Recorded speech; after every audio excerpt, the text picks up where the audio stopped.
As you know, our school district has entered into an agreement with the State Attorney General's office regarding our suspension policies. Through that agreement, we have reaffirmed our commitment to changing practices and procedures that have led to disproportionate suspension rates for our Black students and our students with disabilities. The fact that the Attorney General's office reported this week was not new to us. They are not surprising to us. I recognized this as soon as I arrived in Albany 3 years ago. Our community has struggled with the consequences of these practices and procedures a lot longer than that.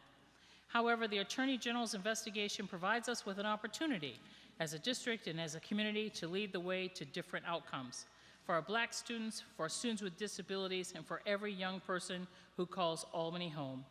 The Attorney General's investigators found signs of positive change in our school district. They recognize new policies and practice we have put in place over the last 2 years that will make a difference once they are fully implemented throughout the district. We're trying to change a culture in our schools. That will take time, but I am heartened by the fact that this investigation found reasons for hope. I'm hopeful too because I see a commitment to change beginning to take hold with our staff and our leadership. And I'm hopeful because we have a wealth of community partners ready, willing, and able to join us in this work. None of us like the facts that this report has reminded us. The insidious tentacles of race and racism still are deeply rooted in American society and in our own community. Those facts sting us all, maybe in different ways, depending on our personal history and circumstances, but they sting just the same. The power to change that lies within each of us as individuals and collectively. It's a time for all of us to put aside our differences and to challenge our own preconceptions. It's time for all of us to work together for the benefit of every child, so that this will be the last time someone points to Albany and says we have failed in our basic responsibility to provide all of our children with respect, support, and understanding and education that they deserve. I need to update you on Durham, which you know is the company that provides transportation services. As you know, Durham has had a difficult time meeting its contractual obligations in our school district this fall. This has led to numerous late buses and inconsistent service throughout the district. It's been a major inconvenience for many of our families, including my own. This has to stop, and we're taking steps in that direction. Durham has continued to work with us to find solutions. They've added 5 new drivers in the last week, and by the time we return from the holiday break, they will have added 15 new drivers since the Thanksgiving recess.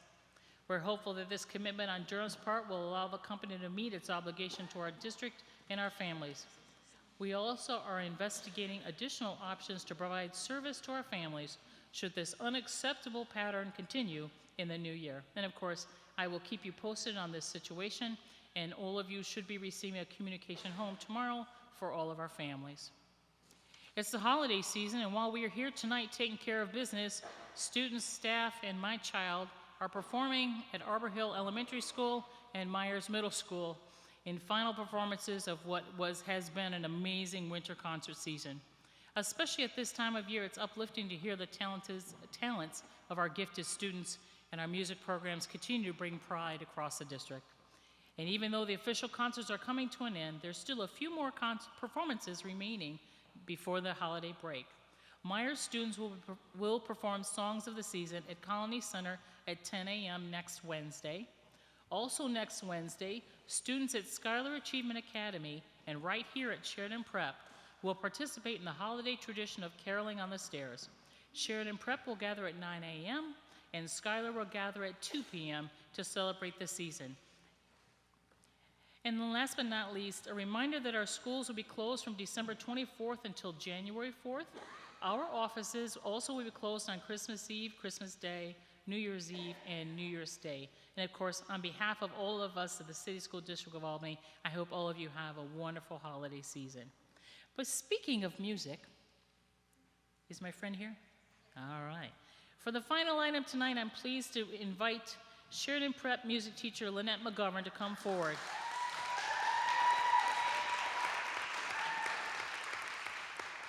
To tell us all about the wonderful gift of music that our students receive this fall through the Mr. Holland's Opus Foundation. Lynette? Good evening. Hi. My name's Lynette McGovern, and I've been teaching here in Albany for 19 years.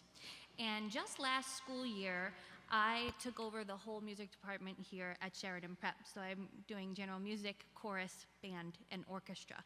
And last fall, I ran into an issue of we have so many kids that want to play instruments, and we don't have enough instruments.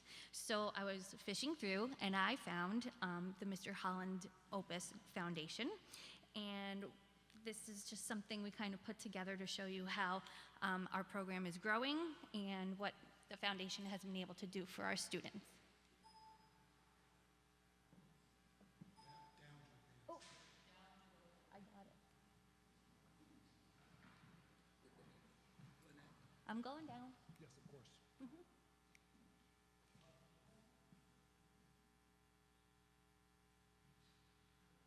Okay.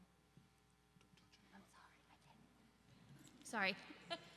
So high school music students have been shown to hold higher grade point averages than non-musicians in the same school. These are all statistics that we have found to show that music helps our students in all academic areas. The schools that produce the highest academic achievement in the United States today are spending 20 to 30% of the day on the arts, with special emphasis on music. Students of lower socioeconomic status gain as much or more from arts instruction than those with higher socioeconomic status. Students of lower socioeconomic status who took music lessons in grades 8 through 12 increased their math scores significantly as compared to non-music students. But just as important, reading, history, geography, and even social skills soared by 40%. Children who have received music instruction scored higher marks on their tests of spatial and arithmetic skills. So we're just trying to keep showing how well-rounded having music helps the academics. So here at Sheridan Prep, our band, and from 2013, 2014, when we had separate teachers, had 28 students. Last year when I took over and started, by the end of the year, we had 32. So the band is increasing. We are at, currently, right now, as of today, we have exactly 32. So we're still the same and still growing. Our orchestra started out at 16 children. We have grown up to 26. We are at 25 at the moment, and that's from 13, 14 to 14, 15, and that's how we stand right now as of today. Our chorus has also grown. We had our concert last Thursday, and I knew that my numbers were big until the chorus got up on the risers, and I was like, wow, it really is big. So we are, started at about 44, 45, and last week we had 85 students performing here in the chorus. They knocking down my doors all the time. It's fun, I like it. So we're restructuring a little bit here at Sheridan Prep to see what's working best for our students. So we did have a wait list dilemma, which encouraged me to look around to see what I could do to decrease the wait list. We did at this time last year, we had 8 students waiting for band and 7 students waiting for orchestra. I believe it was a little higher than that, but currently we are at about that, 5 or 6. So it's lower, so we're getting more students playing. We do have a total of 41 band instruments. 28 of them we can use. 13 of them need to be repaired. In the process of getting that ready to go, Mrs. Gale has given me a plentiful repair budget, so I'm very blessed to have that and hope to get those instruments out into the shop and back as soon as we can. And we also have 38 orchestra instruments, and we have 25 of those available for use, and we have 13 of those also that need to be repaired. So we applied for our grants, and we got the grant. So we were able to, we applied last October, and we did phone interviews, and we had to send videos of me teaching with the students, and they spoke with Mrs. Gale. And June 24th, we officially found out that we were awarded the grant. We received 15 new instruments for our program, which totaled a little over $12,000 worth of instruments. 2 were refurbished, everything else was brand new. And it's been very exciting here for the first couple months of school. The kids are really, really excited. So we were able to show them off at our back to school blast. So what we decided to do was to rethink a little bit. And here in our district, we offer instruments 3rd, 4th, and 5th grade. So last year when I took over the program, I had a lot of 3rd grade students that wanted to join. I was like, let's get them young, let's get them going. And by the end of the year, I think maybe I had like 20 kids that wanted to play. And by the end of the year, I was left with like 3. So what I was finding was that I think they were just a little not physically ready. Maybe not emotionally ready. Responsibility was a big issue. So we're taking the recorder program that we do as part of our general music program here and using that as a lead-in to them playing in the band or orchestra. And then come early spring, when we see who's taking the responsibility and who's doing what they need to do the right way, we're going to start introducing some band or orchestra instruments to them. So we took 3rd grade out of the mix, so our 4th and 5th grade numbers are increasing. And we're using the instruments to hook some of our students with high behavior concerns. So we do have examples here of 5 students. Our first 2 students had a slight increase in their referrals last year, but this year, as of today, they have no referrals, and both of them, one is in band and one is in orchestra. Our 3rd student here came from another school, and she decreased once she started playing the yellow. Last year, she had started playing the violin. She's continuing here, and her referrals have decreased. So we're trying to find a bit of a trend if we can get them involved in feeling successful and doing something that they love to do. Their behaviors are beginning to decrease, which is something we're really, really striving for. And these are just some of our students. This is Anaya Ford with her brand new cello, and Demario O'Connor with his saxophone. He was on the news last week when the news was here for our concert. Dwayne Mallory on the left and LaTanya Stewart on the right. And there they are with 10 of our brand new instruments that we now have for our program.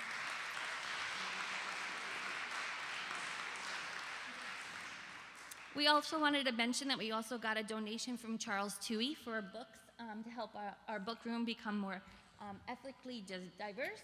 And we are fundraising, if you saw the pictures that the kids had made in the hallway, for a new playground with the help and generosity of the First Unitarian Universalist Society of Albany. They have helped us raise over $10,000 towards our updated playground. So we're working here. So thank you very much, and happy holidays, and keep spreading the music.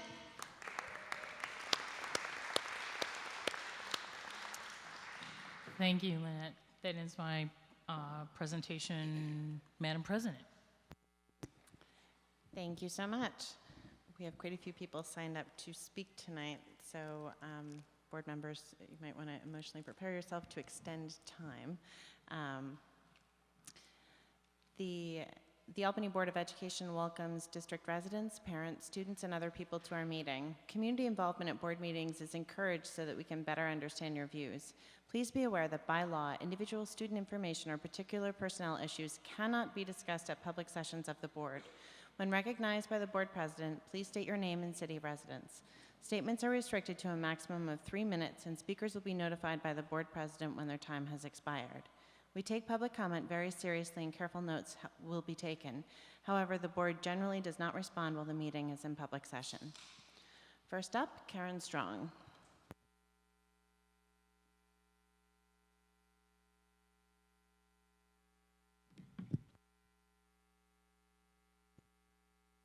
Okay.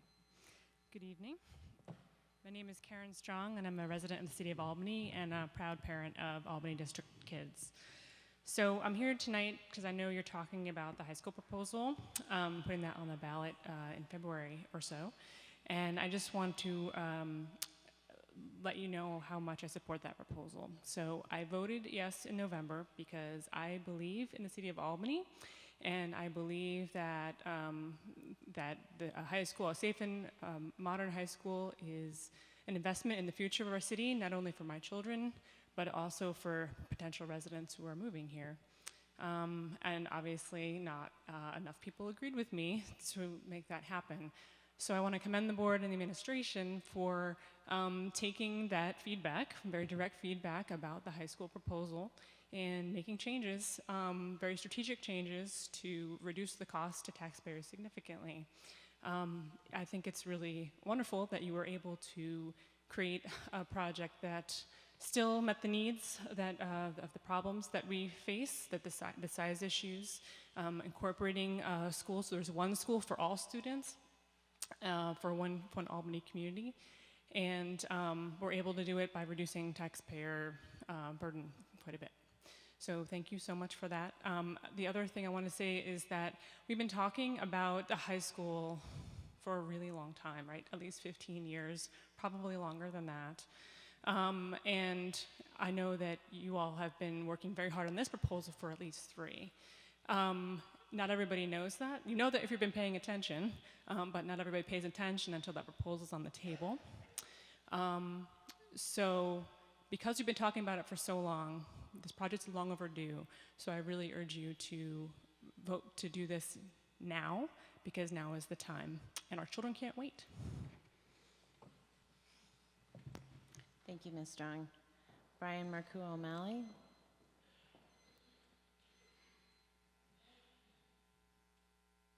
See if he's here later. Vera Michelson.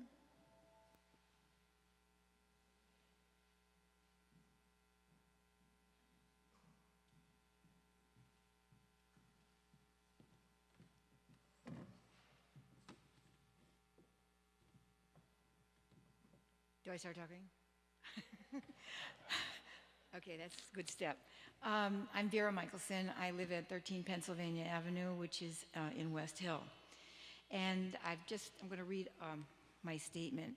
But I don't usually speak at school board meetings, but I felt this was we were at a critical juncture, and I'm compelled to add my thoughts at this time. I have been active on many issues in the community for a long time. I'm currently involved in issues around criminal justice, reentry, and street violence interruption. The district having 3 schools in receivership, disproportionate disciplinary actions against students of color, and the myriad of issues that you are all too familiar with, is fertile ground for the school to prison pipeline. There is a lot of work being done in this community on reentry. A lot of work assisting citizens in their reentry process. One of the many reasons that many of these formerly incarcerated people end up in prison is because of the difficulty they had succeeding in school. That pipeline needs to be choked off, so we are not dealing with reentry at the other end. It is a crisis of enormous proportions, but you know this. You know the statistics better than anyone. This did not happen overnight. It was decades in the making, and certainly these issues were not created by the current superintendent. We are asking you to give the superintendent the time she needs to make fundamental change that is required to turn all of this around. It cannot be done overnight. It cannot be done even in 4 years. There is tremendous course correction that needs to take place, and that takes time. Superintendents in this district come and go like Macy's sales. There are others that have spoken and will speak about the board's dysfunction. We need stability at this time. We need Dr. V to have her contract renewed, and that's why I'm here. I know that there are members of this board who are trying to get rid of Dr. V, and people in the community know this, but we also know that this board has been dysfunctional for quite some time. If you do not renew the superintendent's contract, are you demonstrating progress? Are you instilling community confidence by not renewing the contract? No. We need the board to demonstrate to this community that they are ready for the long haul to work with the superintendent in the next years to bring this district around. Thank you. Thank you. And just a quick note, you're fine. No, I'm just for anybody else. Although just a legal thing, we're not actually supposed to talk about any employees, even if we only have one employee by name. So if even though clearly there's only one superintendent, so we know who it is, but it's better to just say the superintendent for that legal clarification. But thank you very much. Next, Yvette Alfonso.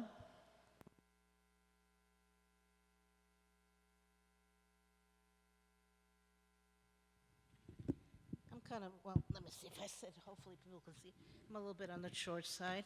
Buenas noches. Good evening, everybody. I have been living in Albany about 11 years now. And in that time, I've seen board members come, board members go. I've seen superintendents come and superintendents go. I've seen all sorts of resolutions pass, and nothing has really happened. For example, I don't know if the current board members know that a few years back, a resolution was passed that we were going to close the achievement gap by 2010. So, and that has not happened, obviously. So a lot of work has to happen. A lot of things have to move forward. The high school, I'm hearing also that we're having a big middle school problem also in terms of assuring their space for all those. And besides being a resident, I live over on Hackett Boulevard. I also have a daughter who's in New Scotland who will be going to, she's 4th grade, so in a year she'll be going off to middle school and then to high school.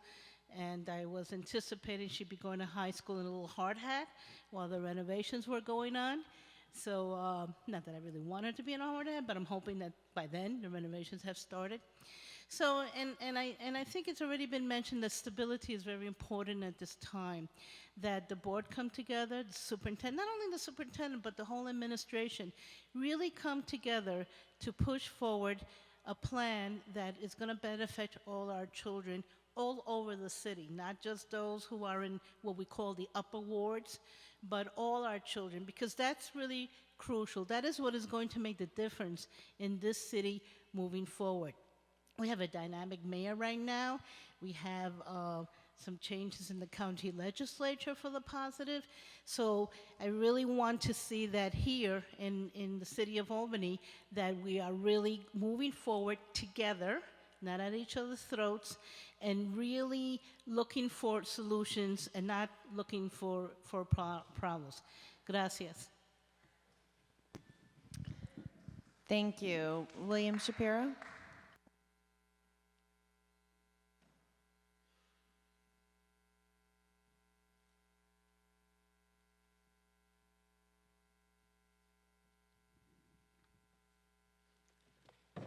My name is William Shapiro. I live in the city of Albany.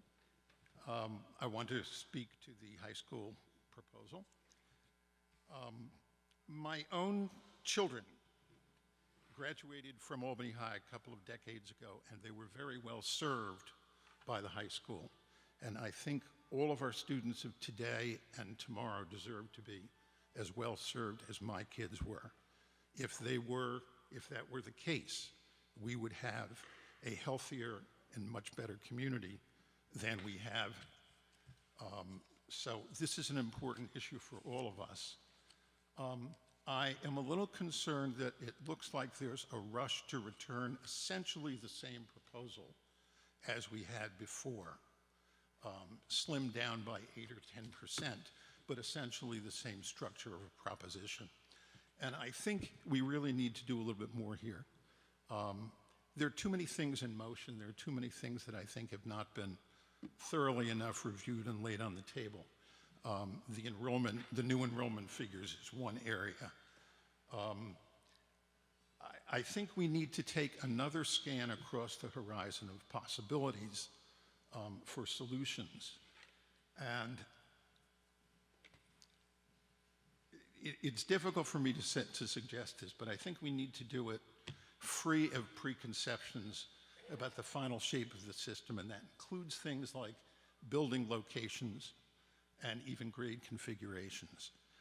I think we just need to step back a little bit and make sure that we have considered, given full consideration to all the possibilities before we go ahead, rather than moving ahead with a proposal that was just rejected. I think there was also, if I read the electorate correctly, there was a certain amount of sticker shock that became a factor in the rejection.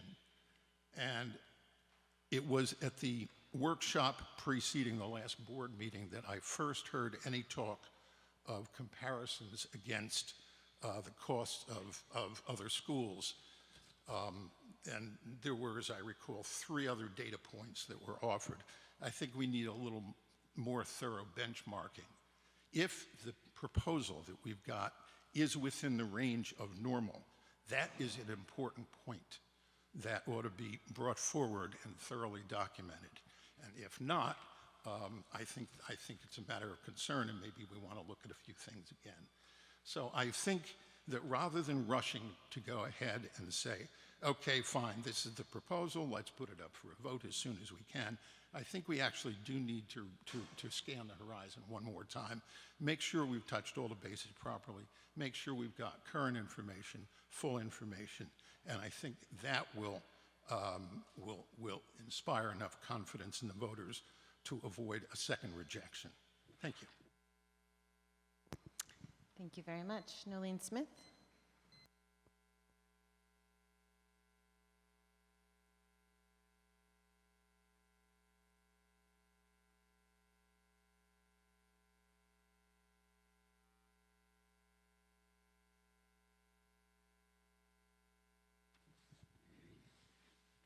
Good evening. My name is Nolene Smith, and I live at 869 Lancaster Street in Albany. I'm here to talk about, at least make a request from the board and the administration around textbook. 8 years ago, my daughter was at Myers Middle School, and I was trying to get books. Wasn't able to get something as simple as a textbook. Notes were being sent home saying that we're in contingency, therefore we didn't have textbook. Textbooks are a part of regular school foundation aid and education aid. Right now, my nephew is at the new West Hill Middle School, and he does not have a textbook. He struggles with math. I've been trying to help him with math. He comes home with only ditto papers. He cannot connect the dots. On November 24th, I went over to see if I could pick up a textbook and was told that they weren't sure they had textbooks in the classroom. I eventually received a book called Finish Line, which was really a review book for when you're getting ready for your final exam. On the 25th, I had to do the walkthrough for parent conference because both parents was at work. I tried to find the math teacher to get the math book. Not only that, on my nephew's report card, there was a 0 written in his math section. Clearly, he's bad at math, but not that bad. But whoever did that did not feel the need to at least let us know the correct grade. Again, I was not able to get a textbook. At some point, I had to leave and come back the afternoon. When I got back, I was told that the math teacher actually was not in the building, even though we were asked to leave and come back for her after she came back on break. She was not in the building, and I overheard someone saying that she told them she was not required to be there, therefore she wasn't showing up. I would have appreciated knowing that in the morning session that I was there rather than at 1:30. So I have been back to the school twice to try and get a math book. I am unable to get a math book. I don't know how we can get allow kids to go to school without textbooks when we only average 12% of our students scoring at a level 3 or above. So at this point, the secretary was very helpful. She called around to see if there was anywhere I could get a math book. But I was told, I spoke to one of the teachers, she called him up, I was able to talk to him, and he basically said, we do not have math books in this school. I asked that you change that. I know I will eventually get a book because I'm going to stay on it. If not, I'll call the state and make sure they have you deliver the books. But I'd like to make sure every other child get a math book. Thank you. Thank you. LaToya Brown.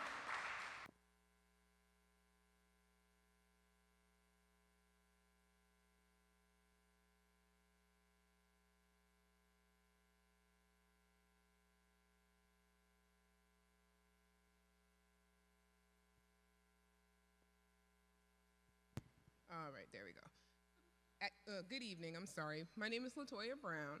I am a lifelong resident of Albany, New York. I'm a mother of 3, one in Hackett, one at Spa, and one in Thomas O'Brien. First, I like to say, yay, Miss McGovern, if she's still here. Oh, she just like, oh, but yay, Miss McGovern for the music program. Queen, my daughter Queen, who is one of Miss McGovern's favorite students and her favorite teacher, she loves the music program, chorus and the flute, so I'm very happy about that. I'm just gonna read a statement because as a hardworking single mother, I need to know that the school district is not gonna let my kids down. Here is a wake-up call. Our district is under fire from the Attorney General's office. We are in receivership, our middle schools and some elementary schools are overcrowded, and our high school is falling apart, literally. Now, for the past year, we have had a mediocre and unproductive board. We have people in our schools that believe our kids can't do it. We have fewer that believe our kids can succeed. I do not have high hopes for our new board.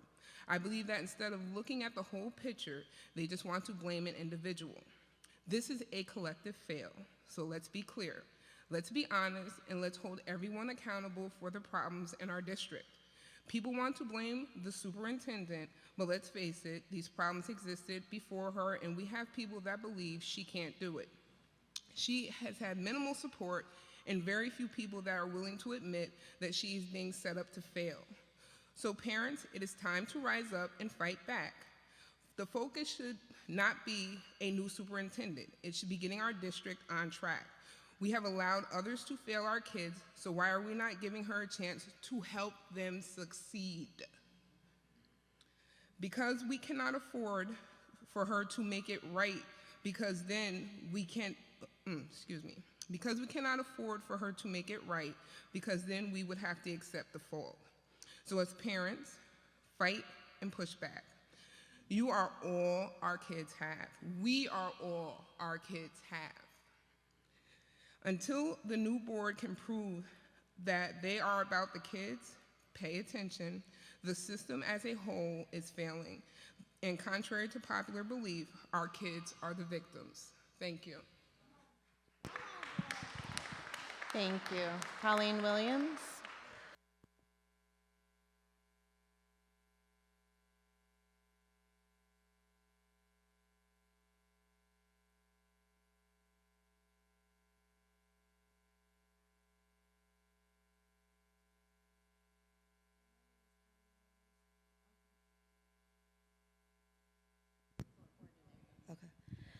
Hi, my name is Colleen Williams. I reside in Albany.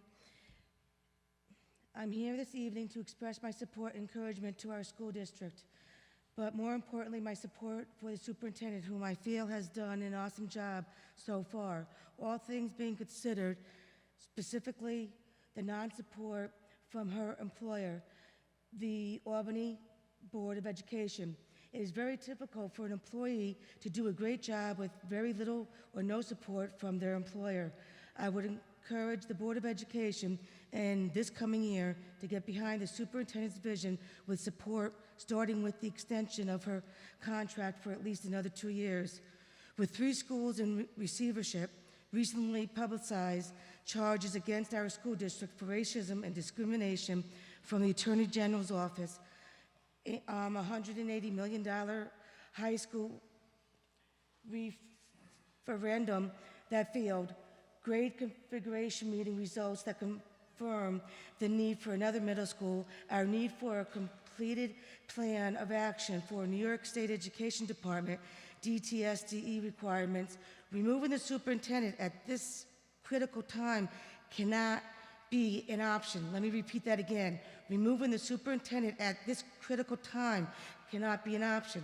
With a contract extension and adequate Board of Education support, the community should begin to see even greater growth for our district. My next order of concern is the election of school board officers. It is absolutely imperative that these 3 individuals be in support of the superintendent, who is our district leader. Our superintendent needs board officers that will help implement her vision for the district. If a board member aspires the office of president, vice president, or secretary and does not support the superintendent's job as a leader of our district will continue to be a very difficult one, and results will be detrimental to our district. If we have board members that do not comprehend this very simple fact, then we have a very serious problem. It isn't with the superintendent, it is with the Board of Education. Very simply said, board members, if you clearly cannot support the superintendent, you do not need to be an officer and definitely not a president. You should step down at your position, and we should get people in here that will support our superintendent. Thank you for your time, and I hope that I've said really soaks in. Thank you very much. Sridhar Chittor.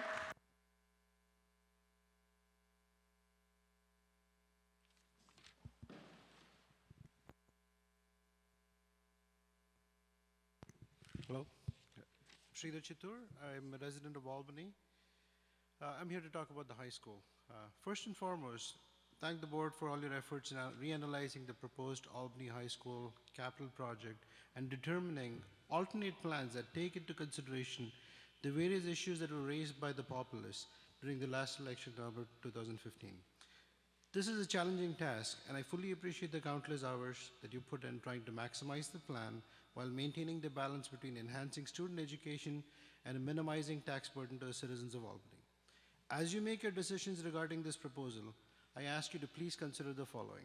One, it's important to prioritize the revote so that the major repairs needed to fix the roof can be started this summer. It's a crime to make our children go through another school year with unsafe building conditions.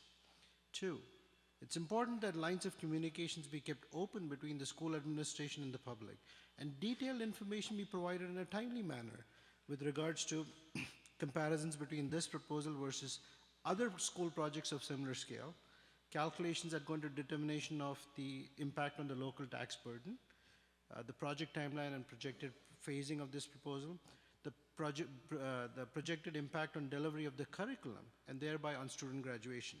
Please reassure us this disruption will be minimized as much as possible. I view this project as a logical conclusion to the decade-long revitalization of the district schools. We fixed the elementary and the middle school. It is the high school's turn now. A high school that is contemporary, if not state-of-the-art, should enable our teachers to deliver the curriculum in a manner that will enhance the learning process. The small learning communities aim to achieve this goal. I believe this project will have an impact on our graduation rate. While it is true that you don't need shiny new buildings to do that, it is also true you need adequate facilities to facilitate learning. A strong public school system will make Albany attractive for young families to move in and thus share our tax burden. This project is a major investment in revitalizing Albany. Thank you all for your time and efforts. Thank you. Reverend McKinley Johnson.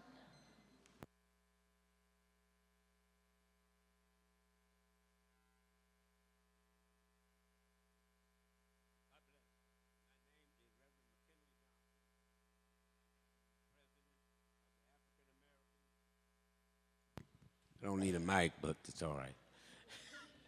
African American Clergy United for Empowerment, and I've been in Albany all my life. You don't want me to tell you how old that is, but whatever it is. My children were raised here. My children live here. My children have come back here. Education is too important, too needed, and for so many of our kids, all of our kids, but especially the minority children, we need to undergird our superintendent. We need to support, to work with her, to do the very best that we can. In life, everything doesn't go smooth, but if we keep working at it, God certainly will help you get to the top of the ladder. I'm encouraging, especially, I also want to congratulate the newly elected board members. You've joined, you've got problems, you're going to have struggles, it's going to be a hardship, but God didn't promise us a rose garden. You got to work, you got to struggle, you got to stand up, and let me tell you, it's better together, not apart.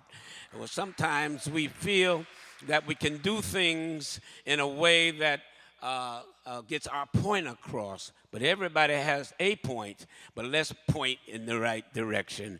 Remember that I heard one man said, can't we all get along? Can't we all get along? Let me tell you, even though 80% of our children in this district is minorities, all people count. But what I'm saying is we have to stand up and help those that may not have the opportunity that others have. I got 1 minute left, and I intend to fulfill it all. Our superintendent has only been here 3 years. It's a mistake to keep finding somebody else. You waste time, you waste energy, you waste all of those things that you have done. Work with what you got. If it ain't good, ain't right, well, I would say pray, but I should do something else. Work with it. Come up with suggestions. Come up with ideas. Say, let's help, because it's taking too much time and our kids will be messed up. We don't need to wait any longer. They've already corrected some things on the program, on the structure. Let's go with what is there and let's work together. Can't we all get along?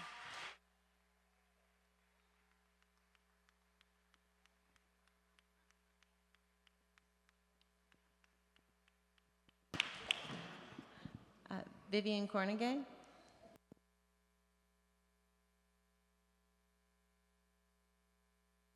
And actually, we are out of time. After Vivian, we'll need to extend. We'll need to extend.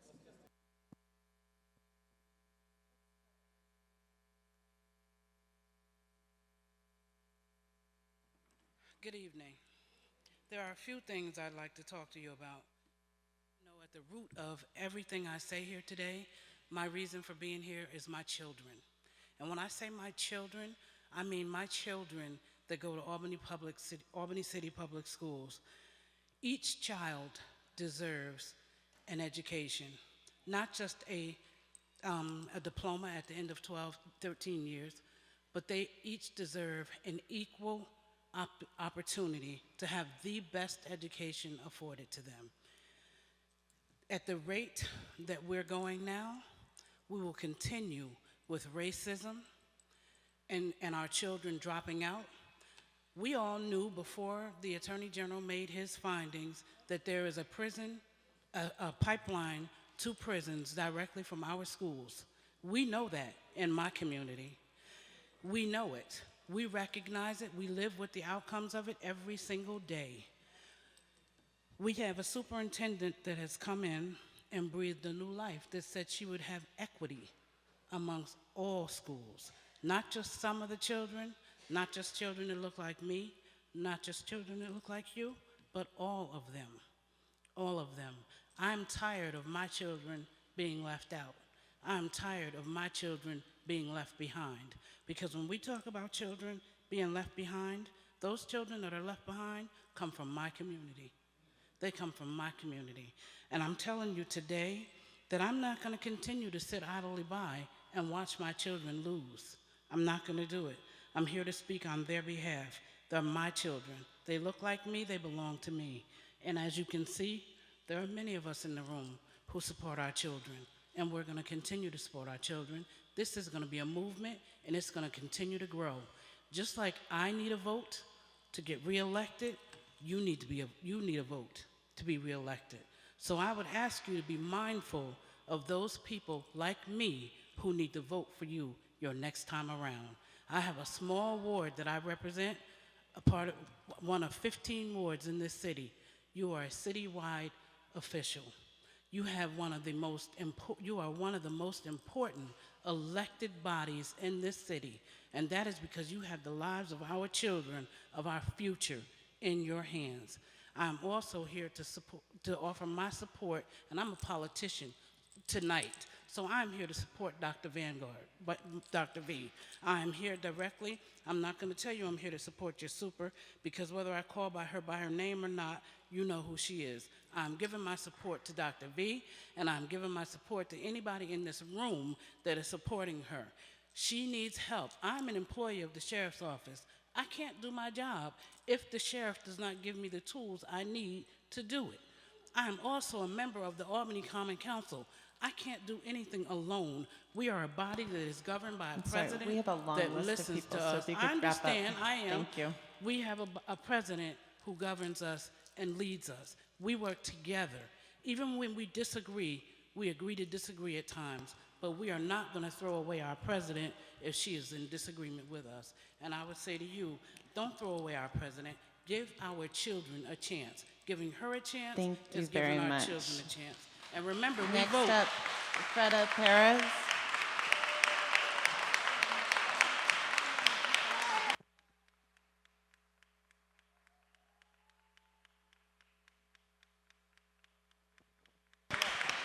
And I'm sorry, we have to just have a seat, but we just need to extend time.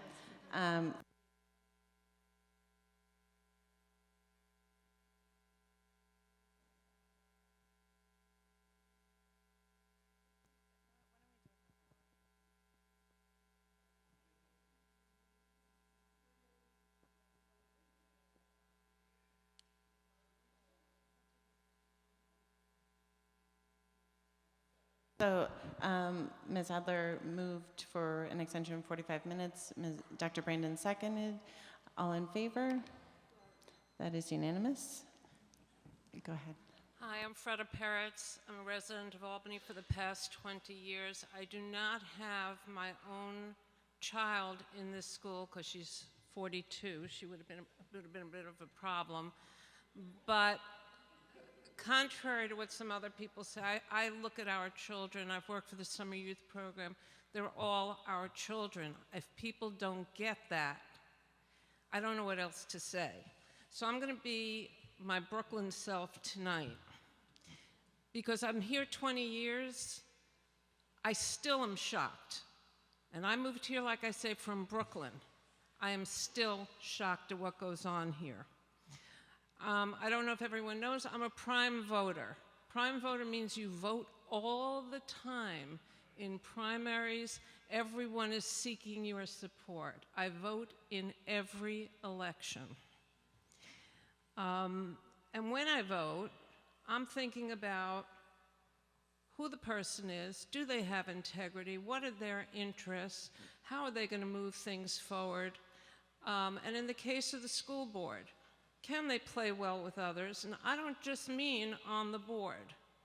When I went to vote this year, this is the first time, I'm 67, I started voting at 18, so somebody can do the math here. When I started voting, I took this obviously very, very seriously, and I still do, because it affects the lives of everybody in this city. Mainly the children. Also, you don't get businesses here. If we can't prepare our children for the workforce, businesses are not going to come here. We've already seen that. So I look at the qualifications, willingness and ability to work together and play well with others. And soon after I got here, when they were doing the search for the superintendent, I don't remember how how I got on that committee, but I've said here before, if I gave Dr. V, the superintendent or whatever, that person, a 95, the number 2 person was a 45. So, knowing that our schools have been in need of assistance for over 10 years, this is not the fault of any one person. And I'm going to end with, the superintendent came on board. She also had to deal with the debacle of Common Core, which meant turning everyone left, then turning them right. How many of our schools have closed?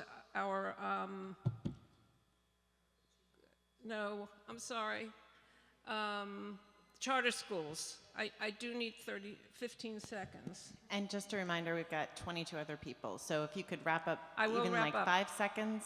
I will try to do that. Since the superintendent, so we've had all those problems, transferring back and forth from the charter schools, watching the workings of the board with regard to the superintendent. I want to say it's like a Shakespearean play. However, the name Machiavelli comes to mind. Thank you. Thank you very much. Rose Johnson.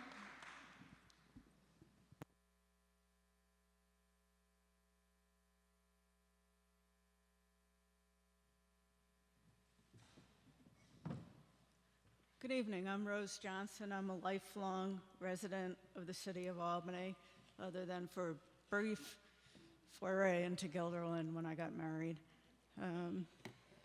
I came here tonight to talk about the high school plan. The plan shows an average tax impact at $19 a year for a $150,000 house. On the surface, wow, really good, not bad at all. But I have one question about it. What I would really like to know is, what is the dollar impact of just the retirement of the old construction debt on a $150 home in Albany? Without that information, we really don't know the true cost of the high school to a taxpayer at that $150,000 house. It's not likely to change my vote on the high school at all, but I just want the facts. And so I hope during the discussion tonight of the high school that that information is provided. Thank you. Thank you very much. Rose Coons.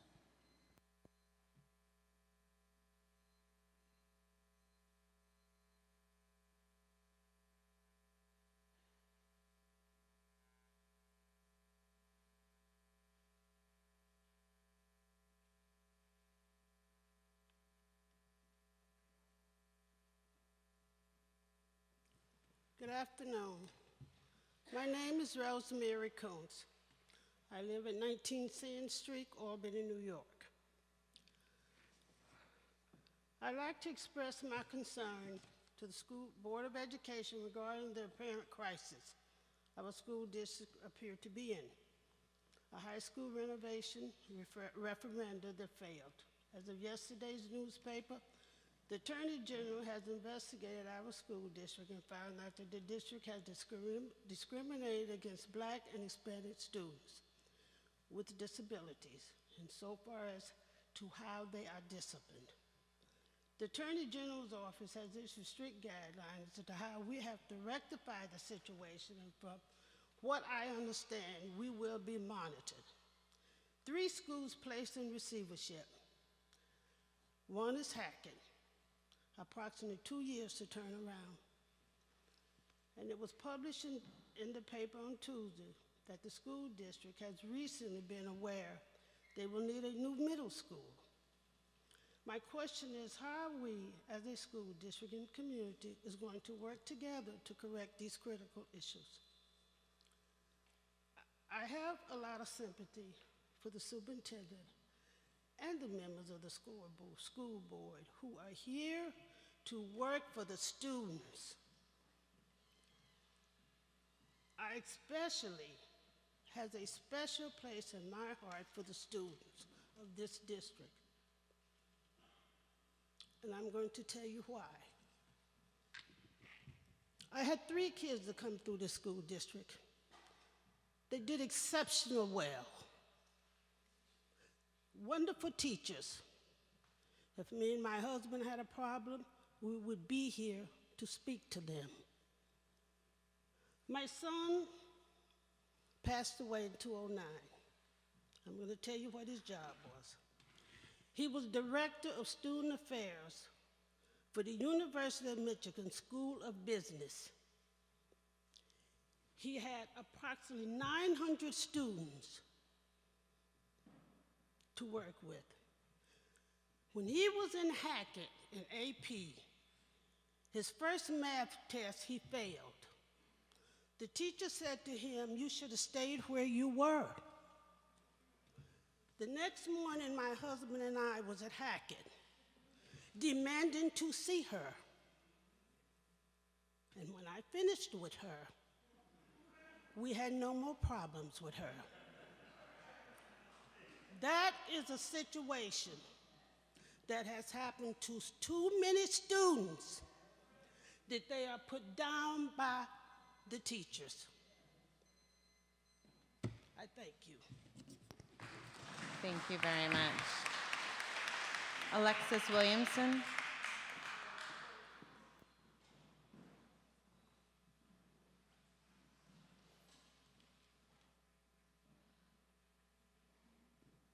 Alexis Williamson.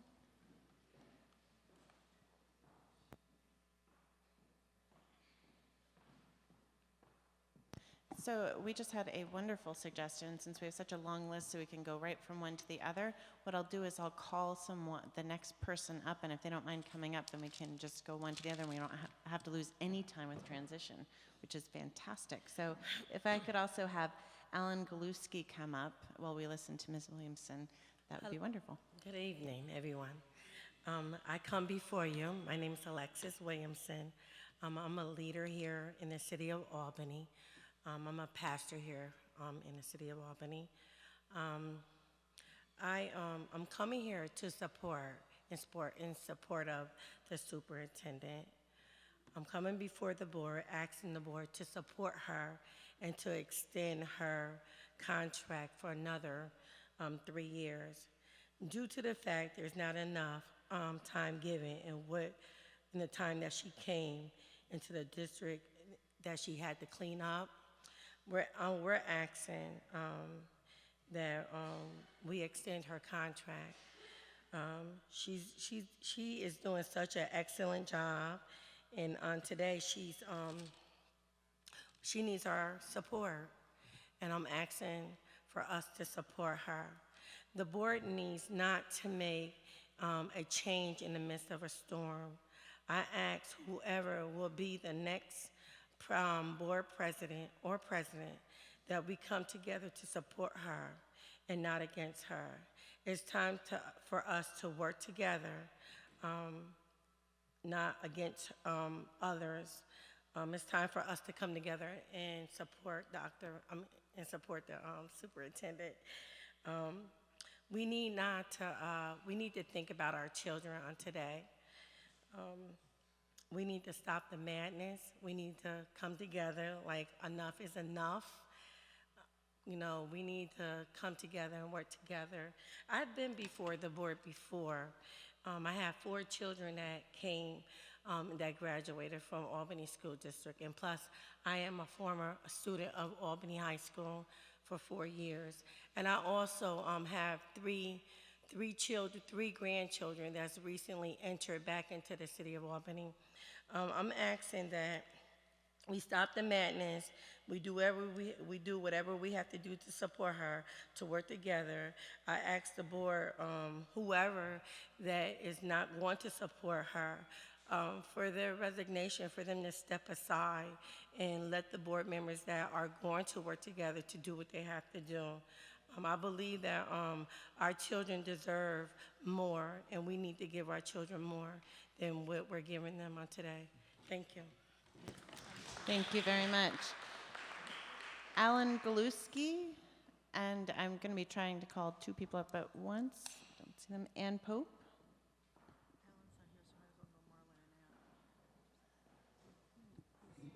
Ann Pope, and then if Marlon Anderson, if you could come up as well, Ms. Pope will speak first.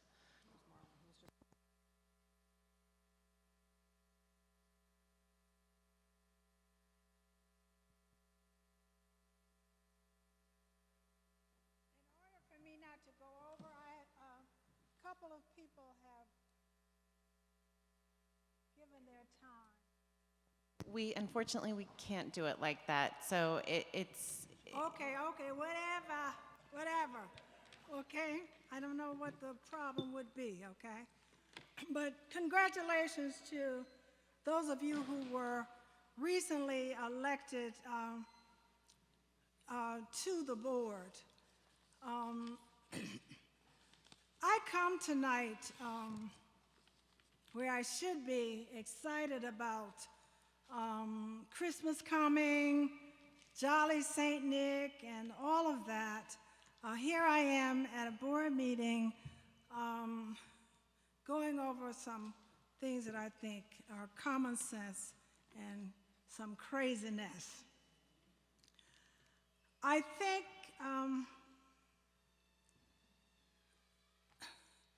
I'm frustrated. I have been out of town for a while, and I came back into town and after a great trip, and I was told that there was a member of the board who is interested in being president of the board, but his first order of business would be to get rid of the president, and that he will not support the president. And so that did A upset request me. if we could not speak about specific I board didn't members. ask you to speak. I'm speaking, okay? I am frustrated at that. I believe that anyone who wants to become president of the board should be supportive of the president, should be willing to work, the superintendent should be willing to work with the superintendent because the school district is in a crisis. It's in crisis and it has to come out. What has happened with this school district did not happen in 3 years and was not caused by Dr. V. We have had many, many, many superintendents that have come here and have done absolutely nothing, and I know it. We need a board president that will come on board January 4 or 5 and will sit down and work along with the superintendent and all of the other board members. We don't need politicking and playing games, and we don't need anyone who will go through our communities defaming the superintendent. Now, that's how I feel.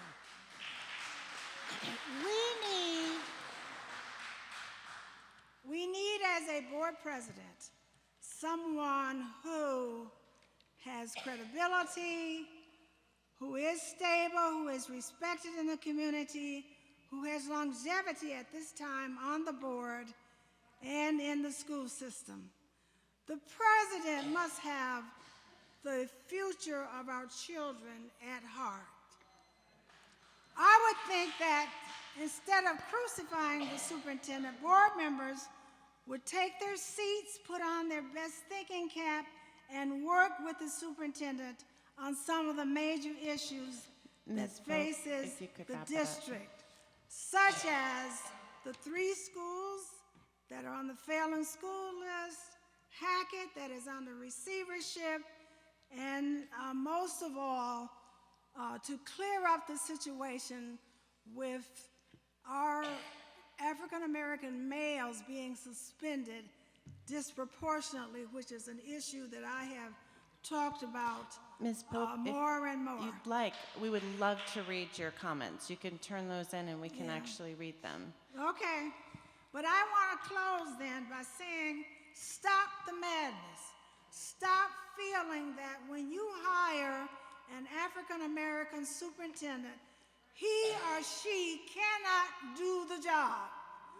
I was here when you ran Sam Walton away, you ran Michael Johnson away, and now you're headed towards the superintendent. Thank you very much. Stop the bullying, and let's come together and work, and I'm willing to work with you. Thank you very much. It's appreciated. We're going to have Mr. Marlon Anderson speak. After that, Lois Griffin. So if Lois Griffin could come up to the other microphone. Go ahead, Ms. I don't need to introduce myself since everybody in this district knows who I am. And basically, I can come forward and speak with conviction because other than Ms. Pope, there may not be an individual in this room that has worked on education in the city of Albany more than myself. I can recite the litany just as Ms. Pope can recite the litany of district superintendents that I've worked directly with on the same problems that Dr. V faces, that the same challenges that Dr. V has had to address. And I can tell you, The main problem in this school district, why we are not making any headway at all in our fight to save our schools, to improve education, is politics. And we need to stop playing politics with our kids, because that is why we are having these high suspension rates. That's why we're having these failing grades. That's why we can't get a brand new school that we need. That's why we're having these problems, because it's politics. Because everybody wants to play petty politics. Everybody wants to be hoity-toity. I'm doing this and doing that. And let's be frank. As somebody who's been here, as somebody who's seen it, as somebody who's spoken out against it, as somebody who's worked for it, nobody has done a damn thing.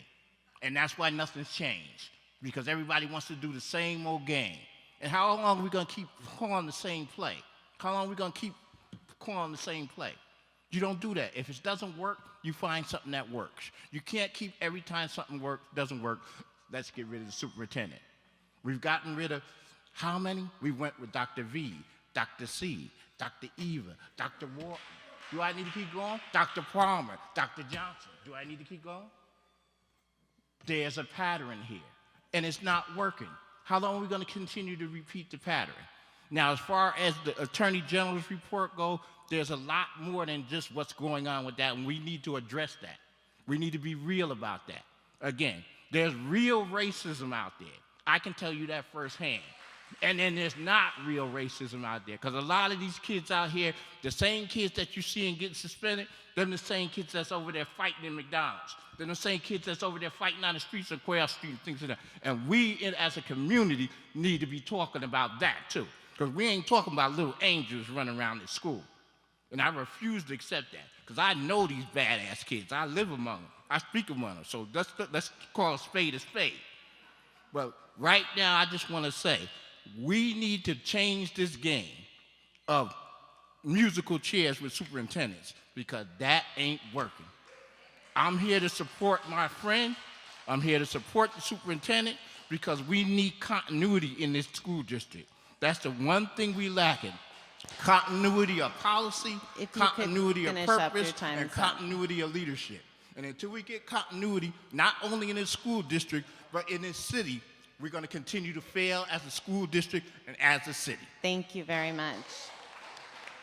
After Ms. Griffin, Dan Egan will be speaking. Mr. Egan, if you wouldn't mind coming up to the microphone, it's appreciated. Ms. Griffin. Hello, I'm Lois Griffin, and I'm a resident of Albany. I've been a volunteer here at Sheridan Prep Academy. This is my 4th year, and along with many other members of my church. Last year, the board of our church, the First Unitarian Universalist Society of Albany, whom you just heard about, agreed to be the not-for-profit sponsor of a project to improve the playground here. These children in this school, in this neighborhood, need a better playground. So we've undertaken to try to see what we can do. We need lots of support. If you know someone or you can support us, let the school here know, or let my church, which is really a neighbor here. This is our neighboring school. These are our neighbors. And as volunteers here, we have been so impressed at the dedication and hard work, at the challenge of these children who come to school, not like the upper middle or middle class children do. They have special needs, and equal doesn't mean same. We need extra support for schools like this. And I know you have many other problems. I was once a school board member. All of you have my sympathy, and I wonder about your sanity. But thank you for a job that you do without any pay and with lots of talk back to you. So keep in there, do the good work. Thank you all.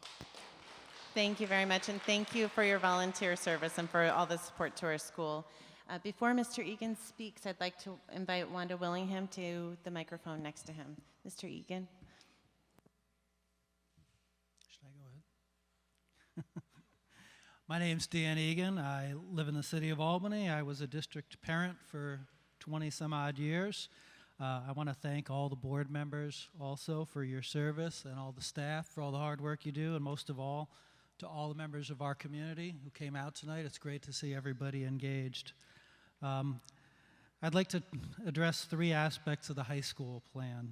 As you know, I was an advocate of the high school project from the beginning, and I'm sorry that the bond vote didn't quite work out in November, but sometimes elections don't work out the way we want. So three things about the plan. One is the timing of the vote. I understand that's up for discussion. I know we've been working on this for quite a few years already, and the question is, when do you vote again?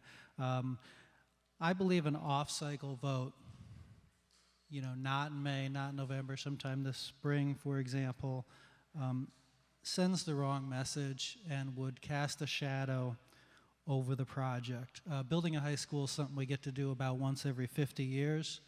I know everybody wants to do it right. I believe the way to do that is to have the vote in May or in November.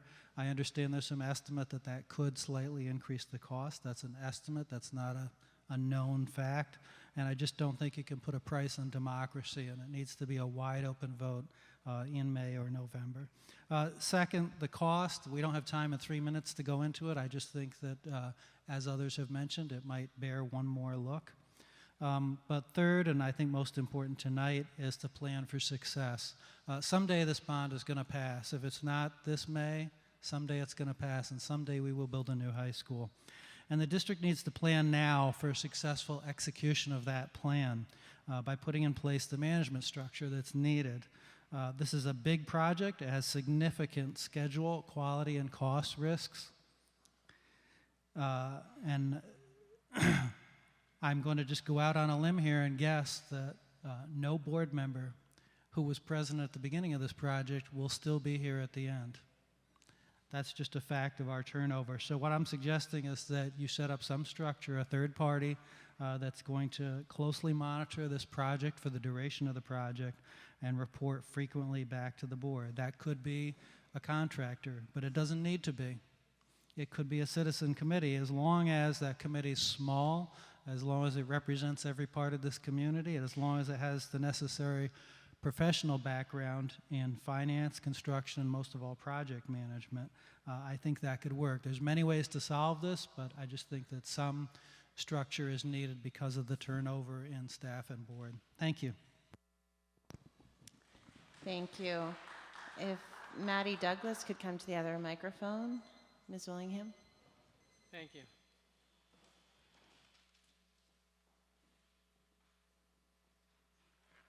My name is Wanda Willingham.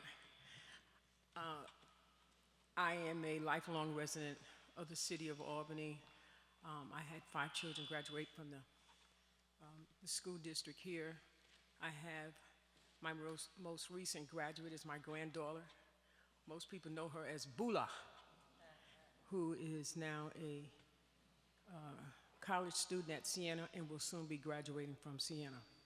With that said, I watched us come alive in 1999 when we found out that our children were not graduating in record numbers. Here we are, so that was in the 20th century, we're now in the 21st century, and we're still facing the same problem.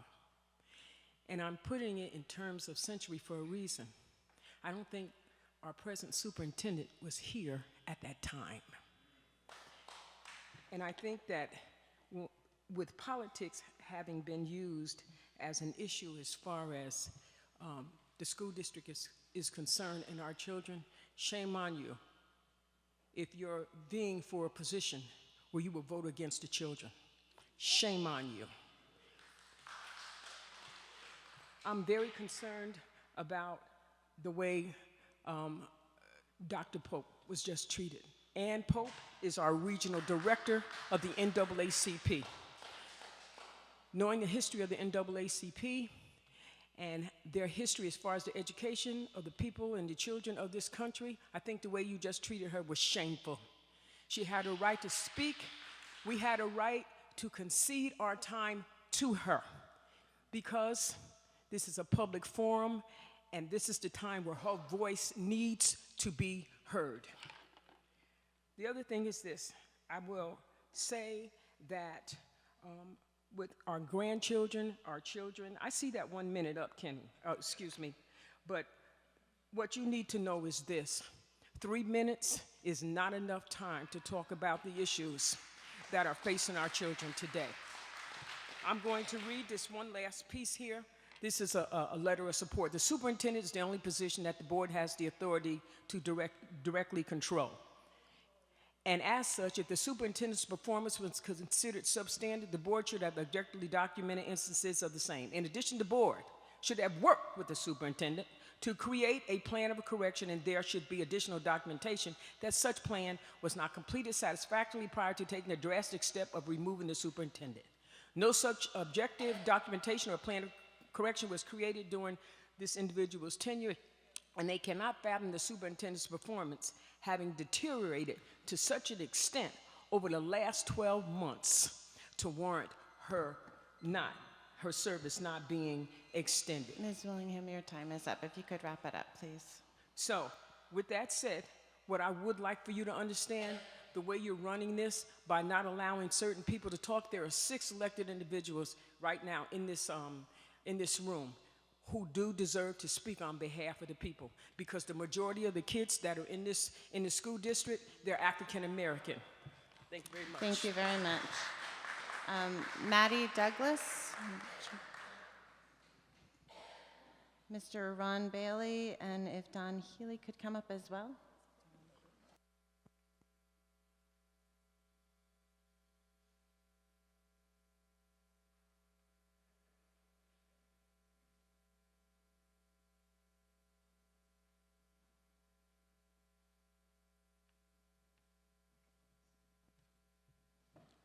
Good evening, and thank you for putting the 2 big guys together.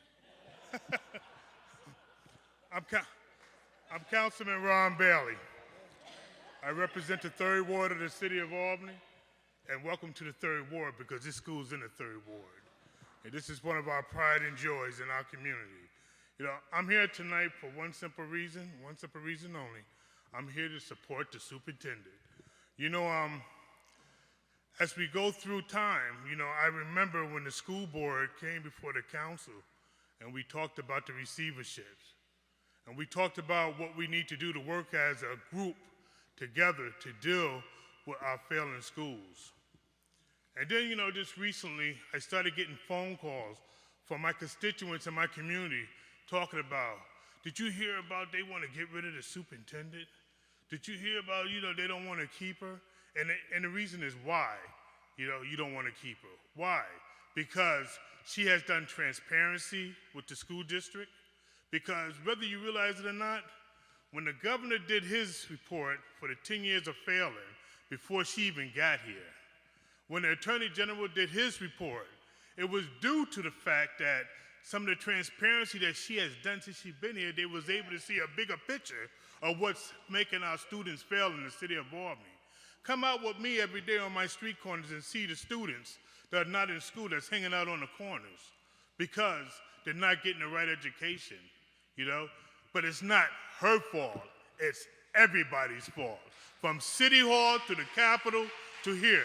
It's not just her fault. So in order for us to straighten this out, we need to come together as a group, support the superintendent, and say, yes, let's make change. Let's do what we need to do. And all the new elected ones on the board, congratulations. You know, I hope you know what you're in for, because I can tell you many nights I don't sleep because of my position, but I represent a ward, and I represent a city. So the decisions that I make on a daily basis is the decisions that I need to make to keep my ward and the city of Albany going. So I say to you, keep the superintendent, and whoever's against her, there's the door. Leave. You don't have to stay. Let somebody else take that seat that's willing to work with the superintendent. Thank you. Thank you. And before Mr. Healy speaks, Samuel Carrera.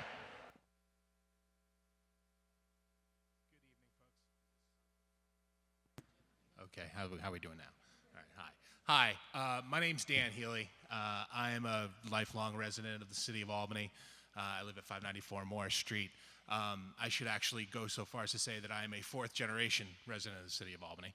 My wife and I have a 4-year-old daughter.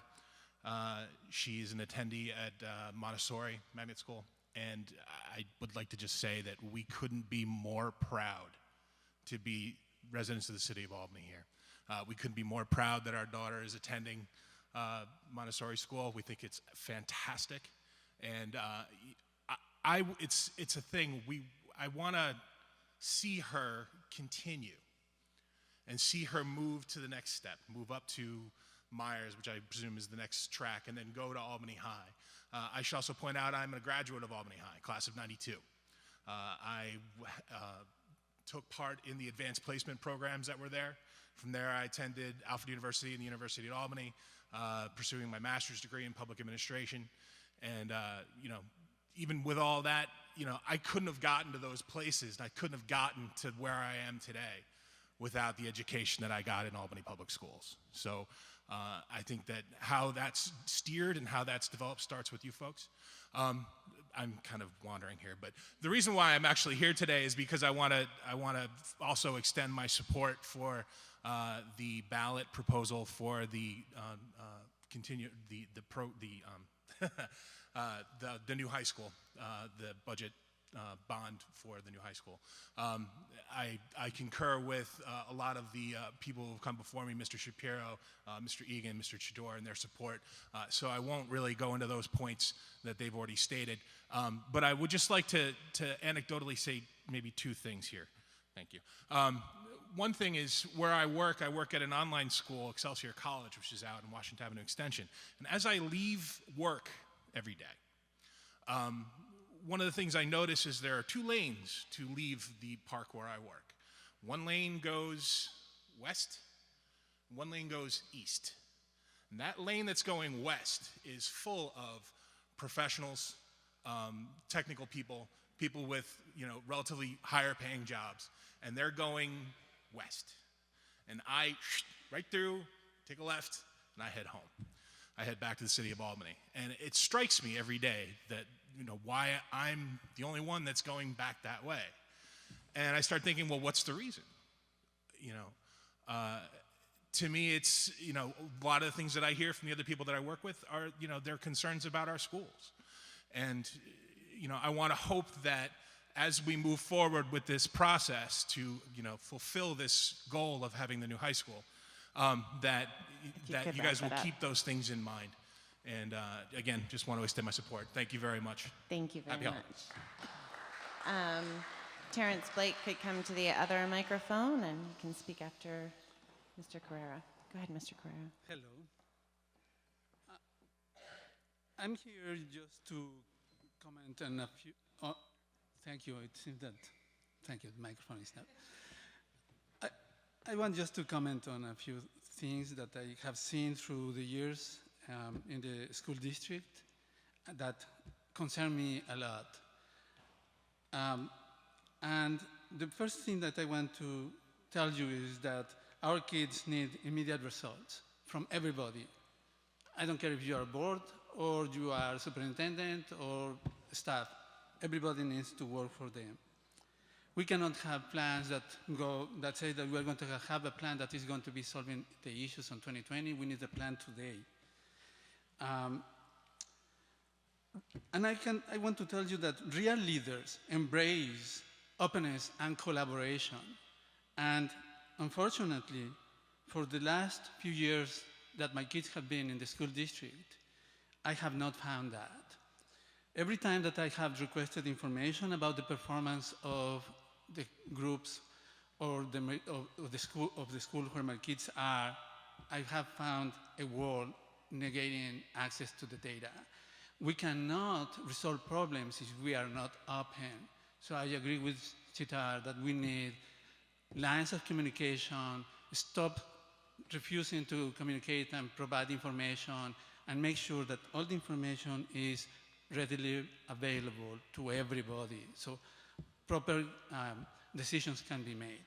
And I can tell you that is not happening.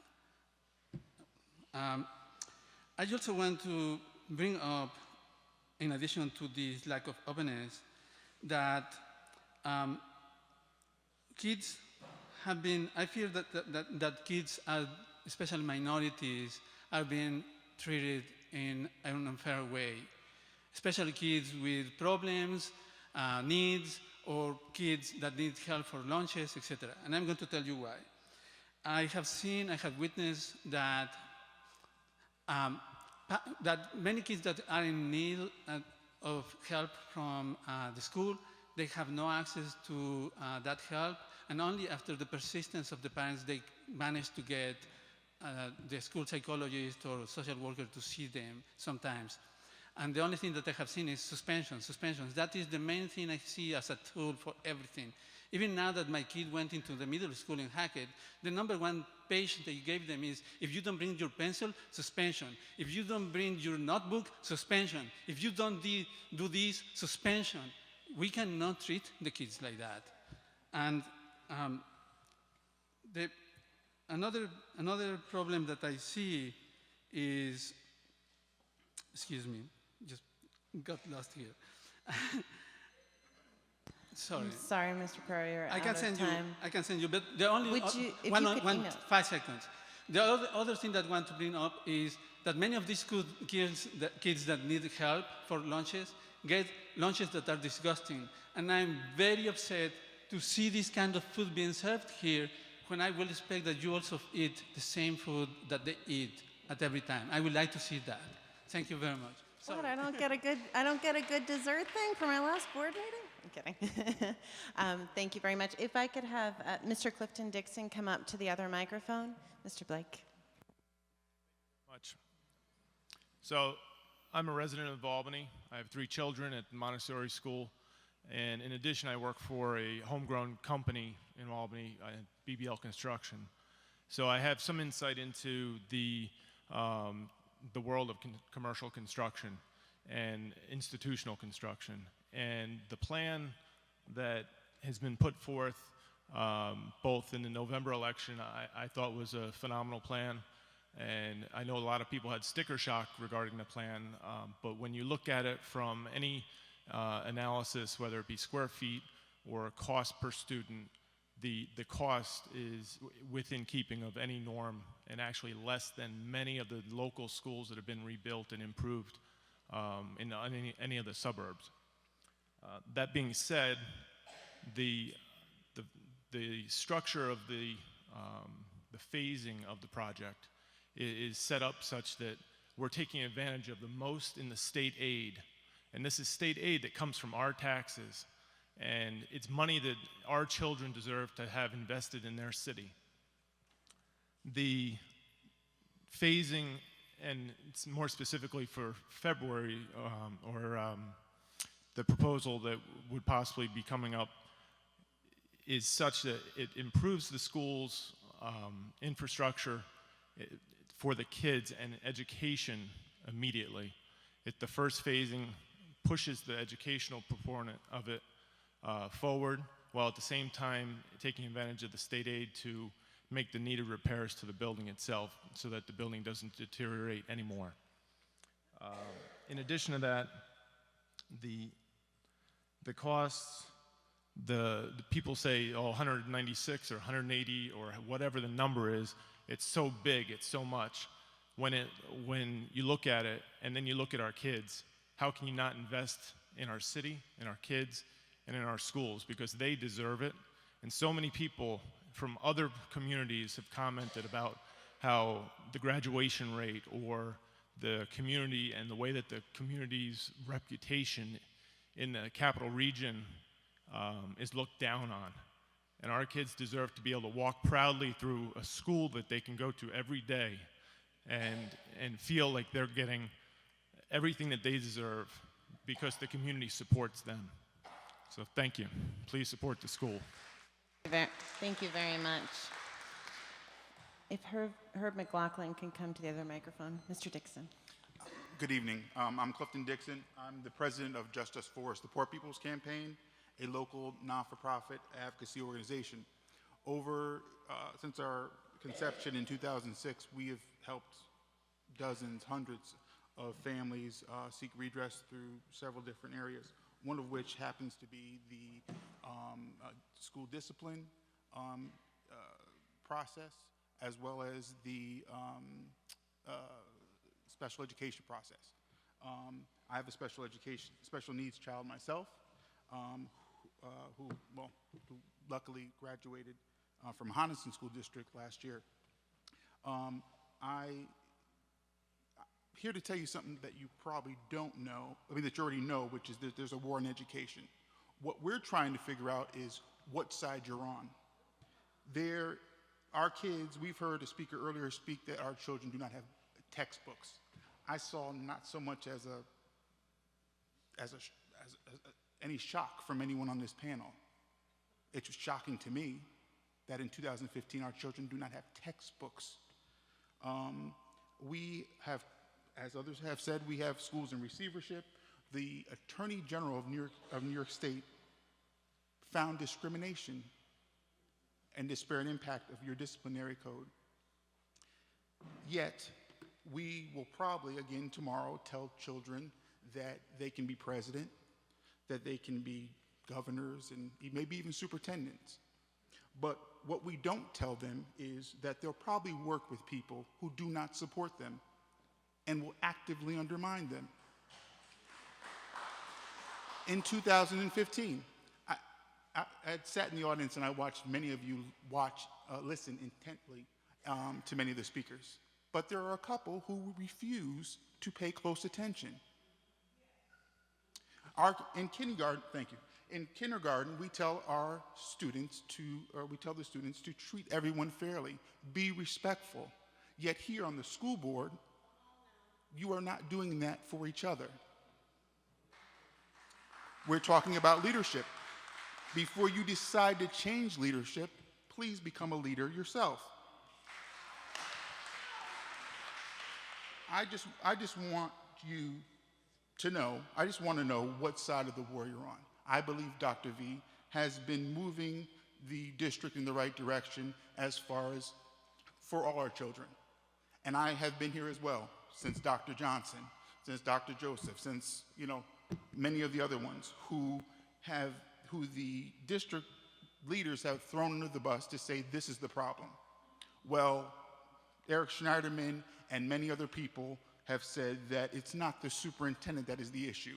It's the policies and it's the tools, the lack of tools that this board has afforded to the superintendent. Mr. Dixon, your time's up, so if you could finish up, please. Yes, so I would like in the coming weeks or very soon to know that all of us are on the same side on the war on education for all our children.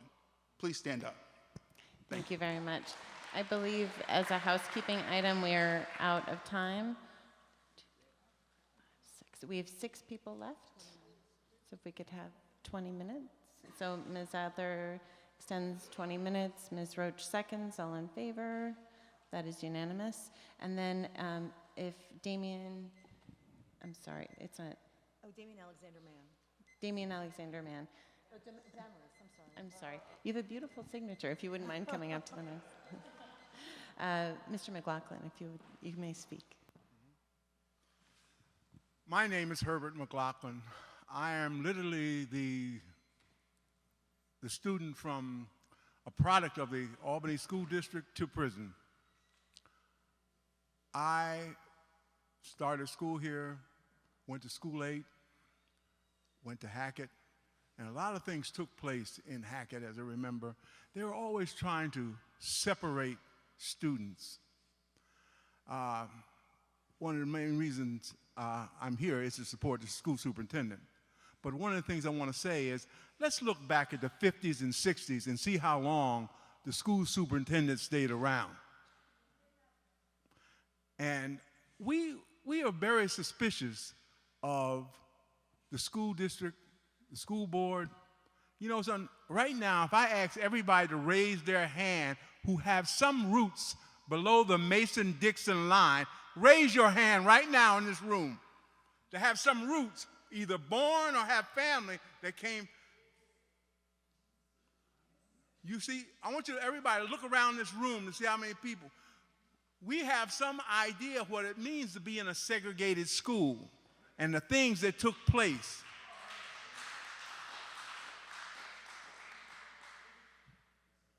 I remember going to Hackett, and they had the kids who had problems. You know where they kept them, the special ed kids? In the basement. In the basement. That's where they were kept at during the 1960s, in the basement. And you know where, if you really wanted to get a good education, don't go to Schuyler. I went to Phillips Schuyler. And Mr. Matthews, I remember his day to the day I die, and I wanted to be an FBI agent. He said, the exam you took in the 7th grade, you'll never do that. I didn't even know what algebra was.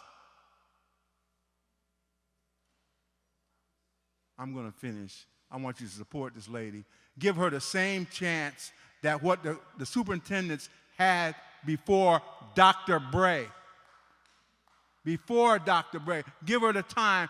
They didn't have to deal with the problems that she has to deal with. And this stretches in. When that fella got up and talked about the wave of people, 50,000 people come into this city a day. 50,000 people. And they make the jobs that go over 50,000. They take that money out of this city.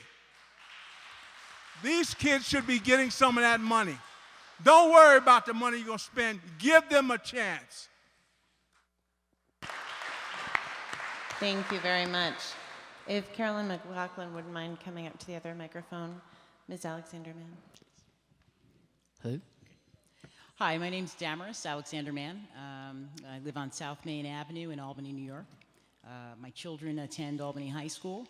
I have a 9th grader, a freshman, and a senior. I really bought into the hype, and I sent my kids to private school for the first grades 1 through 8, kindergarten through 8. And a few of my friends around this table even, Vicki Smith and Susan Adler, shared their fine experience at Albany High School, and over time we bought into it. And who knew? They're getting a good experience, and I might be a bit richer if I had explored it further, right? That being said, I do wish they had nicer facilities. I really do. I wish they had much nicer facilities. So I do support any proposal to improve the high school. I'm also here as I'm a professional in the community. I'm an administrator of a child welfare. I'm an administrator at a child welfare organization in Albany. And my staff have a lot of experience with Sheridan Preparatory Academy, this school right here. Nothing but positive professional individuals. The same goes with Pine Hills and Albany High School. A group of us met with Dr. V and other folks from Albany City School District back in 2013, and she was very positive and shared her positive vision of the district. Change takes time. Change takes time. I never attended a school board meeting until May. I never attended a school board meeting until November. And I began to attend because as an administrator and as an African-American woman, I felt like I needed to support, and I say this with full transparency, I needed to support our superintendent. The conduct of the board at that time, as reflected in the minutes and by a Times Union article, was pretty abysmal. We're fortunate that our superintendent maintained her composure. That being said, I strongly encourage that there are no changes. I strongly encourage that this board work together as a team to support the leadership. Any change that occurs is not going to change the outcomes that folks are looking for, that folks are looking for. I'm not going to engage in any other negative discussion, but I will share that I'm glad to be here, and congratulations to the newly elected board members, and thank you. Thank you very much. If Mr. Willie White could come to fill the other microphone. Ms. McLaughlin. Good evening. My name is Carolyn McLaughlin, and I too am a resident of the city of Albany. And tonight, first of all, I want to say I'm here to support the superintendent.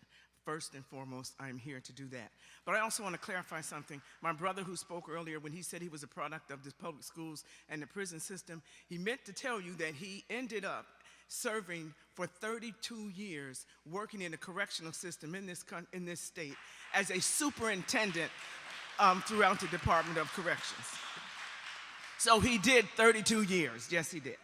The other thing I want to say is I, too, am appalled at the story I heard about no books. But my sister, who's a sixth grade teacher at Arbor Hill School, told me this. But this is the same story my mother heard over 50 years ago about no books, and hence she put us in the Catholic schools in the city of Albany. So I'm just appalled that I'm still hearing that. But why I'm really here is to show my support for the superintendent. Now, I believe that successful education is the great equalizer in our society. And education, with that, education has become the civil rights issue of the 21st century. And if we are not doing, that's why we're here tonight. We are part of a civil rights movement. The people that are in this room, this is not a moment, this is a movement that we have become a part of. And the key to the success of that movement is that we have to move toward consistency and stability in the leadership of this district. The current perception of a school-to-prison pipeline in our district, along with 3 schools in receivership, should serve as a catalyst for us to be willing to work together to move us forward. It should serve as a catalyst to let you know that you cannot change leadership at this point in time. We need to know what we're working with. We don't know what's going to come if we leave and removes our current superintendent. I believe that we have to move forward rather than moving the starting line backward. And that's what we would be doing if we change leadership in our superintendent. But also I believe that the leadership of this board, it is important for you to understand that you need to listen to the people that are in this room. You need to listen to the residents of Albany because your job is to follow their leadership. You are to take your lead from them and let them and extend the contract of our superintendent. And by doing that, you extend the opportunity for success in the Albany City School District. Stop underestimating, stop undervaluing, and stop marginalizing our children. Extend the superintendent's contract.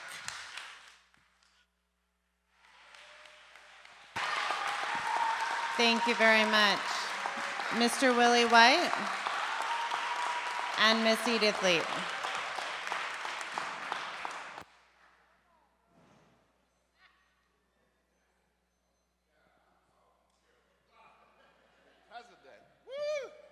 Fired up. She's fired up. I'm fired up too.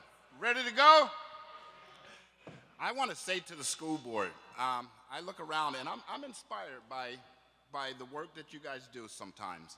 I'm more inspired by the fact that the community came out, as the Honorable Carolyn McLaughlin said. I'm inspired by that. We came out. So I just have a few questions for the school board. Are you playing games with our kids' lives? Are you seriously serious? I mean, last night I cried when I read the Attorney General's report. Why is it so lopsided? Why is it just black and brown kids and disabled kids? Why? Tell me. I mean, I need those questions answered. When I look around this table right now, I see dedication, I see racism, and I see, oh, I'm not going to say that word. I just see some people just don't know. Just don't know. And it's sad. What I'm angry about is the fact that you are playing games with our kids' lives. But then there were some school board members that came in my neighborhood and begged for our vote and told us their agenda and lied to us blatantly. Lied to us. I'm angry about that. There was people that sit in my meeting. I'm Willie White, the executive director of a village, an organization that brings grassroots people together who care about their community, who's trying to uplift their community. And when you come into our meeting and blatantly lie to us, I'm angry about that. I'm angry about that. If you truly have our kids at heart, if you truly, truly have our kids at heart, read the Attorney General's report, get behind our superintendent, and let's fix this mess. It's our kids. Black and brown kids' lives matter. It matters. They matter. You have a superintendent here who has traveled the corners of our city doing fireside chats, or just coming to meetings, answering tough questions for our community. And she's never shied out about answering questions. She's come and she's faced the music. And she has our kids' heart, our kids' success at heart. And you should get behind her. I beg you, I plead with you to get behind the superintendent. Let's stop playing politics. Let's stop playing racism. And let's get behind this woman and do what we have to do to make our kids succeed. And by the way, I support $198 million is peanuts when you compare it to the building our community up and our kids succeeding. Stop playing games. Let's do the right thing. Thank you. Thank you very much. And if Ms. Jen Lang could come to the microphone, Ms. Leet. My name is Edith Leet. I've been a resident of Albany for 53 years. I've been involved in the school district for 43 years, and particularly since my son was in 4th grade in the academically talented program, where he was one of 29 students, 28 white students from Pine Hills, and 1 student from Arbor Hill. That was the only student that Arbor Hill identified as academically talented. I thought that was wrong then. I think it's wrong now, and that's why I've stayed involved with the school district. To the new board who will be taking office in January, I hope that as soon as the second quarter is over, you will ask and find out how many and what percentage of students are currently passing at each grade level. Specifically, how many and what percentage of 3rd graders, 9th graders, and 12th graders are currently passing in their grade, and specifically, what is the status of students at the 3 schools under receivership? I hope you will make those figures available to the community as soon as possible. The grade configuration committee was supposed to examine all options. To my knowledge, they have not examined the idea of having single grade schools. This option would provide equity because every child in a grade would be in the same school.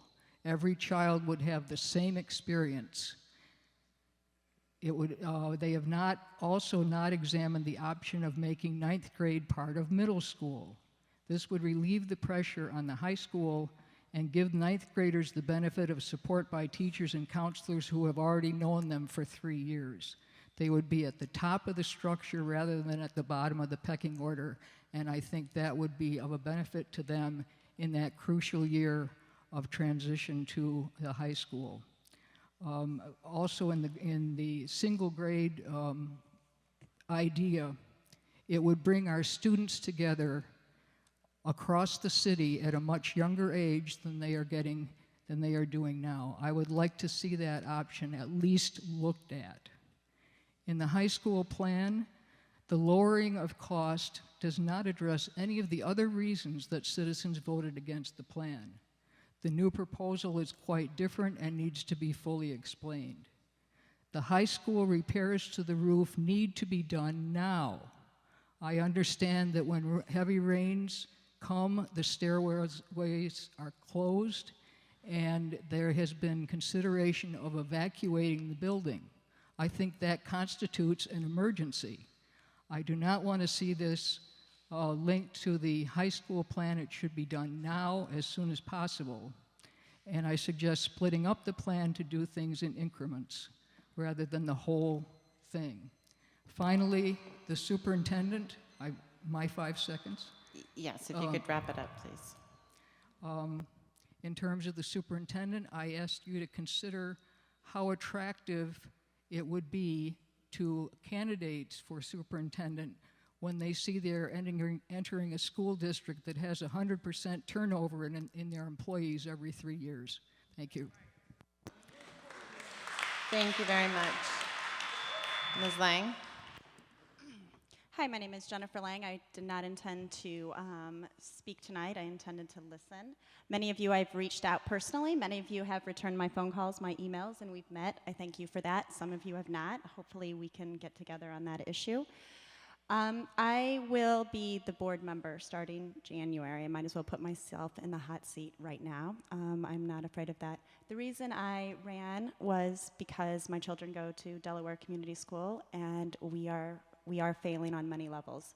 My number one priority is to make sure our children are reading. If we cannot satisfy all of their needs from abuse, nutrition, race, poverty, we at least need to teach them to read. And that is where I am at. I am so glad that the community is coming out to speak, because we do come out and speak on different issues, and all of the issues are very, very important.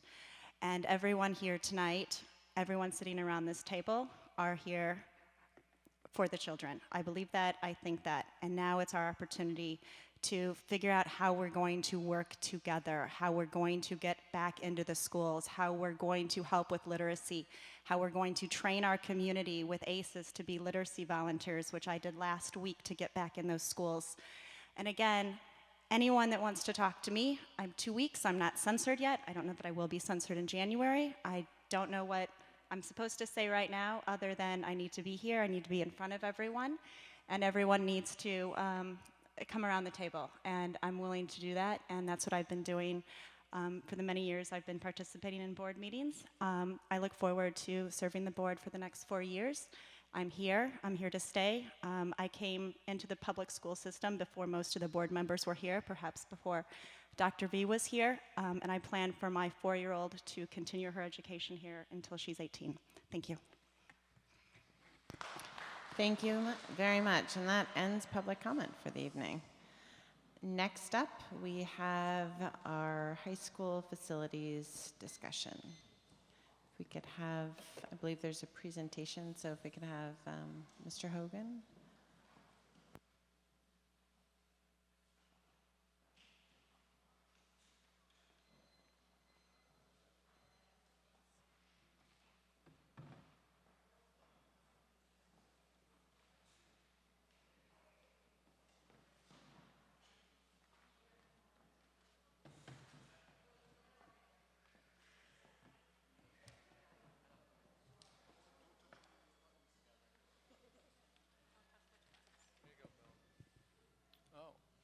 Now Rich should start. We lost.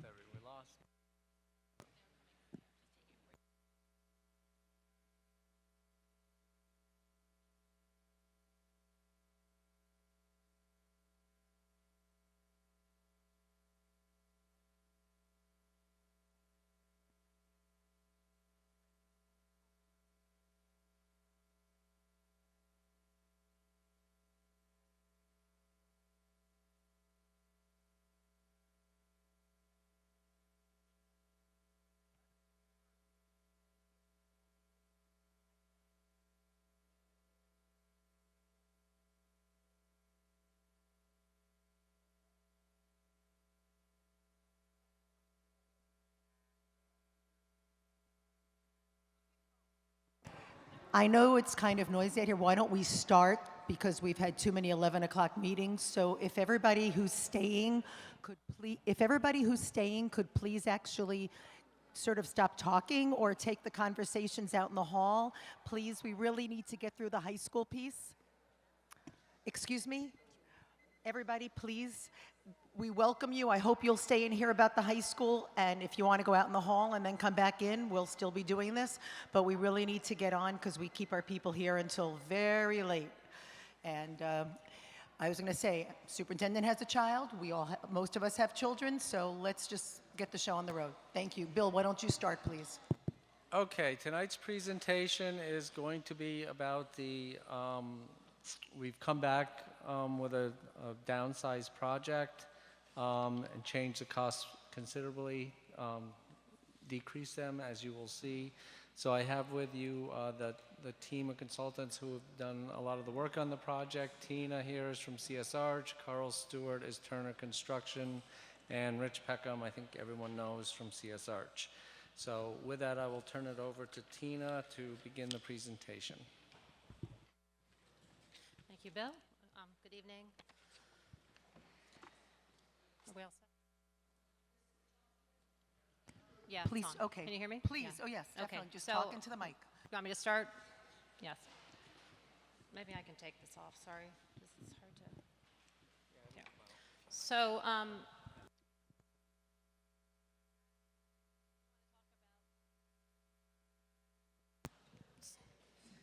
sorry. I'm ready now. Okay, so we're going to talk about the project that has been reworked to reduce cost. The project incorporates the educational specifications that were developed by the board, by the community, and by the staff and students over a very long time period of 3 years. It is intact in every way. It adds space for increased student enrollment.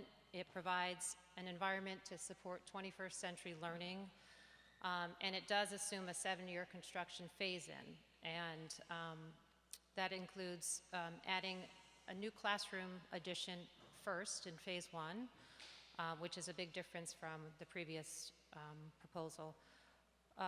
We will occupy the high school during construction. It maximizes state aid. It minimizes costs to the local community, and it reduces impact on student performance. And it assumes that new building areas will be opened as completed.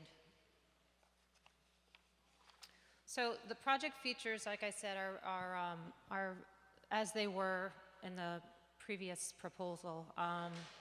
CTA is relocated to the main campus. This is something that was a main goal.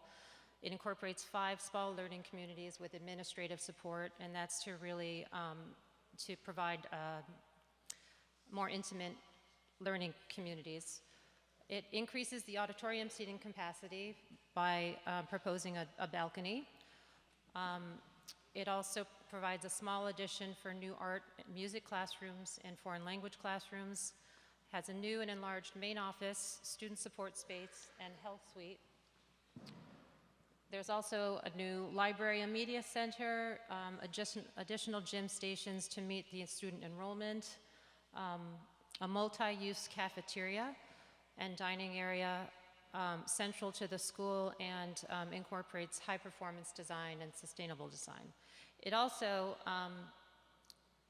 focuses on improving safety, security, and zoning, transparency and accessibility, and health and wellness factors in the educational environment. So by that we mean the students' comfort levels and staff comfort levels.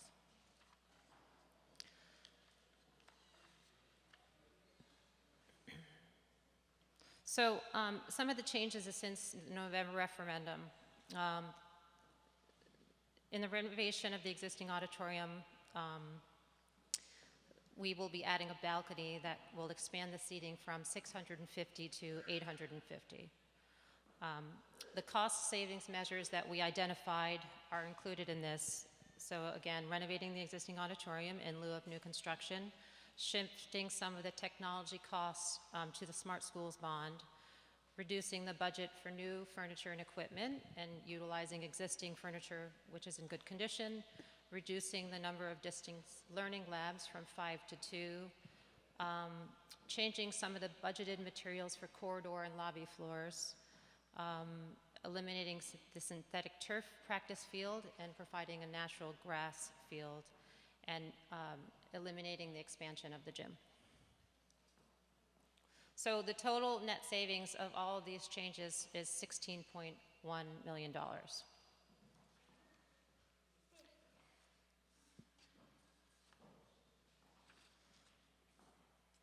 So before I get into actually showing the floor plans, I just want to summarize again. So this new option, rather than building a new auditorium, we'll be renovating the existing auditorium and constructing a balcony to increase capacity.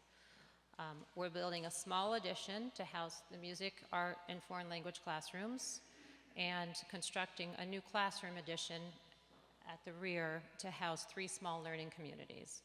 The existing classroom will be renovated to house 2 small learning communities on the upper floors and CTE on the first floor, and the courtyard would be infilled.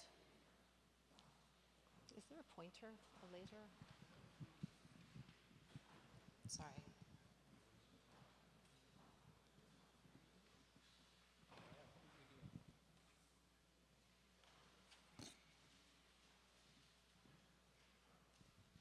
Is it working?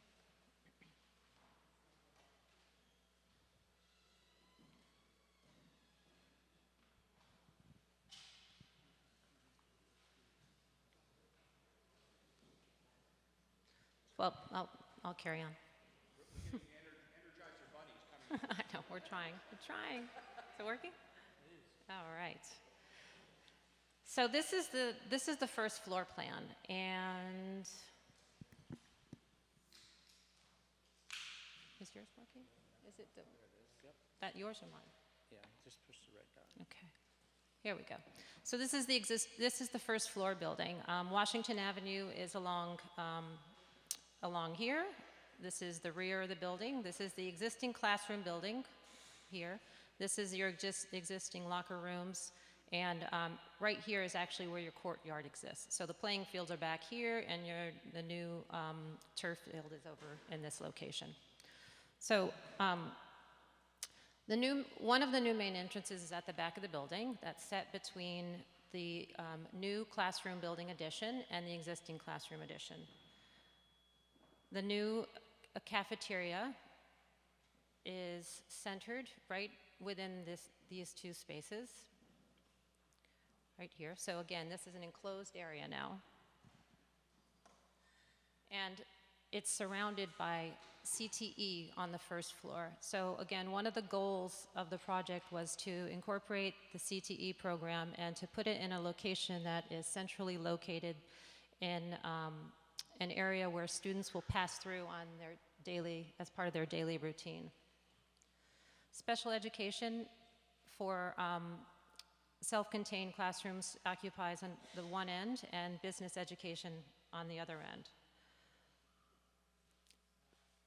Oops, did I do that? Can you go back just one more? Sorry. So this is the first floor of the new classroom building, which is where the first learning community would be. And this is the basement of your existing auditorium. Go ahead, Rich. Sorry. So now we're at the second floor. So at the second floor, this is Washington Avenue, and we're at nearly at grade level. There is a slope up to get to the existing second floor of your existing classroom building, but essentially you'd be coming up a walkway to the main entrance. So the main entrance includes a secure vestibule and security office. And once upon entering, the auditorium is on your left, an existing auditorium with a large lobby to support that space. The main office is directly across, and it is surrounded by your existing gym stations, as well as a new gym station to, again, support the enrollment that is expected. This is the small addition that I referred to, just adjacent to your existing auditorium, and that is a two-story building to hold music classrooms, art classrooms, and foreign language. As you walk from the front of the building to the rear, it's a very open and transparent, with visibility directly through the building to the second learning community. There's also connections that bring you to the existing building, which is housing both small learning communities 4 and 5.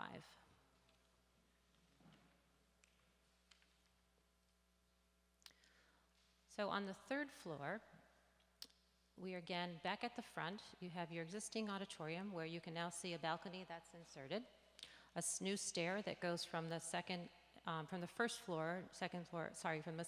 third floor, so it's also an egress stair out of the building. Toilets and an elevator to support the use of this space. Again, a lobby for breakout. Student support space directly across. These are 2 existing gyms. This is your rubber gym, and this is your main gym.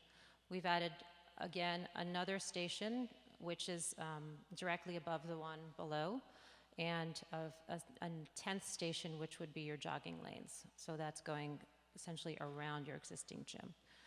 Again, your art classrooms and additional foreign language classrooms at the front addition, supporting the auditorium.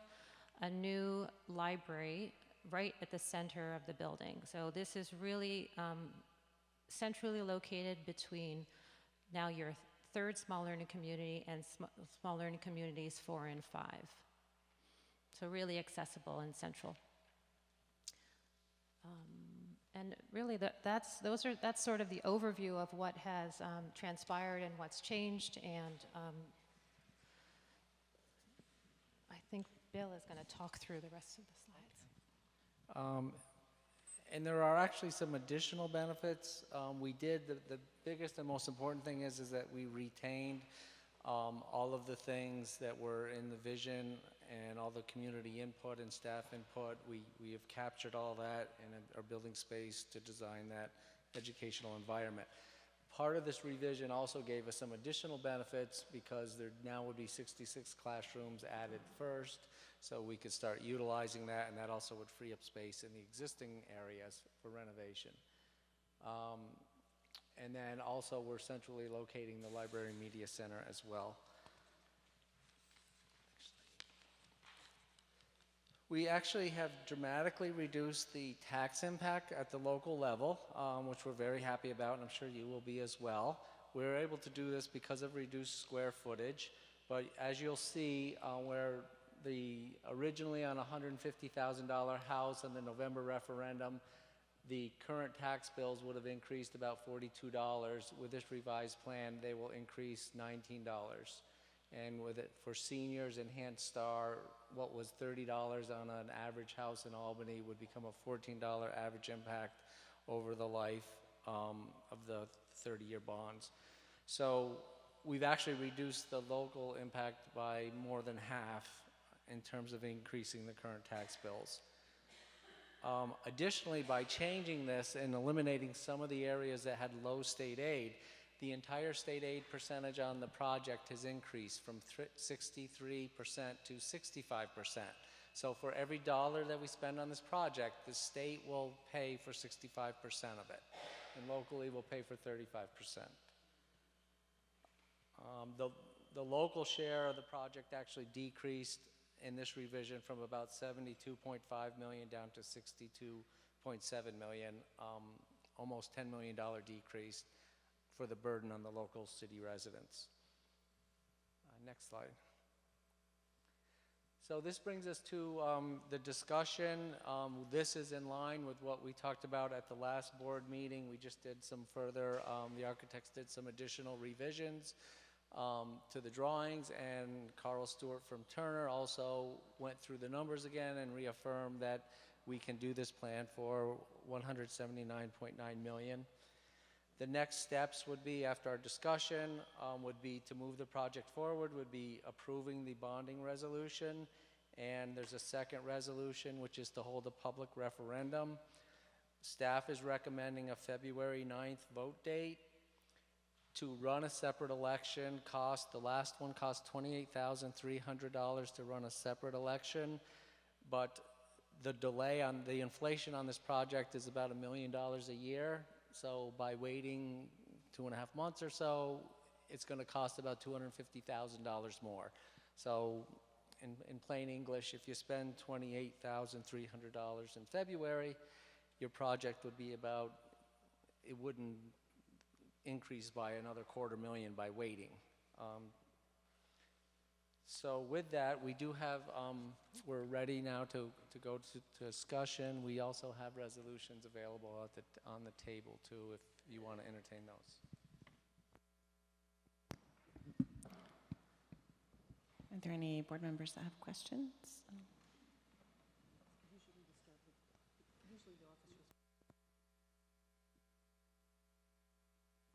Bill, there we go. So I understand what you mean about the ballot cost if we do in February. When you say it'll cost more, is that between February and May, or is it, okay, even that is a 250, okay, all right. And then one more advantage I didn't mention to doing it sooner is it's a big unknown in terms of the state education department approval time, but if we can expedite the project 12 weeks, that gives us 12 more weeks potentially. Earlier you do it, the earlier it would get approved. That might gain us a whole summer of construction, depending on the timing of everything. So that would be huge if you had to wait another full 8 or 9 months for that summer construction when the buildings are empty.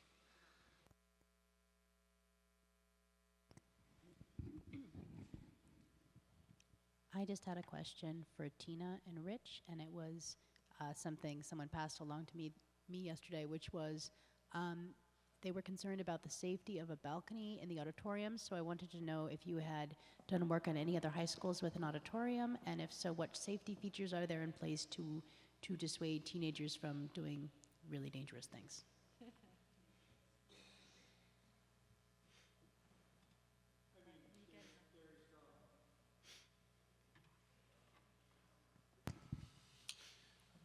Balconies have specific code requirements relative to the railings that are required at the front of the balconies, and as with any high school auditorium, we'd assume that there'd be staff and faculty supervision of anybody in the balconies while they're there.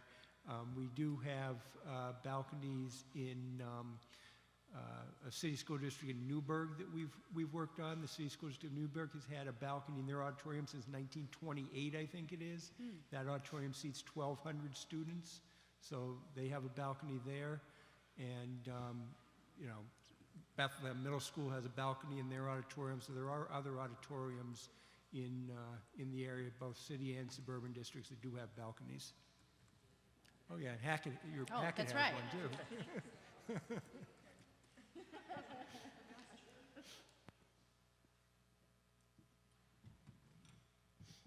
Can you talk a little bit about phasing? Because one of the things that we certainly heard repeatedly from the members of the community about the last vote was that the construction cycle was just too long.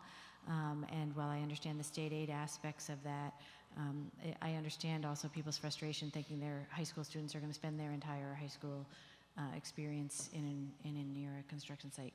So can you talk a little bit about how the phasing of this is different than the phasing before, and how that impacts people's lives, students' lives? So this time around, what we're looking to do is, with the new reconfiguration, we get to do more addition work up front.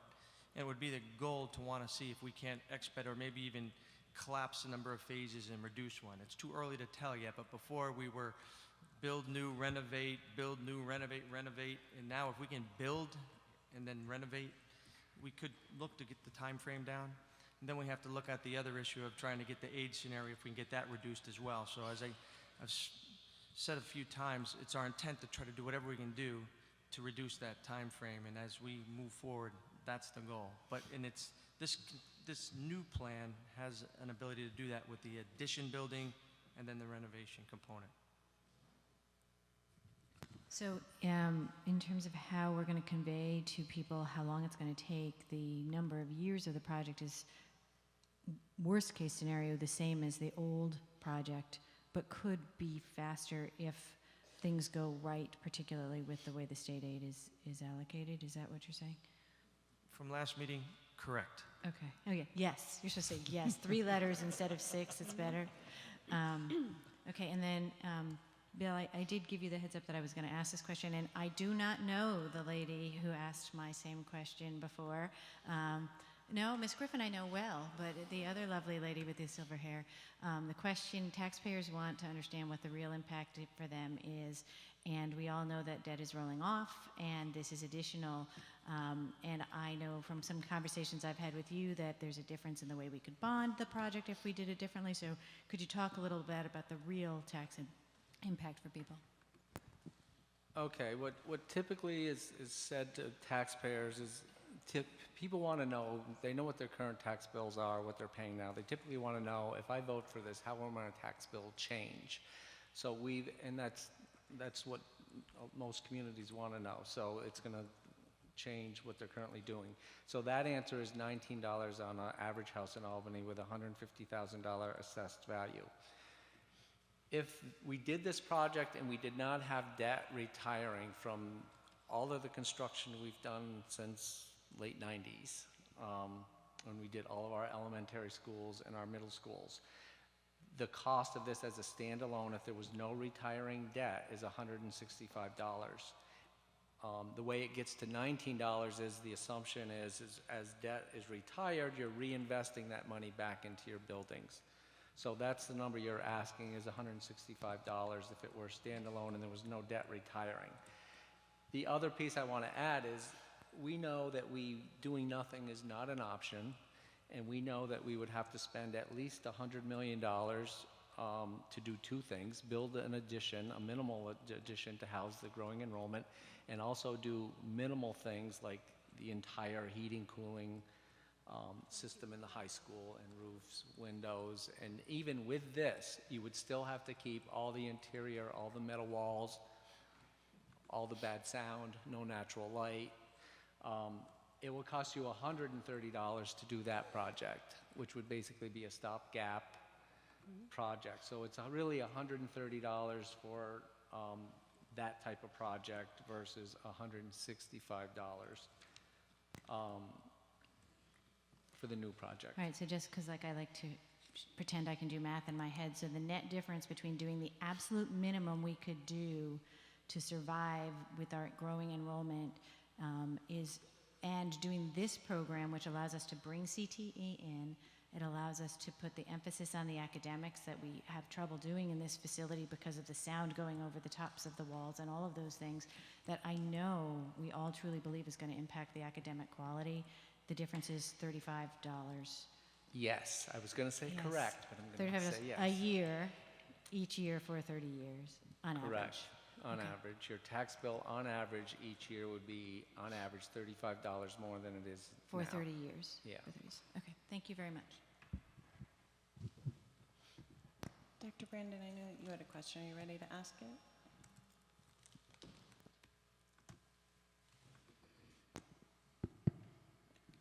I have one question and a couple of comments. I will probably vote yes for this referendum to go back out. I'm still a little hung up on whether it should be February or May, but I'm really torn about it. And I really appreciated the comments from one of the gentlemen tonight. I'm pointing to him right now. Mr. Shapiro, I really could relate to your comment because there is a part of me from the time that the first referendum went down that questions if we should really back up, slow down and back up. That's been one of the things that's had me kind of torn about going out again. I'm just still not, it's not settled with me in my spirit that we should go out again in February or May. You know, they're saying the sooner the better, but I just, you know, but one of the things I'm concerned about, if we go out in February, what are we going to do to communicate more to the community? We've got to, if we do February, what is it, 6 weeks we'll have? Maybe 5 weeks? If we go May, we'll have a little more time. But I do think it's absolutely imperative that we get back out there. And any questions that the community has about what, you know, because everybody still doesn't know how we've scaled down. It's been out there, but the specifics of that, a lot of people still do not know. The fact that state ed will pick up some of that money and how much of it, they're still not aware of that. A lot of the community still doesn't know that the time period that it's going to take for this has a lot to do with how state ed moves. These are things that people in the community still need to know. And how are we going to get that out? If we go with February, it leaves us 5 or 6 weeks to do it.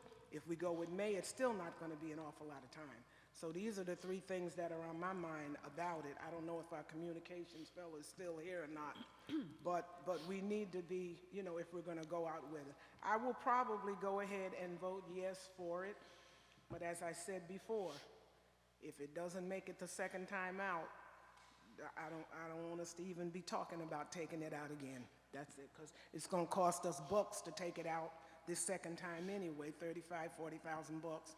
But, and don't get me wrong, I am not against a new high school. I am for a new high school. But we've got a lot of things on the burner right now. Our middle schools are busting out at the seams, and I'm still wondering if the need for a middle school shouldn't come before this high school, because we're in trouble right now. If another charter school closes, we don't have anywhere to put any more children, except at 51 North Lark. So we're in a really, when the people came tonight to talk about the crisis in our district, we are so deep over in it, it is pathetic. We can't hardly turn, there's no wiggle room. So that's why I'm not truly settled with this, but I will probably go ahead and vote yes to put it out there.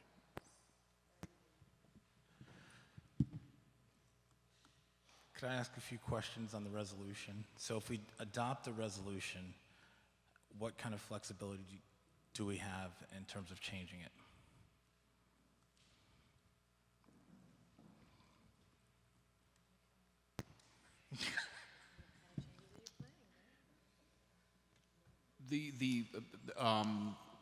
The board is not, let me say it this way. The board can rescind or amend the resolution anytime up to the vote with the following important caveat. There are certain public notice requirements that have to go out in advance of the proposition. So for example, if your question, Mr. Bruce, were what if we adopted this and a month from now decided maybe February is not a good time, we want to move it to May, you could do that. If you adopted this and still want to vote in early February, but in the middle of January you want to change it to 192 million or 152 million, you're going to be too late. So the timing, as long as you still have time for that 45 days of public notice, you would be okay. Okay, so we cut by 15 million and we have, 16 million, sorry. And we decreased basic star by more than a half. Does that mean if we cut 15 million more, we would be flat? I know it's not linear. No, because the reason we picked up so much ground is because we eliminated some very low state aid areas. The auditorium, a lot of that was local share. Expanding the current gym, we wanted to expand that 40 feet was like $40 million because of the project walls. 4 million. 4 million, 40 million, you know. We work with a lot of millions. Yes, 4 million. So that would have gotten very little state aid as well. So we won't be able to capture that in another round of, as you're asking, if we cut 15 million, could we cut this to 0? You know, absolutely not. We already got the big bang for the cuts. All right, I just felt like I had to ask that, right? We received the plan on Tuesday. It's now Thursday. Have we received any feedback from district staff around the plan?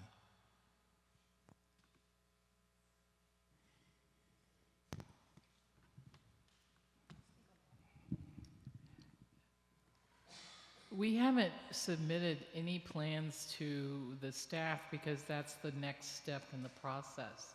The staff then, if you vote and the families support it, or the citizens support it, that's when the faculty provides their input. But we haven't provided input from the staff on this particular drawing at this point in time. As Dr. Brandon mentioned, we have a lot going on in the school district, and I'm just wondering how this high school plan fits in with our broader plan for the district. So I know that we expect improved outcomes, but I haven't fully heard a plan around how a new school will impact outcomes. What's our return on investment? That was the presentation time,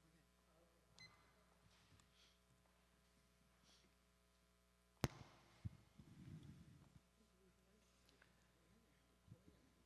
good. I know. Say that again. What are you asking me? I'm asking, we're spending 180 million. How does that impact outcomes? By creating a facility in which we have an academy structure that actually functions, a program that is aligned to career outcomes, and hopefully with all this revised testing thing, an assessment structure that allow our students to succeed. It allows in those spaces where faculty and students can work together in small and large groups, and it also allows, of course, for higher collaboration across disciplines. So the design will help those academies build themselves. And if this goes through, we have sufficient time to create the structure for all of those programs, which we don't have right now. So we're voting without a real full plan? I can't create a plan for that if the facility doesn't exist. If we are going to maintain this facility and this vote goes down, then I am going to propose to the board that you need to let go of the academy structure because the facility will not support that. Let's become a comprehensive high school. Let's go back to North and South, and let's figure out how to do that if in fact this gets voted down. But right now, I'm not going to set this in motion for the next 3 years without a board vote. So since it's my turn next anyway, I will sort of answer the question, even though you probably didn't want me to be the one answering it. Having worked on the restructuring since it began back in 2009, this is actually the step that it would have been really great to have put in place in 2000, actually earlier than 2009, probably like 2002. So in 7 years, it would have been up and running in 2009.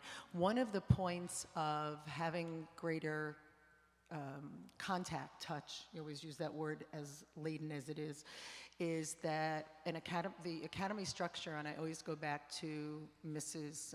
O'Connor, as she's now known, Jody Comerford O'Connor, because she's, I think, the only principal who gives us real data on the back of the contract sheets and tells us how the academy structure has improved the outcome of the students in the Discovery Academy. So it's not that other students haven't improved, it's just we're able to use that as an example.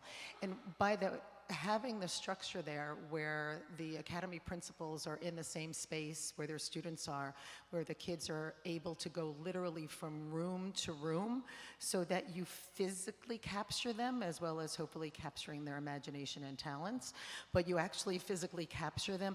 That structure, when we created the 4 Academy plan, we knew that we were putting it, trying to fit like a size 10 foot into a size 7 shoe. It was really difficult, but it was one of those situations where what do we do then? We not give the kids what they need, not get the grant, not try to actually create smaller learning communities. So I see this issue to the extent that I think what you're asking about in terms of the high school is that there's really a plan there. It's just that the physical structure hasn't been able to support it, and actually kids and teachers don't have classrooms, as you know. People have gone to parent night, we've all explained that. There's no classrooms, there's no real hub for each of the academies, there's no support for the transitions in that way. The high school also now, with the new structure, creates spaces for behavioral supports that we really didn't. When we did the restructuring in 2009, we talked about a room where children, when they were having decompression, safe space, where we could actually have that. We had no space to do that. We had to take, space off the library, do things like that.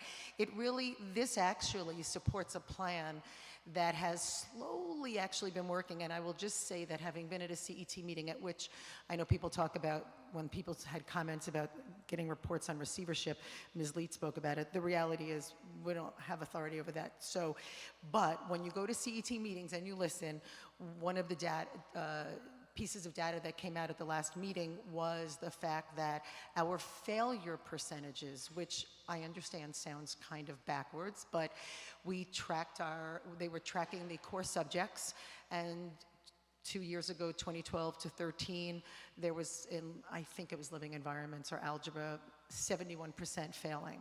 And then in a 2-year span now, through the secondary structure that Ms. Wilson-Turner created, now being implemented by Principal Ghetto, there were huge meetings back then about it. Now, the failure rate is 41% or something like that. So in 3 years' time, the high school has cut by 30% in some of the core subjects for Regents, you know, those numbers. So, I mean, I think there is, to the extent we're talking just about the high school, I firmly believe in the academy structure. I firmly believe in the plan, and I firmly believe in the people that we have in place, and the new person who just took over at one of the academies I know is really well thought of, has tremendous energy.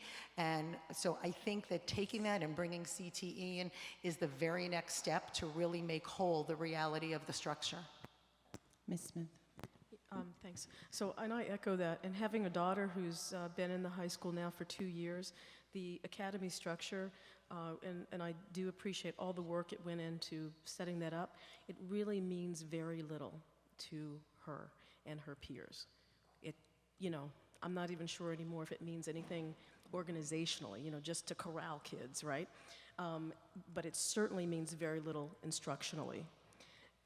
She won't see this, have this experience, unfortunately, but it's very clear to me that from my discussions with her, and you've met her, that she's excited about it because she can see what she could have obtained that she really can't right now.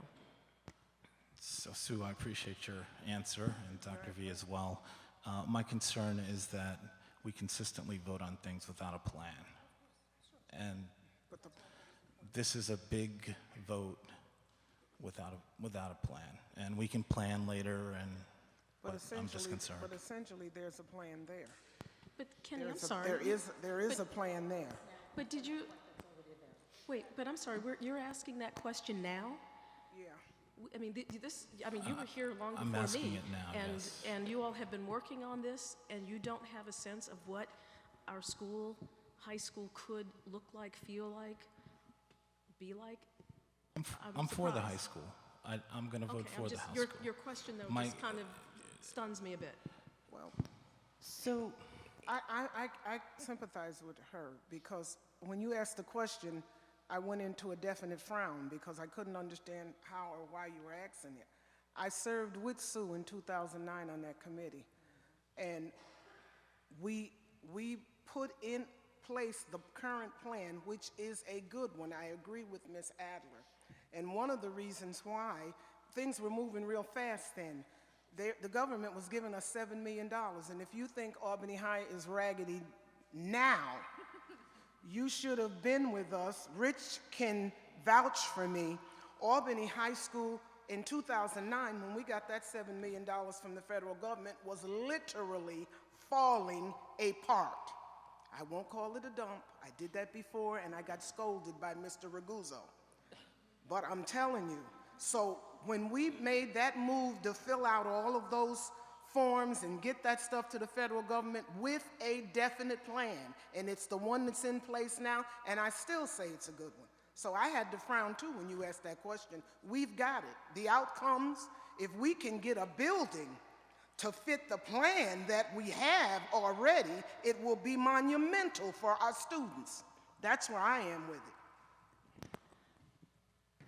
So the good news is I haven't gone yet, so I'm going to go ahead and go right now. One of the things I wanted to ask about, and I'm sorry, and Andre, it's probably totally me, but I'm squeaking tonight. I think my microphone's going to miss me. It's crying. I just wanted to kind of talk about something. When we talk about the concept of the standalone project in terms of the tax impact, usually the way fiscal advisors does it is that's the way that it's done throughout the state. So the way we've seen it and gotten it is the way every single school district throughout the state gets it. It's not usually done where you look at the full tax impact of every single project. It's usually done where you just see the increase. So I really wanted to point that out because that's a significant point that when I found that out, I was like, oh, well, that makes sense why that's what we got. But I also wanted to talk about one of the reasons why this project has been delayed at different times, discussed. I mean, it was actually brought up to vote by the board in like 2005, 2006, and at that time they chose not to do that because of the tax impacts on people, and the debt was not retiring off. And it's actually something that we talked about during this process as well, considering that retiring debt. So when we look at that, that's a significant part to looking at the timing of when things are doing it. You're constantly investing in your house. You have to, or else your house falls apart. You have to constantly invest in buildings, and part of that is looking at the full impact of it. So when debt comes off, you can look to reinvest. So I wanted to kind of bring that concept off. I also wanted to talk about the timing of the vote. I think it's important that we discuss that. I don't think that there's not many things that people are curious about what I'm thinking about. I'm pretty upfront with my thought process and where I am on things. And I think I strongly believe that a February vote is the right direction. And I wanted to kind of talk about some of the reasons why I believe that. The first one is the obvious one. We can hit the ground running with fixing the roof. And that has to happen. My son, the first few days of school, it rained, it was raining. I mean, there was water all over the place. It has to happen, and it has to happen as soon as we can do it. And the only way to make it happen is by voting in February. That was one of the big questions that we asked our consultants on exactly when is the latest we can vote to hit the ground running in February. But there's also impacts to the whole project, and since I know everybody's shocked that I don't actually have anything to do with construction and building designing in my real life, but I can use a screw gun, but other than that, if you guys could just speak to how even this 3-month window could impact the phasing of the project, I would appreciate that. When we went through the workshop last meeting, we put up a timeline, and when we voted on the last referendum, and you looked at the process of design and SED review, the construction start was an April time frame. And that April was with the process starting in November. And that very first summer is so important because we need to get any abatement of things that we can't do when kids are in the school, done in those off hours and those closed times. So one of the things now is we're right on that brink in the February of not only the roof work and things you would like to do this summer, but also getting that strong construction start in that first summer. And if you do push it to a May vote or later, then you're going to miss that first summer school year. So if there's abatement and things that have to happen in order for other things to progress, especially on some of the infrastructure items, it might have to push. That's experience talking. We haven't had to get into the details yet. That's the next process after a vote. But that is just one of the concerns that I have, is it would push the process out further down the line, just because of the school year timing of how construction progresses. Thank you. And then I would just, again, I don't think that anybody is curious if I support this project or not. I've been pretty out there on it. But I just wanted to kind of talk very briefly about why I'm so passionate about this project. And it is absolute passion about this project. As everyone knows, my children, although maybe my daughter will be there when it's completed if we're able to shorten it, but it was anticipated that my children would be there just during construction, so potentially not see the end product at all. So I'm not actually doing this for my children. And I've said it many times, I know it's kind of cheesy, but I'm a cheesy girl at heart, so it's for my grandchildren. It's for the future of this city, because if we don't start investing, if we don't start looking at what comes next and looking at our buildings, it's not going to happen. And I do believe it will impact student performance. If you have gone in the school, the classrooms are not soundproofed. You can hear everything in the next classroom over. So maybe if you're a kid in a very quiet classroom with everybody perfectly paying attention, which even the best high school student, I think that that's kind of a stretch, having spent a lot of time with them now. They're not quiet individuals. it's still, what we're looking at is we're setting up situations where our marginal kids and our kids that are not doing well, it's so hard for them to succeed because of the facilities. If you're in a classroom that is not soundproof, you're hearing everything that's going on in the next room, everything that's going on in the hallway, and you're not likely to pay attention, you're not going to listen to that teacher. You're going to be listening to all these other things going on. If it's easy to kind of get lost on the way because of the maze-like interiors, and I promise you, if you've not walked through the classroom building, I would love to give anybody just 5 classroom numbers and say, go find them, because it will take you forever. I've tried. I promise you, it's not logical. There's so many layers to this that is difficult. If it's so easy to leave the school, if you're a kid that doesn't want to go to algebra, you're not going to go. And that's the bottom line. So we need a facility that sets our kids up to succeed. And this facility doesn't do it. It doesn't. It was not built with our kids in mind. It was built with a diminishing budget and then design as you build ad hoc interior. That's not built looking at the kids. Our kids deserve a facility where we actually look at their needs and build a building for them.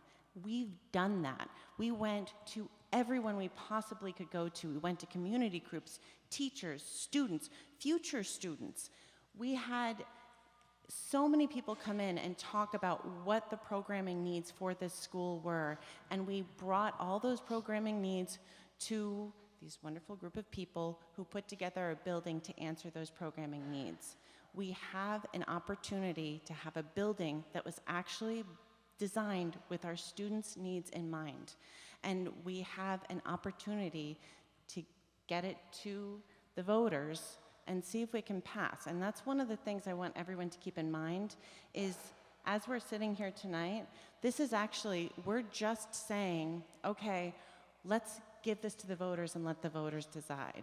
Each of us will have that opportunity as an Albany voter to go in and make that choice ourselves, but we have the same voice as every other voter with that. Right now, we're just saying, voters, what are your thoughts? And I think this is an excellent plan. We tailored things down. We were within 92 votes, 10 votes on election day. Time is now. So that's my pitch.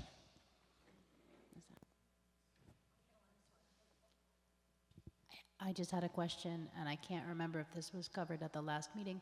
Is there some reason that the new roof project would have to be done as part of the $180 million complete reconstruction, or is there no reason you could not pass a roof project in February and get that done over the summer, no matter what we decide to do with the high school?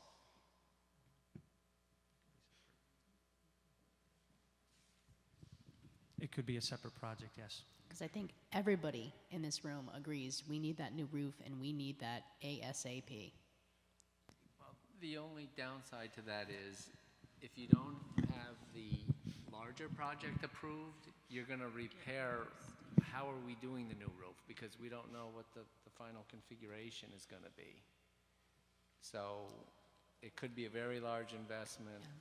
I guess I'm saying I like a lot of things about this new plan, but I'd be very uncomfortable putting this plan forward for a vote tonight or for a referendum in February, both because of some of the things that the community members have said about a February referendum and because we got this plan yesterday at 5 o'clock. I didn't get some of the figures about the costs. I didn't know the details about the local cost, and that's important. If I'm getting that information at 3:30 this afternoon, that's not enough time to look at it. That's not enough time to consult with people about it. I mean, our board policies say we discuss at the first meet. We get things 5 days in advance. We discuss at the first meeting, and then we vote at the following meeting because that's the way to make sure we do things right. Honestly, we've spent 15 years on this project.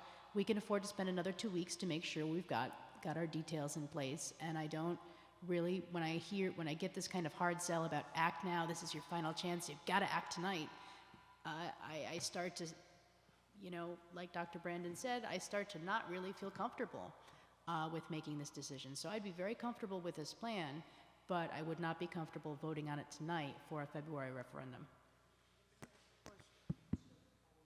Ellen Can you be more specific about exactly what else you're looking for? I know you got half of the information you asked for, you didn't get it today, because I was questioning that too, and then I finally got a hold of Jen, and it had just been put out when I shut down the computer. So I was looking for that last bit too, and we didn't get it until late. But could you be more specific about exactly what else it is that you need besides what you asked for last week that we need to wait another 2 weeks? More specific on. Well, I would like to go sit down with Mr. Hogan and talk about how we got the $19 figure, because by the end of the day, I was having a hard time with it, looking at the tiny little numbers on that bond schedule, trying to make sense of it.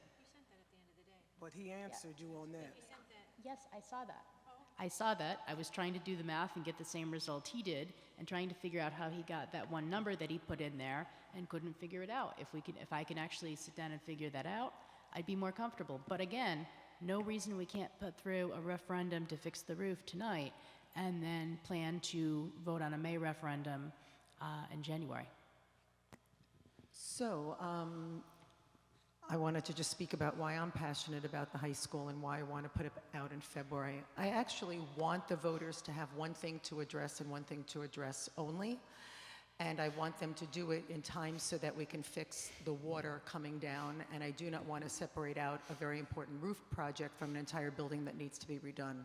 This board actually had gotten the E design at the last board meeting, and all that was left was to hammer out the exact savings or burden on the taxpayers and the difference between the two. So the passion, though, about the school is, and I've said it before, is Rose is right. And going back to when I first went into that high school in 2009, and all the years now, and spending as much time there as I do, and hopefully I won't get choked up when I talk about this, the message to me, and we had this when we talked about the football team, and we had it when the soccer team goes places and the tweets they received. Our district children deserve a high school that's not falling apart, and they deserved it yesterday. And the message really is, and what we're looking at is a better version of what we spent 3 years doing. So waiting longer makes no sense to me, because it should have happened in November, and since it didn't, we listened to the voters, the 92 of them, and we came out with a different plan. But our kids, the pride that they should have in their school and the message that they deserve what the suburban kids do, I will just encapsulate, to be brief, by this. On Facebook, there's a gentleman who used to live in the district. He doesn't live here anymore, and he had been an elected official. And he had put out a statement asking everybody in the city whom he was aware of to vote against the high school in November. And my response to him, which I cannot actually recreate right now in my head, but was on Facebook, was to basically say to him, having been at Guilderland on the football field and have seen what it looked like and what the facility looked like and what the campus looked like, and also to hear from my son when he went with the football team there, what he called palpable racial kind of feelings as the team went on the field.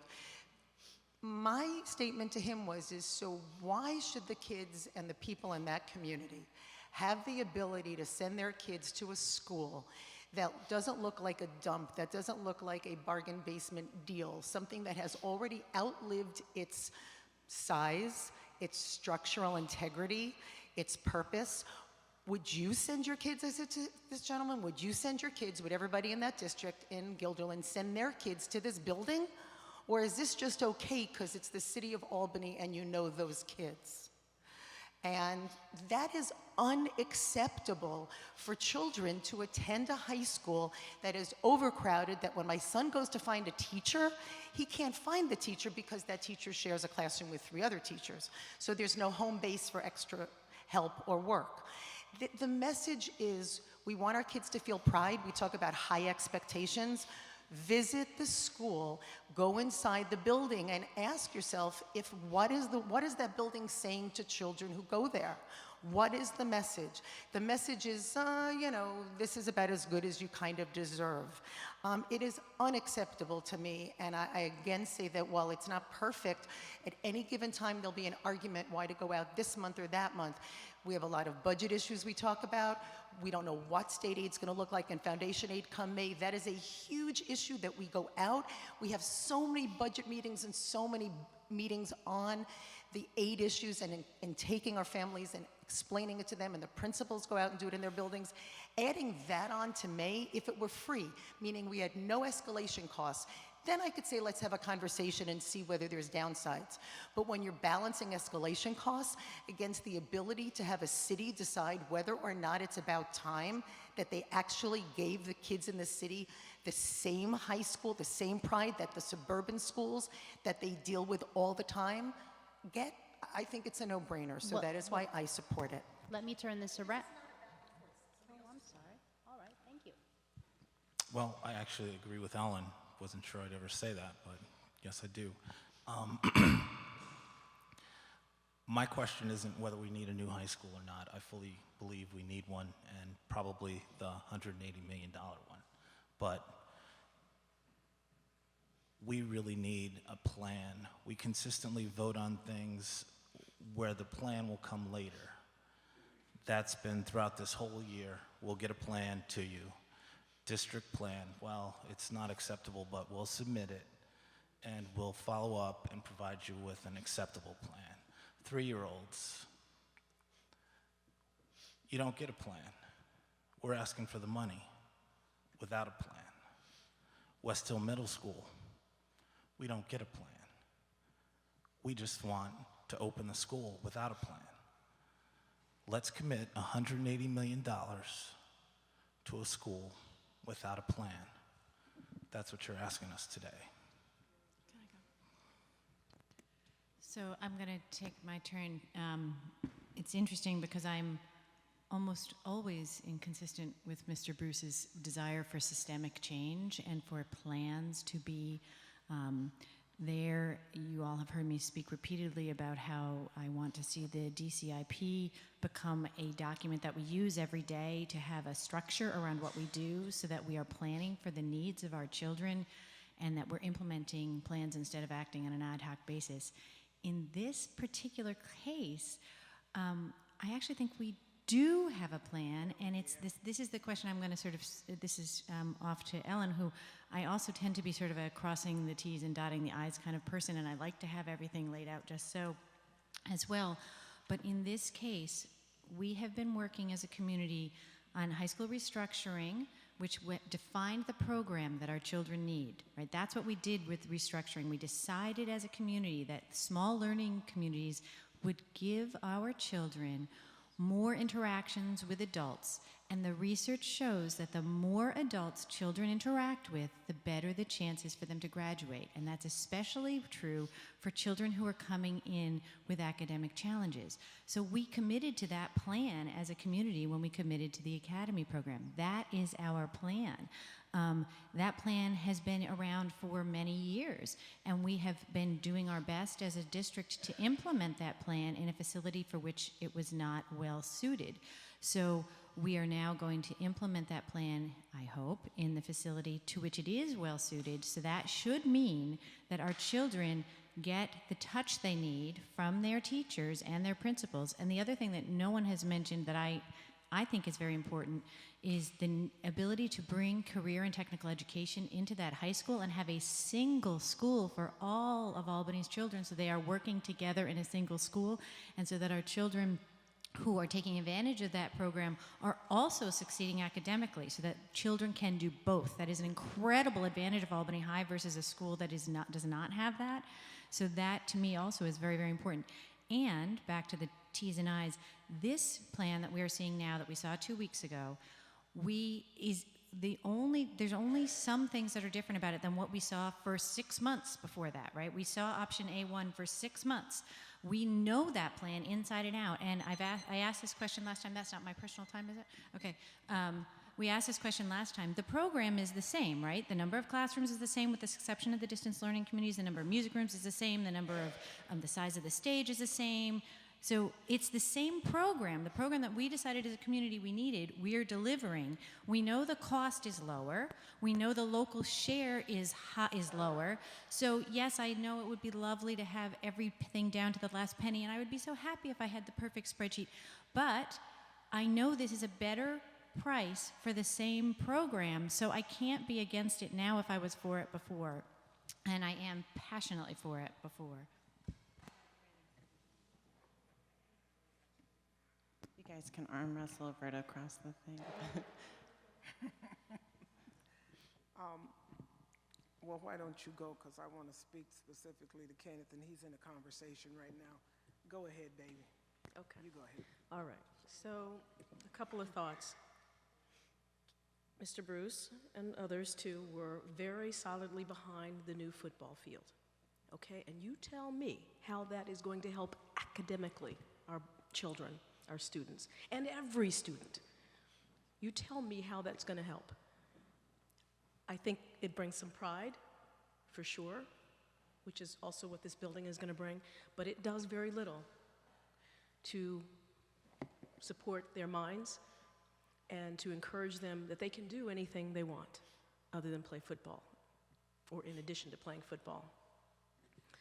The second thing is, I think it's unfair to bring in the 3-year-old issue and other issues that this board has talked about. I wasn't present when you've talked about, so I don't want to debate that. I really don't, but I think it's unfair to bring that in, and we can speak more about that at some other point. I think that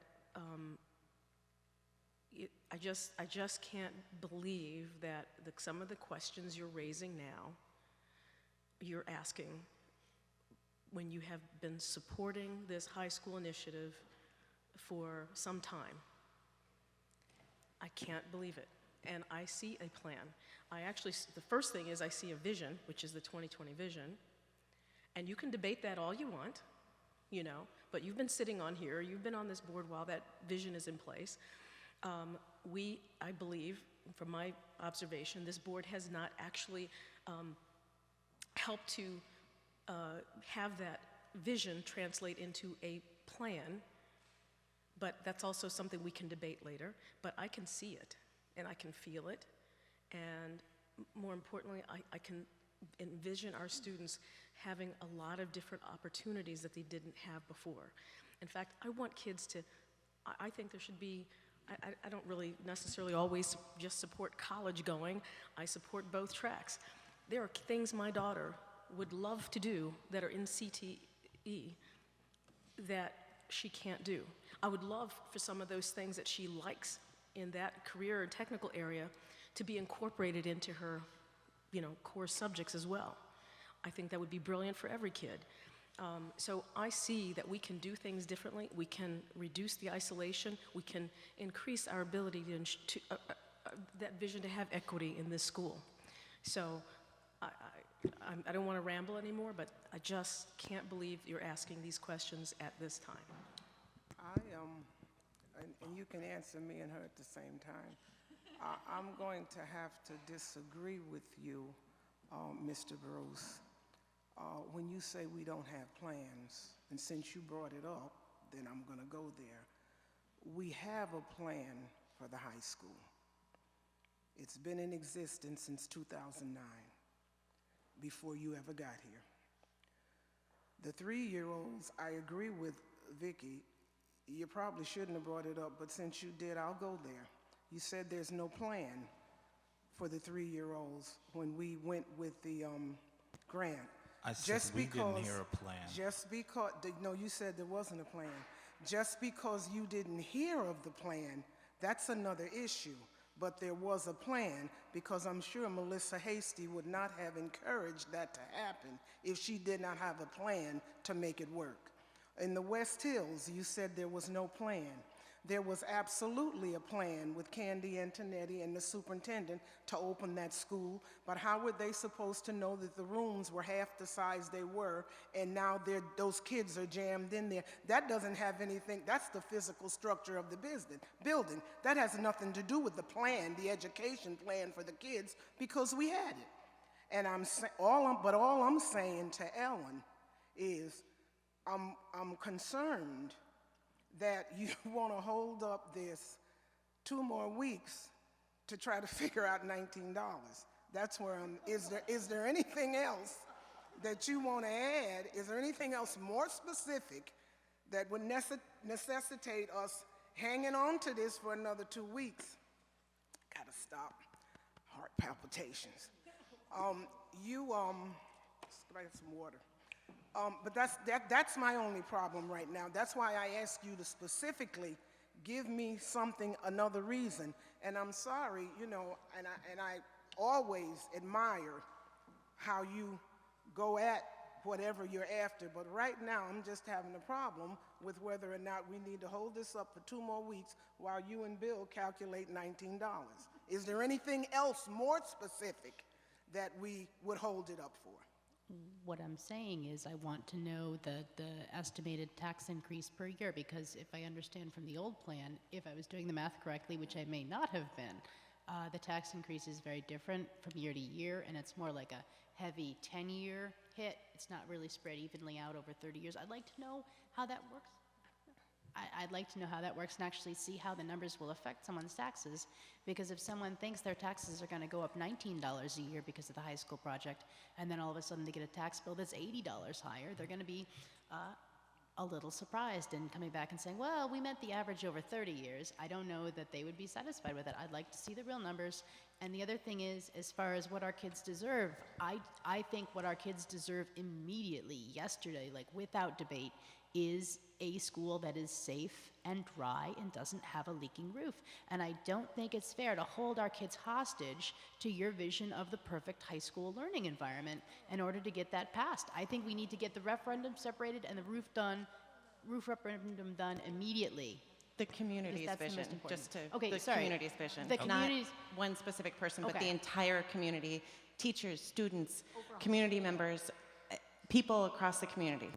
I don't think it's fair to take the roof package and inextricably link that to a complete high school restructuring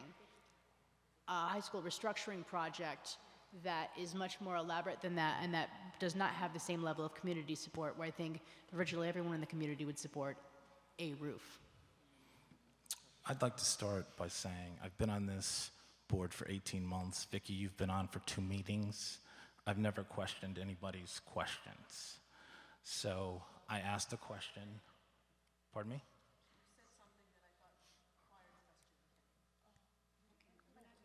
Okay.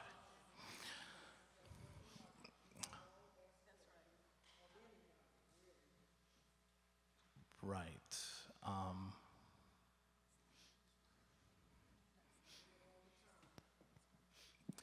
My concern, again, is we had a full list of community members here tonight asking for accountability, asking for us to do things differently, asking for us to educate their children. Consistently, we were asked to vote on whatever it is. I won't name things. We're asked to vote with the expectation that the plan will come later.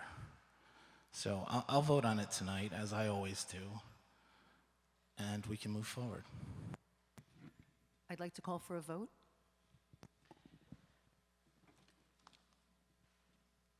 I think Robert's rules, I have to actually move to make for the resolution. I'd like to move the question. You want me, so that means I have to read it, right? Bill, which order am I supposed to do it in? The order that they're sitting in front of me? Which is first, Jeff, the referendum or the bond?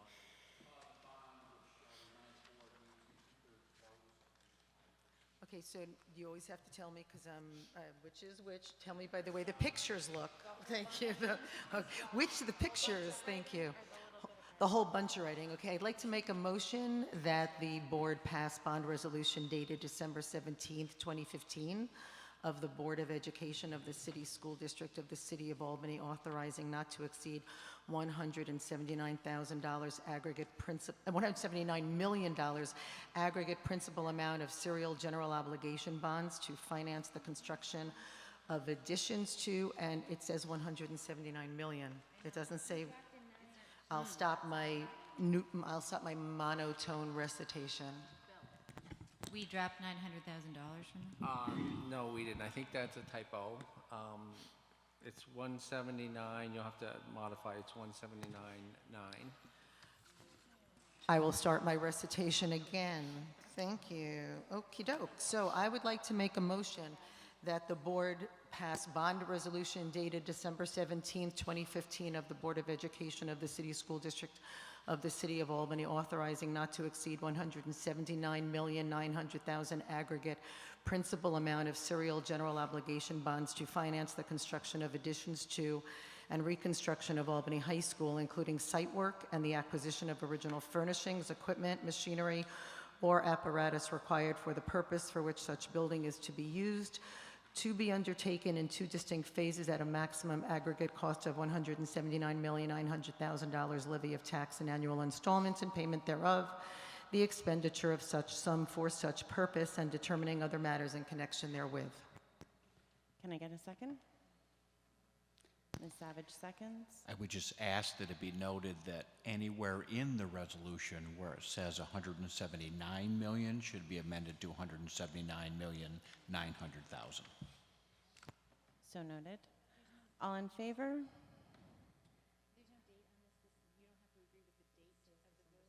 December 17th?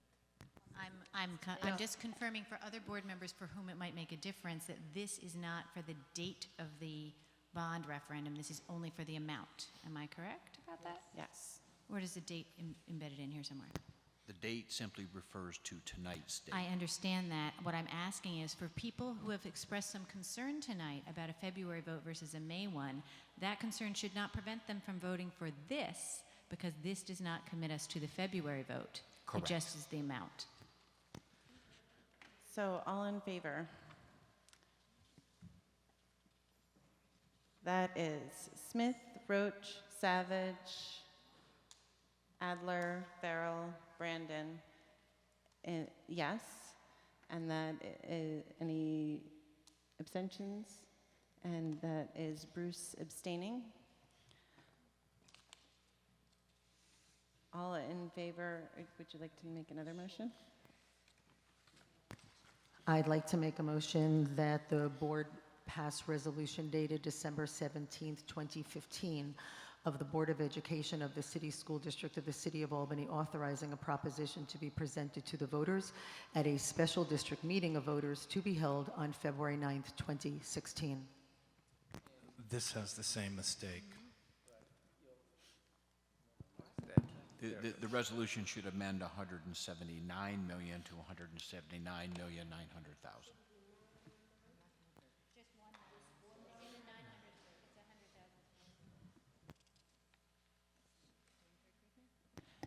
Can I get a second on that? Ms. Smith, all in favor? That is Smith, Savage, Adler, Farrell, and Brandon. Anyone abstaining? That is Bruce abstaining. Anyone against? Roach against. Motion passes. Thank you very much. Next up, we have our policy discussion and action.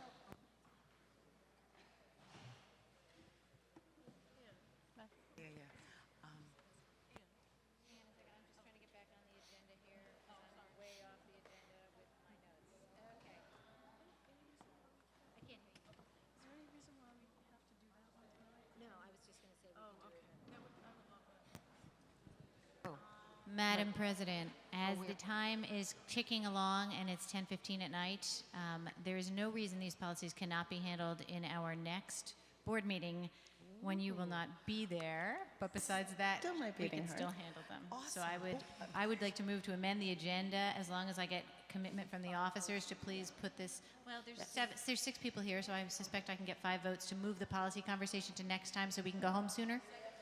Yes. Wait. You second that, Ms. Smith seconds, and that is that is unanimous with the exception of Mr. Bruce is absent. So that is moved.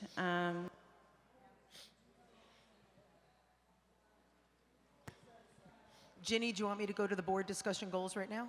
Okay, we are now, okay. We do need Ken here, okay.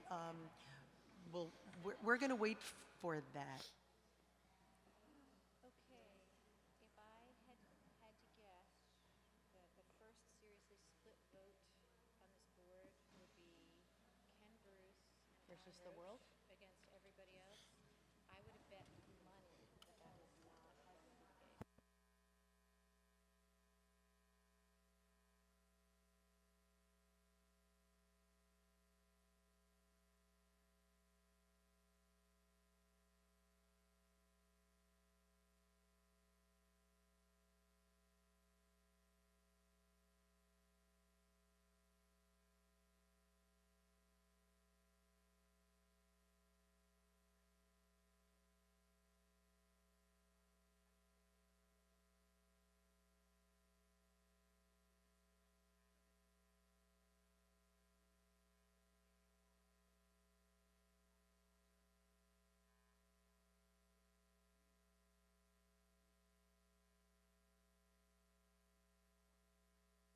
So Bill, Bill and the superintendent, since our next topic is board goal discussion, and we are waiting for Kenny and Ginny, I will ask something because Rose and I were just talking and we're not sure of the date.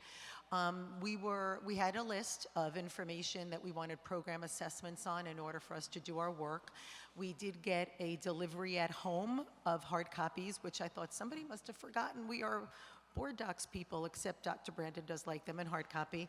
So with that in mind, could you clarify for us the date? Because I thought it was the 17th. Rose thinks it's the 18th, and I would love for it to be the 18th. Yay. The less contentiousness, the better. So it's just tomorrow. Great. So now Ginny is back. We're on to board goal discussion.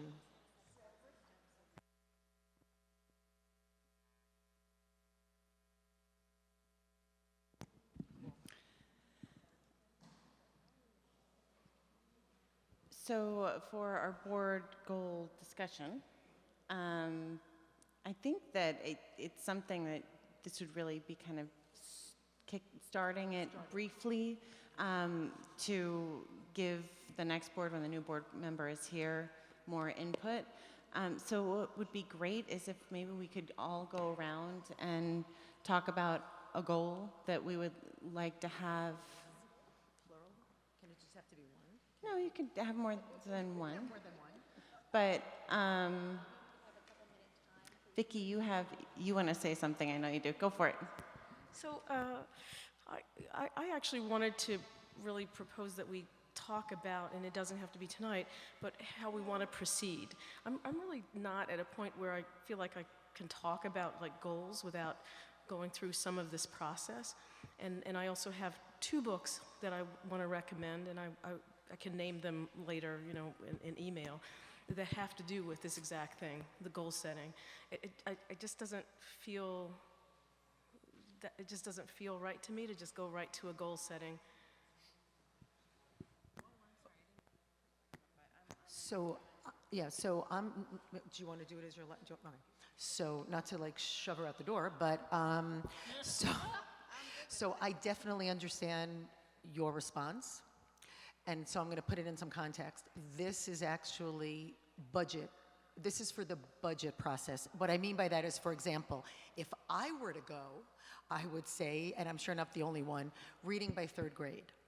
And then if I were to go, I'd also say at 4th grade math. Well, I'm actually going to talk about 3rd grade reading only because funds are limited, so I want to at least start with that. Not that we're not teaching math by 4th grade, but we often think the drop, as you know, of 4th grade math is related to math going from numbers to word problems, and that it's hard to tease it out, and oftentimes reading. Okay, and like a second thing for me would be what I call the loop of.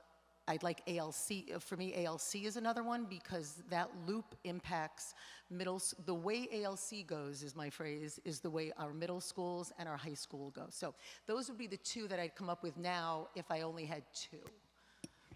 And that's why we'd start talking about it. And let me give you the history. Previously, we would have Bill and the prior superintendent would sit over there, and they would actually have us go around. It wouldn't be a surprise, we'd know it. And it would be what the goals were budget-wise, so that then the superintendent would have an opportunity to go back and craft a proposed budget in line with what the board's goals were moving forward. It's not like a huge system plan for the district as much as how do we allocate resources that are not infinite going forward this year. So I want to understand, this discussion tonight is to more or less, for lack of a better word, for lack of better words, and don't get me wrong, throw something together. I'm sounding like Kenneth now. This is to throw something together for the superintendent so that she can plan a budget.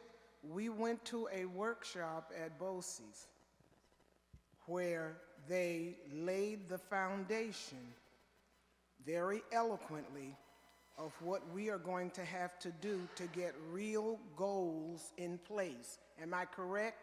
4 or 5 of them. We did not accomplish that. They simply laid the foundation. That whole thing to me, maybe it's because they might not have been asked correctly what to do in the first place, but we all know what they did, and it was not what we thought was going to happen when we went there. Yeah. So now here we are going to have a goals discussion, and I need to know, well, from what Sue just said, we're going to talk about different goals of the board members in order to assist the superintendent in putting the budget together.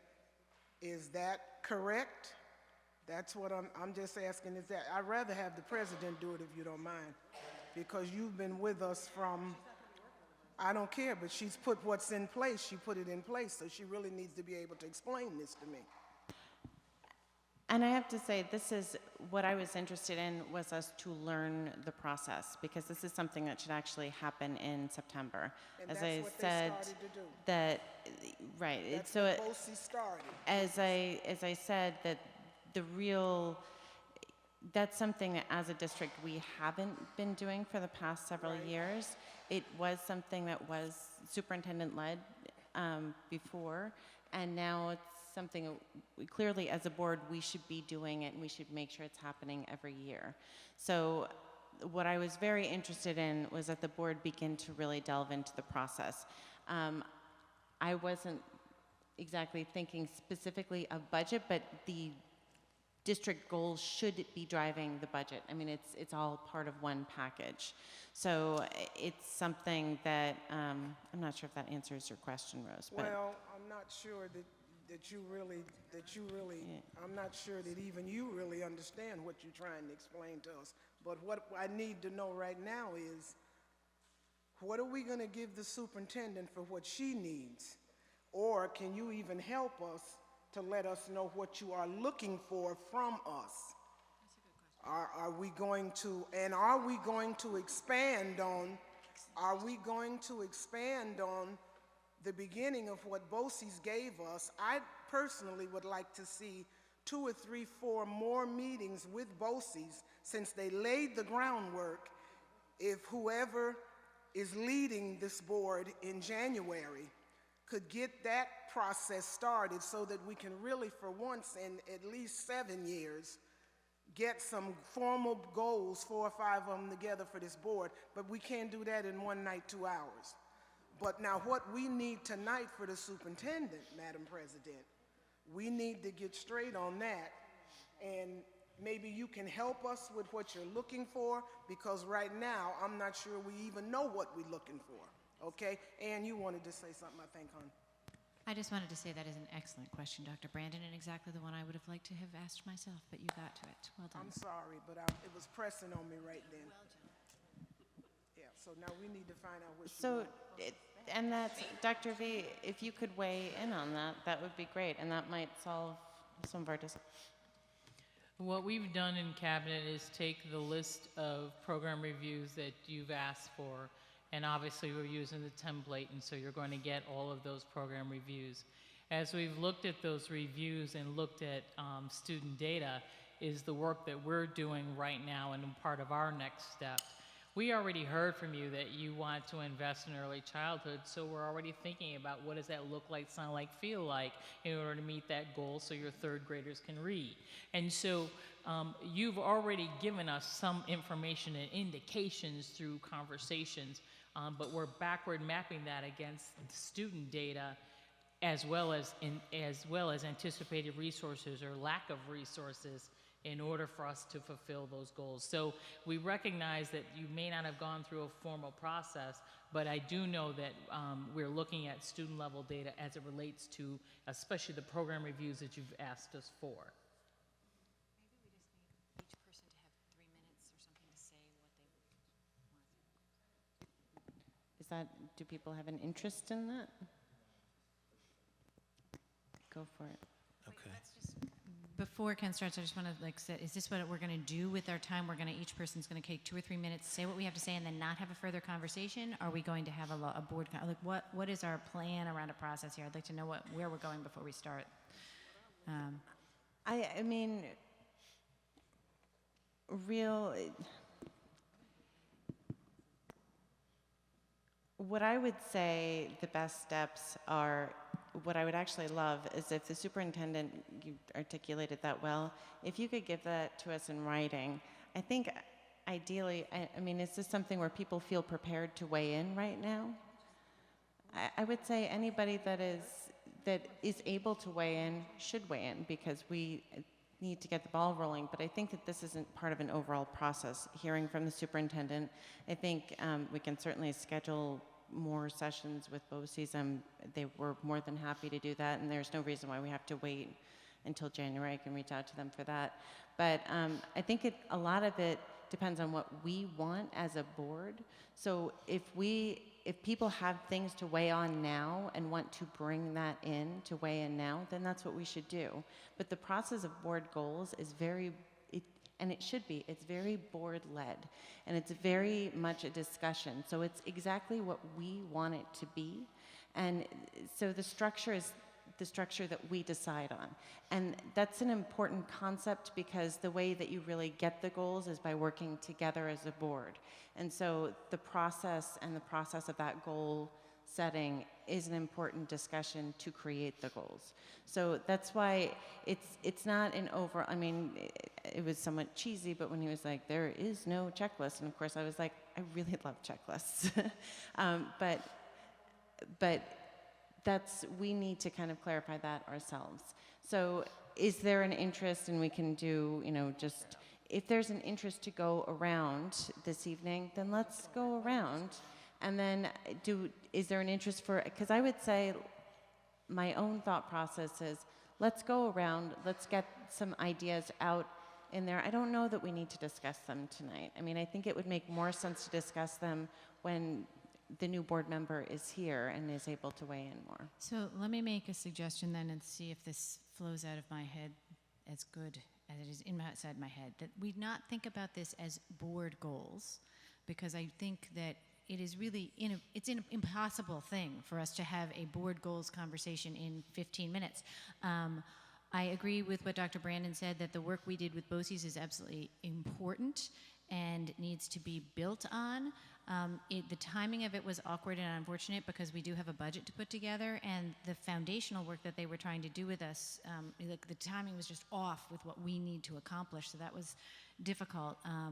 But I do think Dr. V has correctly heard us over and over with, we want our children to read by 3rd grade. I mean, this is not something that we are coming out of the ether, right? This is part of the educational process that everyone knows, learn to read by 3rd grade, read to learn after 3rd grade. That's part of the whole message. But I think if we each have a few minutes to just say what is important to us, it may give her a sense of the kinds of things that might be on our minds as we're reviewing the budget, which she already knows, because we've already asked for the review programs. It's just a few more kind of inputs into that. But it's not going to be board goals. It's more like input into the budget process.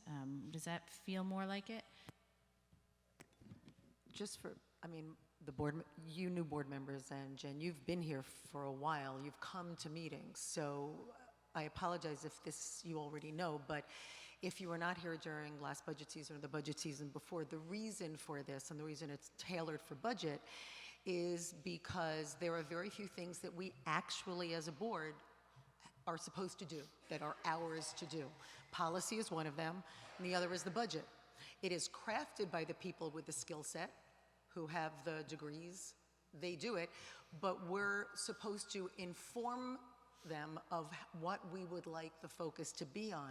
Obviously, it would be bizarre if we focused on something that was completely aberrant from what the goals of the district have been thus far on a website, as discussed, whether you call it 2020 or anything else. So that's true, but in a sense that doesn't negate that one of the ways when we have a million things to fix and lots of needs to kind of help drive where do we put it, not to forget the other things, but to kind of figure out where do we want to make sure we have laser focus when push comes to shove with a little extra money or what we're doing, in crafting the budget. That's to me what the context of this is.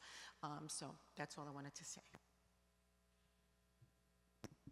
So would people like to go around briefly? It's not the last time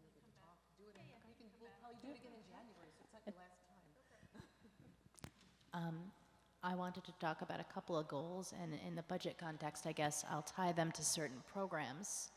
The first goal is, of course, reading by third grade, and I don't see that as tied to any one particular program, but just I think it's almost a given. It probably is the #1 goal among board members and the goal that we need to work toward as a district.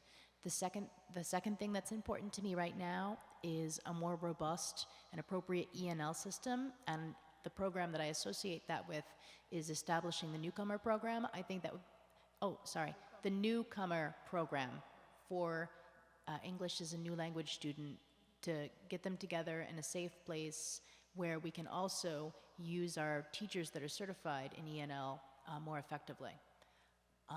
The third goal that's important to me, and it's one that we don't talk about, we talk about improving students' academic abilities, and we talk about students' socio-emotional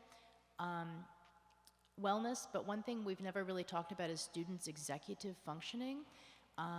And what I loved about the grade reconfiguration meeting that we went to earlier in the week was the presentation on AVID, which is advancement via individual determination. And I love this program.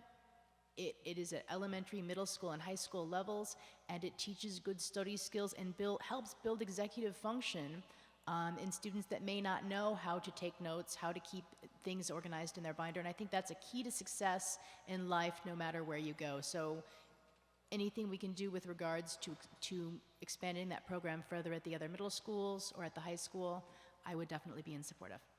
That's my piece. So for me, it's sort of a process coming down from the 2020 vision into the ultimate goals. So for me, the overarching goal is that we meet every single child where they are and move them forward. That's the goal, right? Everything else is details. That's the goal. Meet the children where they are and move them forward. And in particular, of course, as Ellen has already stated so eloquently, every child needs to read by third grade. That is absolutely critical, and we need to put our resources there. Dr. Brandon has convinced me repeatedly of the transition challenge from middle school to high school being a very important element. I'm stealing it, I'm adding to it, I'm building, foreshadowing. So as I think about those as our overarching goals, right, meeting all of our children where they are and moving them forward, then I think about, well, what are the underlying issues that need to be addressed to make that happen? And I'm not a professional educator. I leave that to the professional educators, but when I read the NICID DTSDE response, what they talked about most, or what resonated with me most, was the lack of systems in our district, district-wide systems to promote the goals. That we have a fabulous vision in this district, but we don't have the systems in place to make the vision a reality. And that, to me, is where we need to be thinking is systemically, not ad hoc. And I have 3 examples that I think are really specific examples about where I feel like we just don't have systems. Even though we have many wonderful people with good intentions, we don't have systems. One of them is, and some of these I already know are underway, but I want to keep the focus on them, is family engagement and communication. We need a strong plan for family engagement so that families and teachers and the district are all working together. Some of that is just basic communications, right? It's just getting the word out about things, but some of it is deeper. We need to find ways to do culturally sensitive communication that gets to all of our families in all of our communities. And I, again, stress that we need to do that systemically. This isn't about, like, saying principals, do a better job with this. Like, we need systems that help principals with best practices and with guidance and support to do that. So family engagement is one. The second one, which I know I've spoken about many times, is the directly addressing race and the impact of race and equity in our school system. It is something we need systemic change around. It's not just about talking about different people, but specifically making change. For example, I would like to see an excellent cross-system cultural competency training program. That is something that we absolutely need. We also need better hiring or different hiring, and I know Kathleen has been working very hard to increase our minority hiring, and that's not going to happen overnight. It's very, very difficult to do. So we have to work with the staff we have so that we make sure that we have the training so that every teacher can be effective in teaching children who grow up in a different culture than that teacher did. That's really important, and I think it's a place we're not doing systemic change.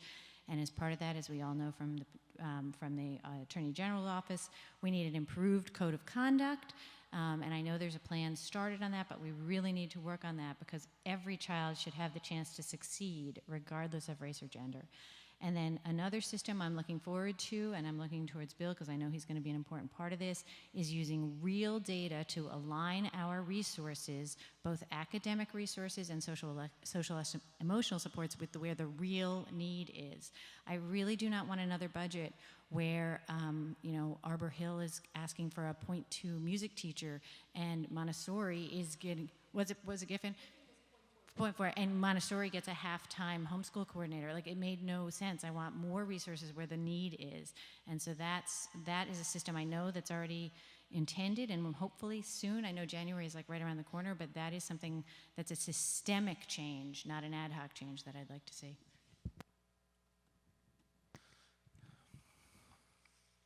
So I'd also like to see not just reading by 3rd grade, but I'd also like to see us focus on those that we have failed and can't read, and they're beyond 3rd grade. I'd like to focus on early childhood education. It's shown that the achievement gap is most substantial before they get to kindergarten. Let's devote resources there, and Ann already mentioned so eloquently community engagement. I think that should be a focus as well. Sorry, it seems huggy of me to do 2 bites of the apple, but so, oh, I hear mumbling over there. Rose, I can even hear you when you have your thing in front of you. So, anyway.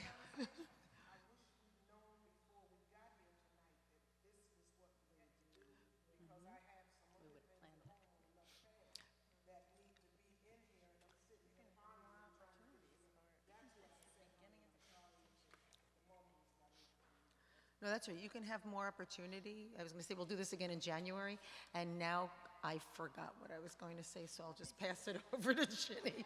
There was one other program I really wanted to speak of, but clearly, as my mother used to say, it can't have been important. If there's one thing from what you take from my brief input into the board goals, it's alt-ed. Please, please, please.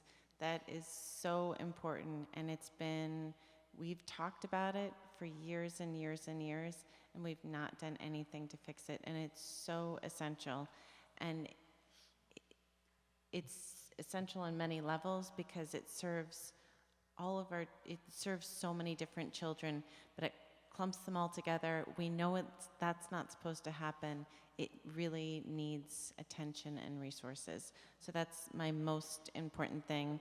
I'd love to echo the whole concept of minority hiring. I'd also add Albany resident hiring. That's a particular passion of mine that did not happen. I didn't get to push that as much as I wanted to over my tenure of the board, and I think that's really important.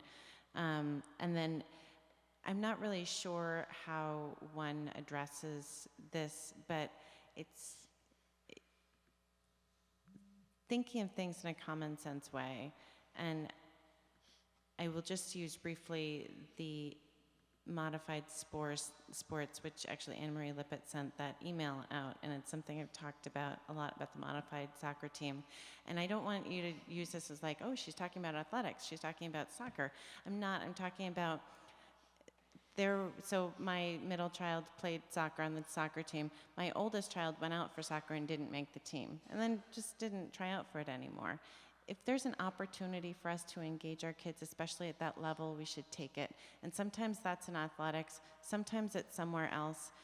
Let's look at different things and work on engaging our kids. If a kid wants to play a sport at the modified level, then let's make sure that all those 50 kids are on an athletic team, because that's like an inexpensive after-school program.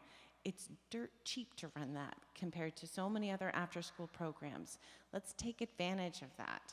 let's take, there's so many opportunities like that, but do it in a common sense way, because that's a citywide program. So there were children that were walking over 2 miles to get there and back to different sports games. So make sure that those kids are able to get to the places that they need to go.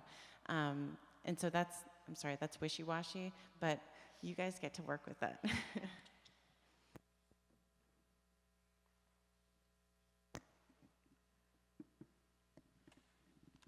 I got a couple of things. It's the one I've been hammering on for at least 4 years now. We've got to put some supports in place at the transition points for our children, because that's where we're losing them. And I'm going to go not just giving you the budget goals, but the money. I want to go into what it might cost money-wise to implement what I'm putting down here. Supports for transition points. That means, well, grade configuration still doesn't have it figured out whether we go in 5th grade or 6th grade in the elementary, so this is even difficult for me to explain to you. Maybe one day before the next year is over, we'll get that straightened out. But the point is, the transitions periods, places, whether it's either the 5th grade or the 6th grade, that's one transition. The next one is 8th grade to 9th grade. We've got to make sure that at those transitions, the kids are getting the reading support that they need and the math support. So that, to me, reflects on coaches. So if we don't have enough coaches in our elementary schools at those transition points, we need to get them there so that they can get these kids on point with, maybe they missed it 2nd, 3rd, 4th, but by the time the kids get to 5th or 6th grade, somebody should be monitoring them to see where they're at, to see what supports have to be put in place. So we need to, as far as I'm concerned, beef up the coaches, maybe hire some more, but get them in place to be supports at these transition points. The next thing is we need someone, a monitor. We might have to hire a person or move a person into this particular personnel level to monitor our kids to see if in the 8th grade or in the 6th grade or the 5th grade, are they on track for passing? Start with them in September. Where are they at? If they're not on track, get the supports that they need in place. This is a hands-on, very meticulous operation. We don't have it in our school. We do a lot of generalities, and we lose our kids at the transition points. We've got to be more emphasis put on that, and it might cost us a little bit of money. I'm in agreement with Ellen. We need to expand AVID at every level. I'd like to see AVID in every single school in this district forever. How much, what is it, $20,000 a year cost or something? What's the cost of it, 18, 20,000? Somehow that's sticking in my head from when we first got the first AVID in here, but maybe it's more now. And it's gonna cost us some money, but you know something? To see our kids begin to really move and see the needles turn, we're gonna have to spend some money. This is, we're talking budget goals. We're gonna have to get ready to spend some money. But when we put this kind of money to the public, I don't think they're gonna have a problem with it, especially if within a certain time frame, they start to see some turnaround. The last one is, we need better communication with our unions, especially when we look at what we got from the Attorney General's office, the complaint about the racism. I don't care what you say, that's a definite direction points right back at our schools and the teachers that are in them. What are they doing with our kids that someone felt it necessary to report to the AG office that we're discriminating against our kids? That's a teacher thing. What is the union's feeling on this? Has anybody approached them about it? Or is it just sifted off into la-la land? It's not, no, that's a teacher thing. I know they don't like to hear me say it, But direct relation and correlation to those children for disciplining, that's a teacher thing. We got a teacher problem in that area. And something needs to be done with the communication, the relationship with this union about teachers when there's a teacher problem. And this AG report reflects definitely back on teachers, no matter how you cut it, no matter how you fix it, no matter how you don't want to hear Miss Brandon talk about it or say it, but just like I always tell you, when you quote me, just make sure you do it correct, because I'll come after you. That's all. Yep. So, I'm not ready. So now that people were getting in the weeds, I was just going to add a couple of things, and I did remember the one thing I wanted to talk about. So for me, when Kenny spoke about not forgetting about the kids, I've often talked about that for the high school. So I would really like to see us explore at the high school the ability to actually, we talk about bringing in community. So I go back again to something I've said a lot, which is to reach out to Robert Bangor Drowns over at SUNY School of Education, because there have been times where he has talked about the ability to help us bring into our district kids from the time they start at SUNY until they're done in May, and they do at SUNY, as we know, the training for literacy. So last year I talked during budget season about the program, the match program at the match school, not because I thought we were going to wholesale bring in a consultant, because as we all know, research shows that turnaround work does not occur when there's reliance on consultants, but bringing in the bodies, which is a college student body, which is not a cost issue for us, or if it was, it would be very small, and that creates both the very small tutoring ratio as well as the relationship. And the kids in the high school, we go back again to the problem with they are unable to read, and we graduate them sometimes with an absolutely meaningless diploma. And going along the lines again at the high school, one of the other things I would like to see there is summer school is one of the programs we had asked to have looked at. For the high school, one of the things I brought up when the report came out, I would like to hope is in the budget when summer school is costed out, is not having the one-size-fits-all summer school at the high school. As it was discussed when we had a Q&A, was so some kids are failing the Regents because they're in summer school and they can't read. So we put them in summer school to fail again.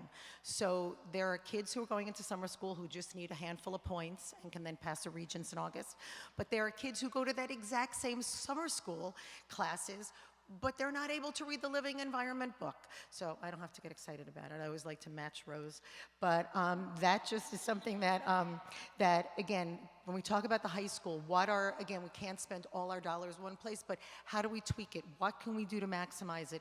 What can we do so the message isn't, again, like we kind of forgot about you, you're big, and your problems are more intractable. So that was that piece. And then the other thing is, one of the other things that through all of the receivership work and the work and the criticism coming down to the district, it causes a lot of us to read. One of the things that's really, really clear when you read all of the work on turnaround data is that the greatest lever for making change is the principal, and one of the things they talk about is every principal should have a mentor.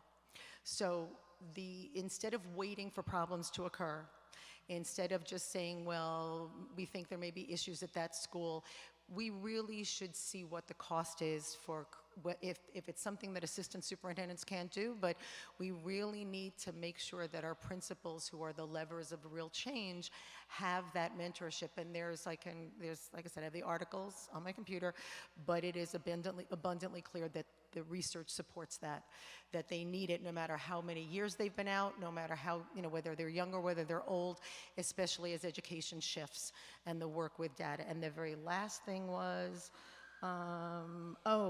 is something that Ginny said about common sense, but I would actually talk about it again. It's sort of high school, but it could happen in the middle schools. And that is that one of the things that has been documented time and again, we've talked about why we fund sports, music, and art in this district, is that unless you have the size of SA classes, in a sense, kids are still going to be in classes of 20, and when they get real communication and when they get real investment, it is often with a music teacher, it's with an art teacher, it's with a sports coach. And what we started at the high school when Cecily was still there was we couldn't require kids to participate, but we had on their schedules when they started, from the time they picked the schedule in 8th grade every year, a couple of lines that said to them to select their extracurricular activities, sort of a sleight of hand, like maybe they'll think they have to.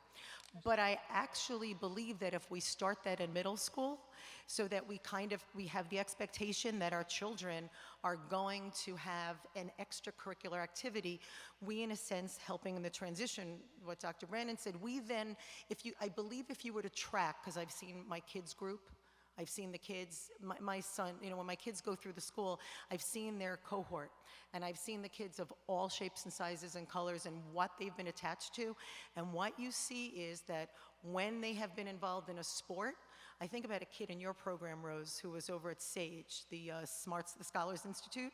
He's got a really low voice like this. He speaks like this. He was the narrator like 5 years ago. He came to Myers and he was in the band, and he's successful and he's moved his way up. So those are the places. So that's a non-cost item in a sense, but sorry I overstayed my time. So we're out of time, but I think just Vicki needs to speak. So maybe if Vicki can speak and then we can move on, that would be great.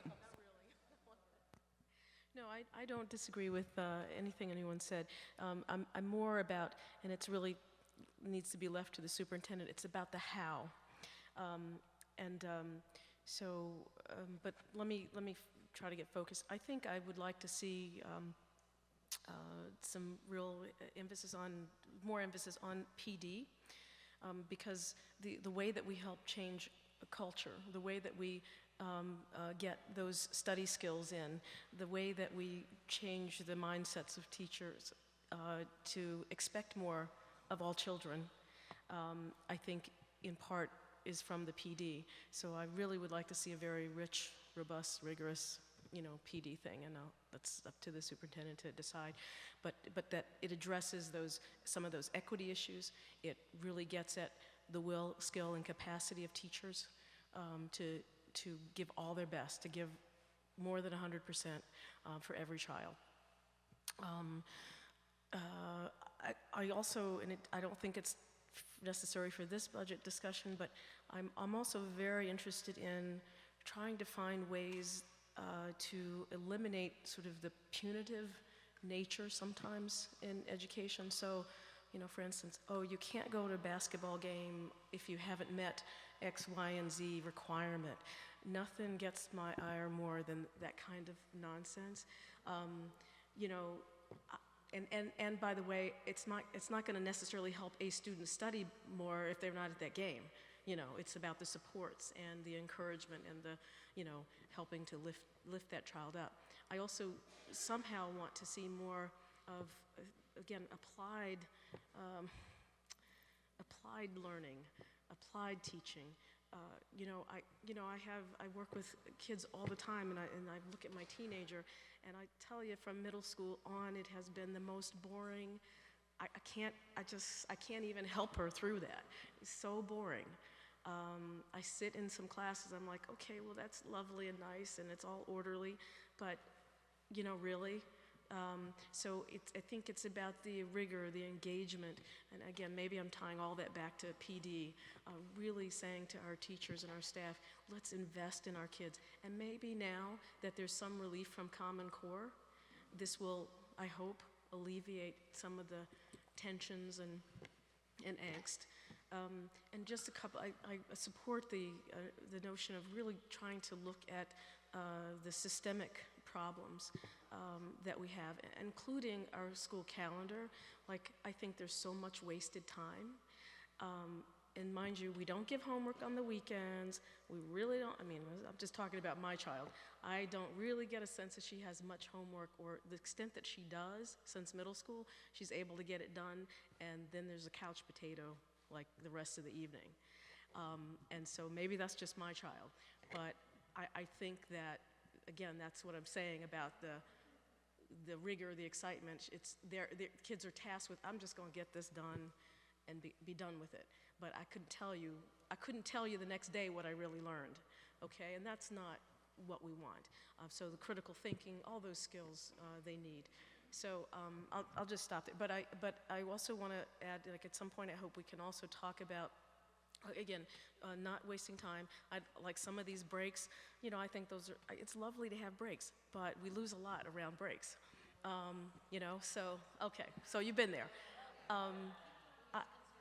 I would, yeah, right. I would also like to, I just want to suggest I want to think a little bit outside of the box with our staff. And again, you know, it's up to you, but I'm trying to like envision what the kinds of things we could do differently. And I think in particularly high school, I'm not sure that I'm interested in, oh, you're in the 9th, 10th, 11th grade. I'm looking at mastery of what you have been able to learn, master in the way of skills, and you're able to keep moving towards those things. I also want you to have a path as a kid. Hey, I've got CTE, but I also can go to college. I might not do it next year, but I might do it 2 years down the road. So I want to prepare them for both career and obviously college. And I want that stuff to start earlier. Sometimes, again, this is about the punitive nature of education. We say, oh, you can't do X, you know, until you get here. So I have, for instance, a kid, again, who would love to take photography. It's something, I mean, I happen to have a bit of a background in it, so she has some exposure, but she can't do that. Like, I think this year was the first year, and the photography course was not about photography. It was something else. It wasn't even technical, it wasn't about the camera. So that lost her interest. So, and I think for students who a lot of times are new arrivals or are immigrant students, they have had different backgrounds where they have had been in some skill level things. Well, if they have that kind of passion, bring it on. Don't say, oh, well, you can't speak English and you're going to need more time in English, so therefore, you know, you have to wait until you can do X. So anyway, all done. Thank you so much. So next up, we have routine consent.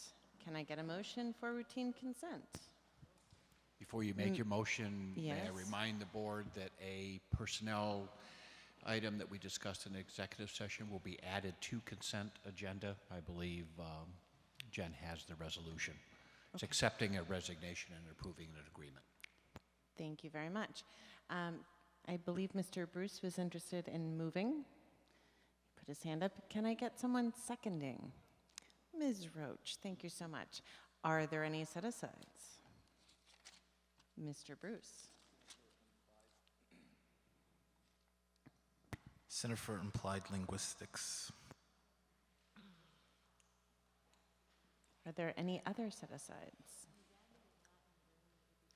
Oh, I already checked in with her. She has no set-asides. Research Foundation? I'm sure. She does No? not? So, all in favor of routine consent with the exception of the Center for Applied Linguistics? That is unanimous with the exception of Ms. Adler, who is not with us. Can I get a motion for the Center for Applied Linguistics? Ms. Roach, a second by Mr. Bruce. Is there any discussion? Yes, and Tom here is here tonight, so. Mr. Bruce asked some questions almost immediately before the board meeting, and so I reached out to Mr. Giglio to see if he could be in attendance to answer those questions.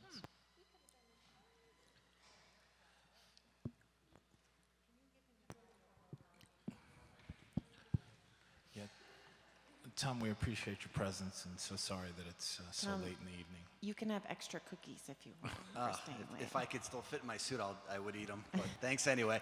I appreciate the time. It's an important project, and I'm happy to answer any questions you have. So the basic questions were, have we used this company before? And also, you said that you expected a 100% increase. And, well, why don't you explain those two things? I'll start with the second question. So how do we measure things here, right? It's a really important thing with any project or program that we bring in. So for this particular project, we're going to be targeting 35 teachers at Albany High School, both in my department, E&L teachers, also the sheltered content teachers that are now working hand in hand with my E&L teachers under the new CR Part 154 regulations, at least 50% of the time. So what we do on the SIT, the school improvement team at Albany High School, which I co-chair, is we decided last spring that we were going to start to think about ways how to measure adult behavior and how can administrators be accountable and how can we support the teachers being accountable, not in a judgmental way, in an understanding way, so that we can figure out where everyone's at and get them what they need to get better. So specifically what that looks like is every administrator that sits on the SIT team, and that would include all the principals at the high school, all the directors. I believe we have an assistant superintendent. And so basically there's about 12 administrators that are on the SIT team, and we've agreed to do a minimum of 4 what we call walkthroughs, and I think that's the term I used in the proposal. Totally separate from APPR. Has nothing to do in terms of evaluative qualities, and we made that very clear to everyone involved. Again, it's really just a chance to get in and get real statistics and feedback immediately to the teachers. So on this agreed upon form that the administrators on the SIT team are using are cultural competency, alignment with Common Core, student engagement, and differentiation. So those are our 4 look-fors that we're really drilling deep. Are they there or are they not there? It's really simple. We check it off, yes or no. We have everything calculated. We also ask for evidence of planning from the teacher so that we can start to align the evidence of planning with actually what you see in the classroom. We meet twice a month as a school improvement team. One of those meetings is dedicated to process and how we can activate the data that we look at, which is the other meeting that we gather our data. And all the data that we've collected shows us that student engagement is, while it can be tough to kind of like put your arms around, we're not seeing it as much in some of those classes, specifically in my realm of ENL with the shelter teachers.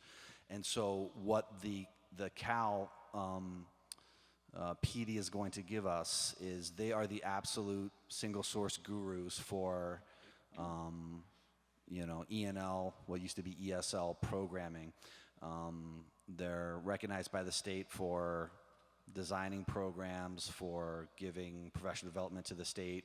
My local Auburn branch, which is the basic, it used to be called Questar 3 BOCES, they're regional support for the state, and they are the ones that actually recommended Cal as well. So that's how we're going to be quantifying what the literacy skills that the folks from Cal are going to be embedding over the 2 days to all those teachers I talked about. And the theory is we have a baseline already of what student engagement looks like at Albany High School through our walkthroughs. And of course, we'll have the PD, and then we're going to continue to monitor what that looks like for us. In terms of the first part of your question, has Cal been used before? I believe it has been used, not in my year and a half in this current position, but I do believe that it has been used before in Albany High School. Yes, Cecily says yes. I was primarily just questioning the 100%, so that's a number we're comfortable with expecting? Absolutely.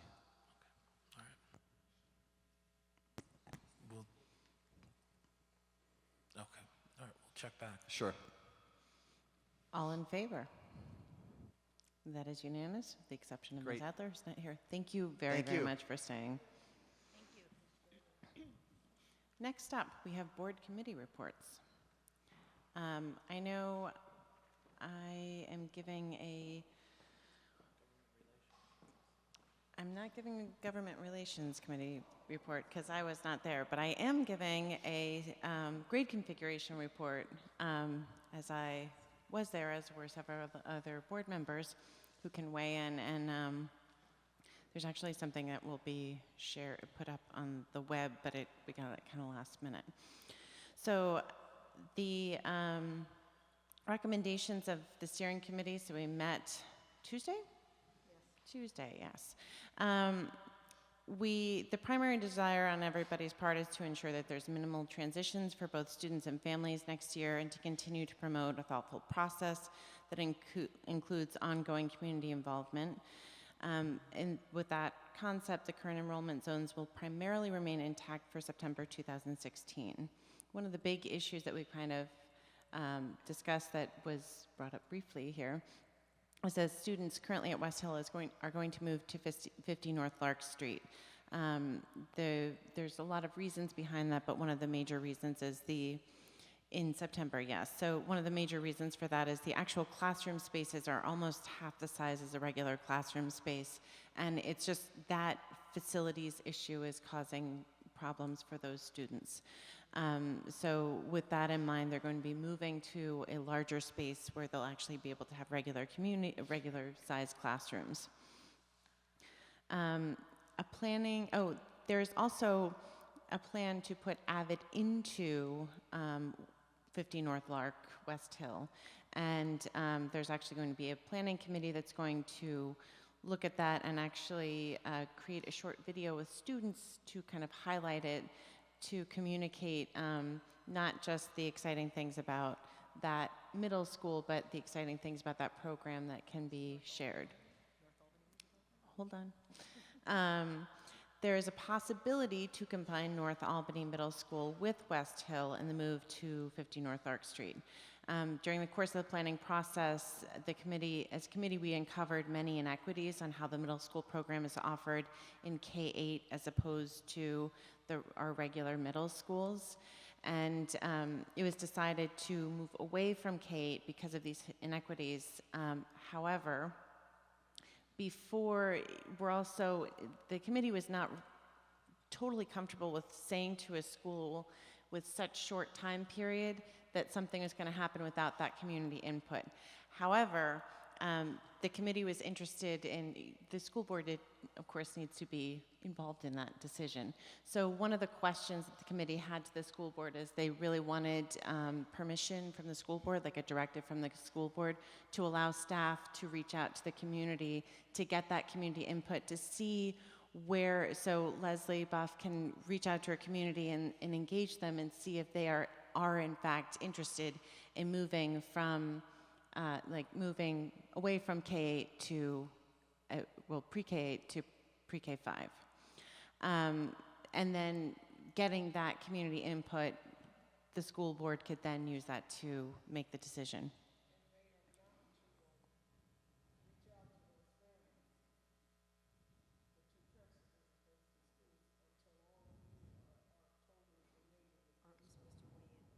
Well, it would be great if people could weigh in tonight, because I'd like to do it sooner rather than later. But why don't I finish with that and then we can weigh in. So there was also an interest in soliciting input from Arbor Hills community about their 5th grade families, because they have 6th grade, Arbor Hills a pre-K 6, so there was potential for them to be a pre-K 5, but there was also an interest to get community input on that before that decision was made.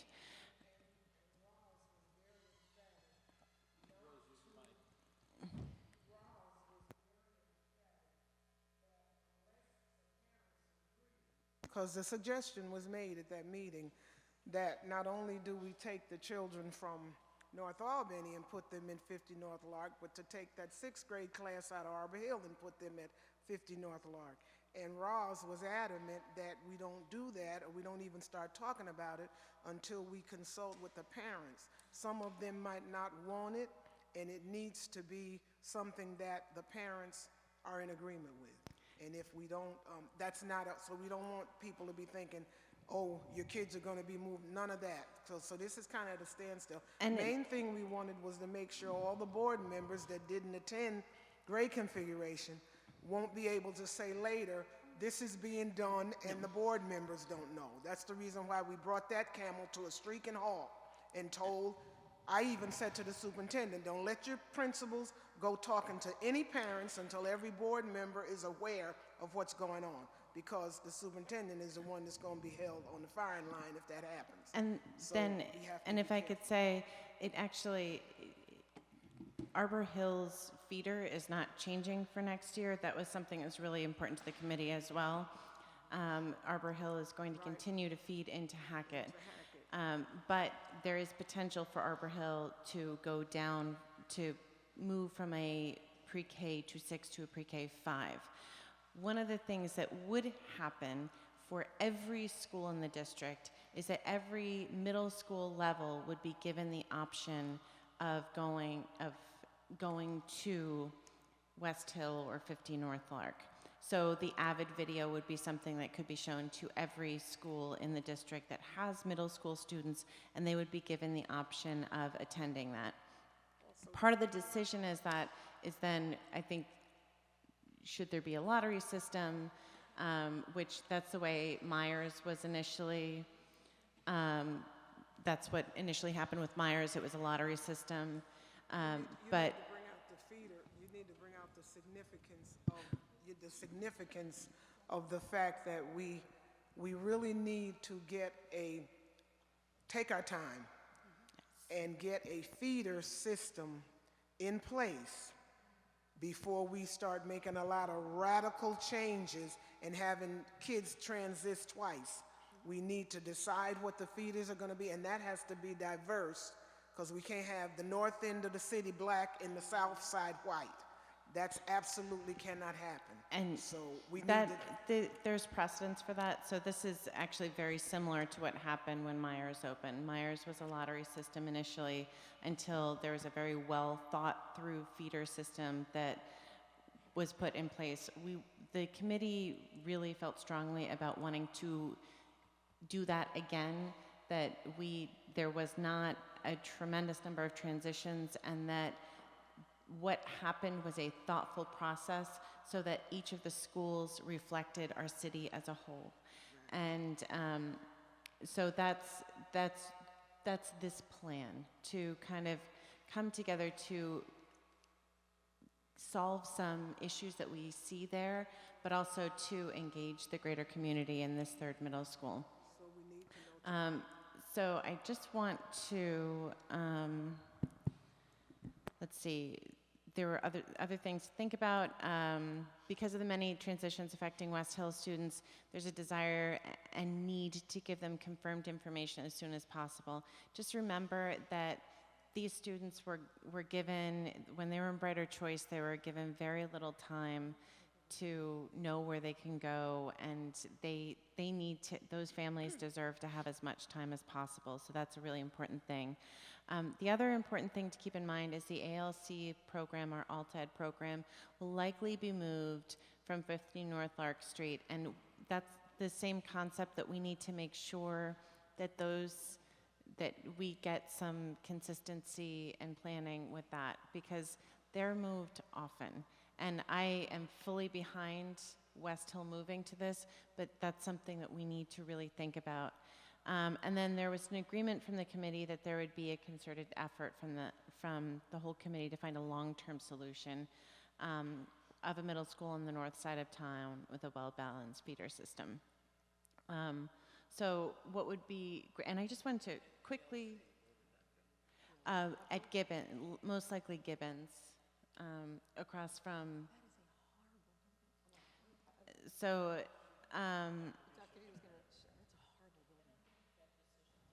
it hasn't fully been made, but we only have so many buildings to put them in. So it's either Gibbons or the Sunshine School. Those are two options of schools. So, and then just to quickly mention, in public comment, it was said that we did not look at certain models. We actually looked at all of those models. I was on the, and I love saying this, the Grade Configuration Subcommittee of the Grade Configuration Committee, looking at single grade.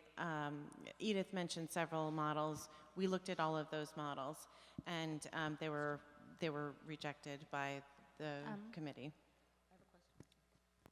I just wanted to say, I thought the charge of I agree, that the grade configuration committee looked briefly at single grade models, but my understanding was the charge of the grade configuration committee was only to look at pre-K through 8, so we didn't actually look at anything involving 9 through 12. You're completely right, yes, I'm sorry about that, yes. So I have a question. Okay, so And again, the reason that not all of us are at the grade configuration committee meeting is because luckily we share our responsibilities to the extent. So I trust it in your hands, but I do have a question, and that is my concern about where ALC would go is that Harriet Gibbons, with all due respect to the employees who we make work there, is a really hideous building. And you know, the inside, I mean, anyway, so my concern is, has there been discussion at the grade configuration committee meeting of taking Arbor Hill, which has extra space, and I'm not Arbor Hill, taking the North Albany elementary grades, which are only single classroom spaces, and moving them, since they're not far from it anyway, into Arbor Hill, which has physical space. Well, can I just finish? We hadn't talked about that. Well, the reason I say that is because that's something that we've talked about from time to time as a board. You know, those two buildings are close together. I wouldn't be interested in doing it so that when we talked about making one of those a middle school and then having one just feed into the other, because as we nixed the plan going for this year, anything that furthers racial isolation is anathema, can't happen. On the other hand, if we're talking about temporary fixes in terms of buildings, North Albany, if the middle school kids of North Albany move into 50 North Lark, then you only have single K through 5s left. So are they able to go into Arbor Hill, which then frees up space? This is something that was really important to the committee. Okay. We don't want to move an entire school for next year. It's just not okay to do that. And I know we're doing that with the ALC, but it's a different community that it's different than moving an entire school. So I agree that it's an important thing to focus on. The committee, and it was talked about that, there needs to be more discussion at the committee on exactly where that can go. There's a whole facilities subcommittee. But the committee's doing that work, right? So then forget it. I'll just weigh in on your other things. So I support your suggestion. I think the LC is larger this year, right, than 65? Isn't it bigger? How many? Hang, I have it right here. So while Bill's doing that, I'm weighing in on the thing you asked us to weigh in on, and I support what it was that you asked. Let's see. And actually, could we, if people, she said yes. So if everyone could weigh in on our principals reaching out to their school community to get input on these possible grade configurations for next year, so that the board can use that information to inform their decision. So all in favor of that? Yes. In September. Yes. But give them a choice, Yep. So they now have directive. Dr. V, you can let our principals know that the board is fully informed.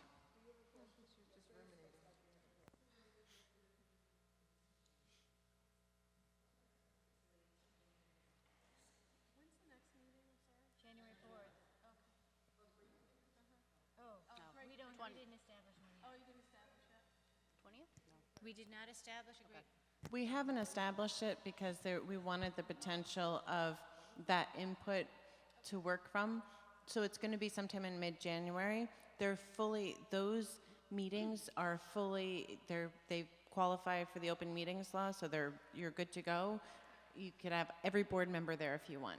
So I think what we better do, I had a chill come over me at that meeting on Tuesday. We do not have enough parent community input on that steering committee. And I don't know what the communications department is doing to solicit parents. There are some critical decisions that are going to come out of that meeting, and I don't want to sound like Edith, but we had to do this when we started another consultant working with us. We're going to have to do a better job. I got chills with the conversation at that Tuesday meeting, knowing that there were so few parents and parents whose children are going to be involved. We can't sit there and make those decisions for those parents. We absolutely cannot do it. The meeting is going to be null and void, because when that information hits the city, hits the streets, we're going to catch all kinds of flack. We've got to do a better job of getting parents involved in that steering committee. We can't make those kind of decisions by ourselves. And I'm not talking about just the steering committee. I'm talking about the Board of Education. We got to get some community and some parent input when we start restructuring schools and sending kids here and taking them out of there and moving them here. We just can't do that. And we don't have enough of the right people at the table. I'm sorry. I want to second that. I have raised this since the very, Dr. V will recall, the first day that she sent me the list of people on the committee. I said, there's no North Albany parent on this committee. How can there be no North Albany parent on this committee when we know they're going to change somehow? And then just 3 weeks ago, I sent an email saying, there's no Arbor Hill parent and there's no North Albany parent. We need parents from every community. What's that? And there's no West Hill parent either. So I don't know how we recruit better. No more cookies, thank you. We have districts. I don't know how we recruit those parents. I'd like to see if the principals can be engaged in trying to recruit some parents, or some other method, but we now, absolutely when they start need touching parents. base with the parents, that's going to stimulate something. Oh, I'm sure that's going to stimulate because it's some going to stuff. ripple out into the community what's going on. So hopefully that will help. I But have a we gotta do better. suggestion, and we had about 30 people here tonight, maybe 30, maybe more. I didn't count, but I did take down their names that are saying they'd like to be more involved in the school district operation, and they're really committed to building a better school district. And let's talk to some of those people. We had a lot of city common council members there. Maybe some of them, if they're not current parents, would know some parents they'd recommend that are interested in some more civic engagement. It looks like there's lots of people in the community that do want to come out and show their support and speak up for their kids, which is great. So let's move on to governmental relations.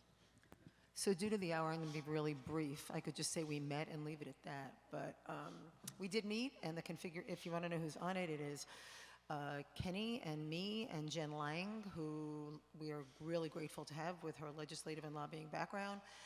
Ron and Bill, and this year for the first time we have 2 representatives. So we had Laura Franz from the APSTA Teachers Union, and I got a phone call a couple of days ago from Betta Sanders, who's the Pine Hills principal, and I was able, Kim Wilkins had her give me a call because I asked for representation from them, and she's interested in serving, and when I told her it wasn't that onerous, she said she'll be there. So briefly, we met to figure out what our agenda is, and I will just briefly tell you that I apologize for not getting the minutes in the little summary report, which then can be put out on board docs, but I will take care of that this weekend, and you'll see it then. And so to save time, I'm just going to say we went over the kinds of things that we feel that we can make a difference in, the things that we can join with other districts statewide where the issues are the same. We're going to fight again for foundation aid.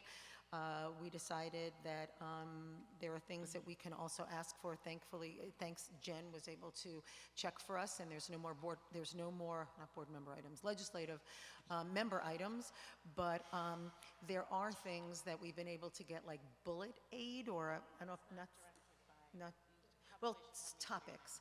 Yeah, I think Ginny, when she's no longer on the board, is going to come and help inform us. But what I mean by that is there's the general stuff that we're going to ask for money on. But in the past, we've been successful. A year or 2 ago, we got, because of our large influx of refugees, us, Utica, and a few other districts, we got money on that.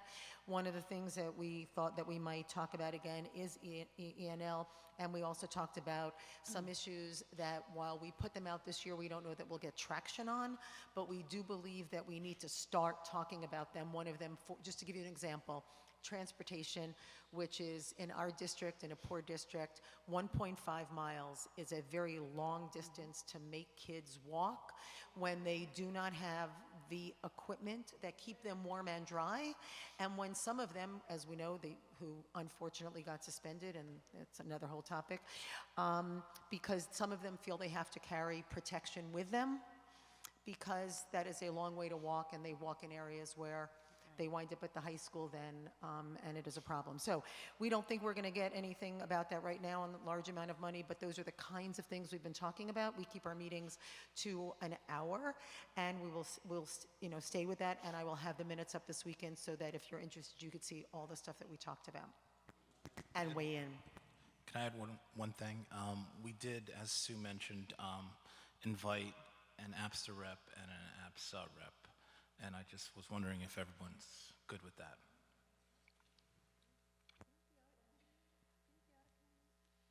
That's a good idea, Jenny. We will reach out to APSU as well. I'll give our people there a call. And while it did come up that sometimes, and Kenny's right, that our interests are always exactly in tandem, but one of the things that we thought, why that was a really good idea, is that when we're lobbying and when we're speaking with one voice, they can help us in terms of getting people out, and APSU live in our city, most of them. And the other is that it is always helpful to hear where they believe the kinds of things that need to be talked about, what their priorities feel in terms of legislative issues from their unions as well, even if we may not agree. Are there any board member items this evening? I apologize, Ginny. Yes, I have, well, we still have a couple hours left before 4 a.m. So I do have one board item, and it's in reference to uncertified teachers and virtual classrooms. We had a problem that the board members were made aware of, and there was a memo put out about the Spanish 2 honors class at the high school, where the kids were kind of left to fend for themselves with an Apex online program, but no certified Spanish teacher. And it sounds like that's going to be rectified with a certified Spanish teacher back in that classroom on Monday. I'm wondering if there's any interest in finding out how many other classes at the high school might be using this type of makeshift Apex class or Apex program, sorry, it's not a class, Apex program in lieu of a certified teacher. Or let's say even how many classes at the high school are currently being taught by teachers not certified in the subject. Okay.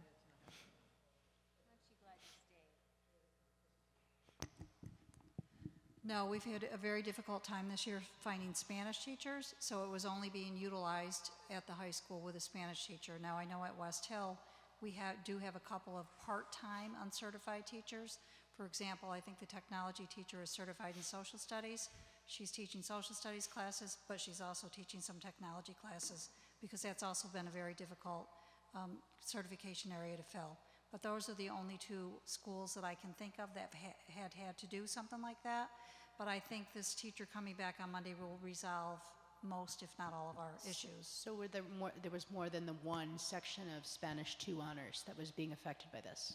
Yes, because we had a couple of resignations, and then we had the one Spanish teacher out. But I know they have some 6-period stipends to cover some of the classes, and they also have a French teacher who's actually teaching 2 Spanish classes. Can I hop in here, since you mentioned West Hill? West Hill has a social worker covering classes and a hall monitor covering classes.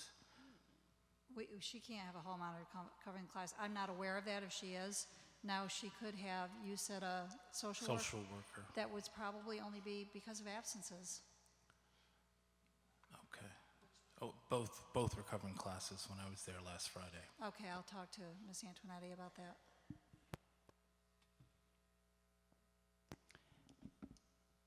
So normally a board member item, you have to get 4 affirmative votes, but that doesn't seem like we need that. I think she answered my question. Perfect.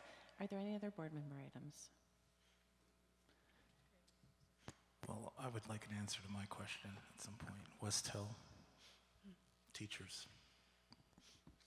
I don't know that you necessarily, I think that can just be or we can weigh in if you'd like. Is there an issue getting that answer for him, or is that something that we need to weigh in on? I just want to make sure. Regarding the monitor covering classes? Yep. I can talk to Candy. Fantastic. So any other, do you want to do a board member item? Yeah, and maybe I'm... a board member item is something that requires staff time, and so therefore we have 4 people have to vote on it in order to compel the staff time to be spent. So you can also choose to say what you need to say in other business, which does not have that same requirement. That's, okay, thank you. So, does anybody have any other business? Why, Ms. Smith? Yes, I do. Please go ahead. Okay. And actually, for discussion, but I do have an idea about how to increase our communication and our presence in the community as a board and to solicit input.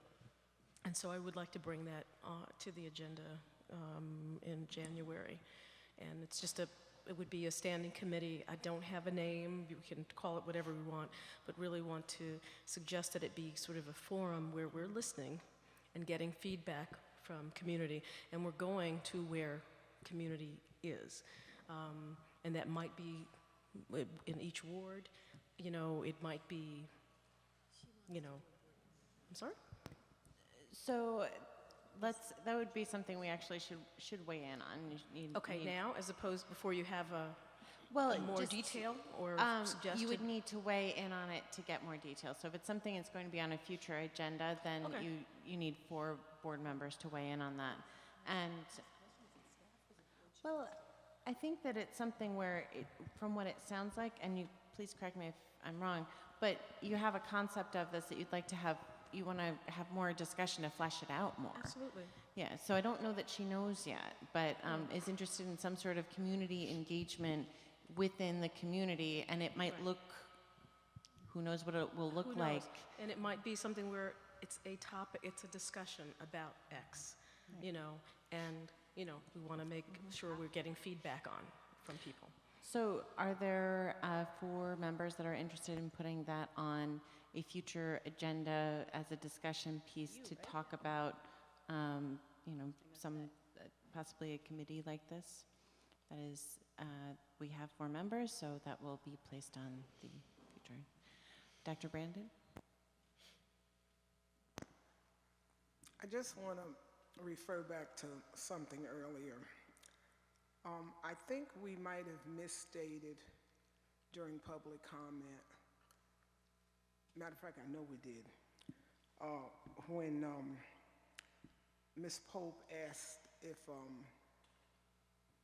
someone else wanted to give her their time, and we told her, I think your response was, we don't do that. That's not quite correct. We have done that. But what happens is, what happened the last time it was done, and it might have been before some of you got on the board, both of the people came at the same time and said right together, when it was her time to speak, she said, I'm going to pass my time over to the other person, but they were standing right there together, and that person was given 6 minutes to talk instead of 3. I know for a fact this happened because I was on the board at the time. I don't know if it's happened since some of you all have been here. So we're on buses. We did that. So we did not handle that correctly. Well, they were also signed up as a block, so they were signed up one right after the other. That makes no difference. That still happens. It And does plus the because fact it's not a we call policy. people in order. It But isn't a that's fair. policy, and it is not a law, and it is not a guideline. That's why the flexibility is allowed on this board. And what happened that I was very disappointed with, we had a lot of council people here tonight, and they were offended by it. They told you flat out they were offended. But we need to be careful sometime when we just pop out, well, this isn't allowed and that isn't allowed, when we don't have any basis for it. It's not a law, it's not a guideline, and it isn't a policy. And perhaps that should have been put to the board for a vote, whether that was Exactly. permissible rather than the president's edict. And I hope in future years. It's entirely possible in the future that anybody can do whatever it is that they want, but the fact of the matter is everybody gets 3 minutes, and you go through a list, and I've never seen anybody go out of order on the It has happened, list. dear. Just because you didn't see it didn't mean it didn't happen. That's all I have to say entirely to it. possible, And we have but to be careful. I've We've got never to be seen careful as us a board. ever go out of order. We have done it. I'm telling you So- what I know. The only difference is they come together And if they want to relinquish their time, that other person is given 6 minutes. And that that's really fine. should not have happened tonight, well, Madam President. I'm sorry that you felt that way, Should but not have happened. in my time on the Because they were board, offended I've and it never wasn't seen right. anybody, I've Well, seen it did. people It did. come where they're has happened. A block, one signed up right after the other. I've never seen anyone And the only skip reason around. I did not stop you was because I did not want to disrupt the meeting. I respect you that much as president. I But appreciate you were that. totally off with your response. That's all I have to say. I'm sorry you felt that way, and it was certainly not certainly my disrupted intent it. You were to off.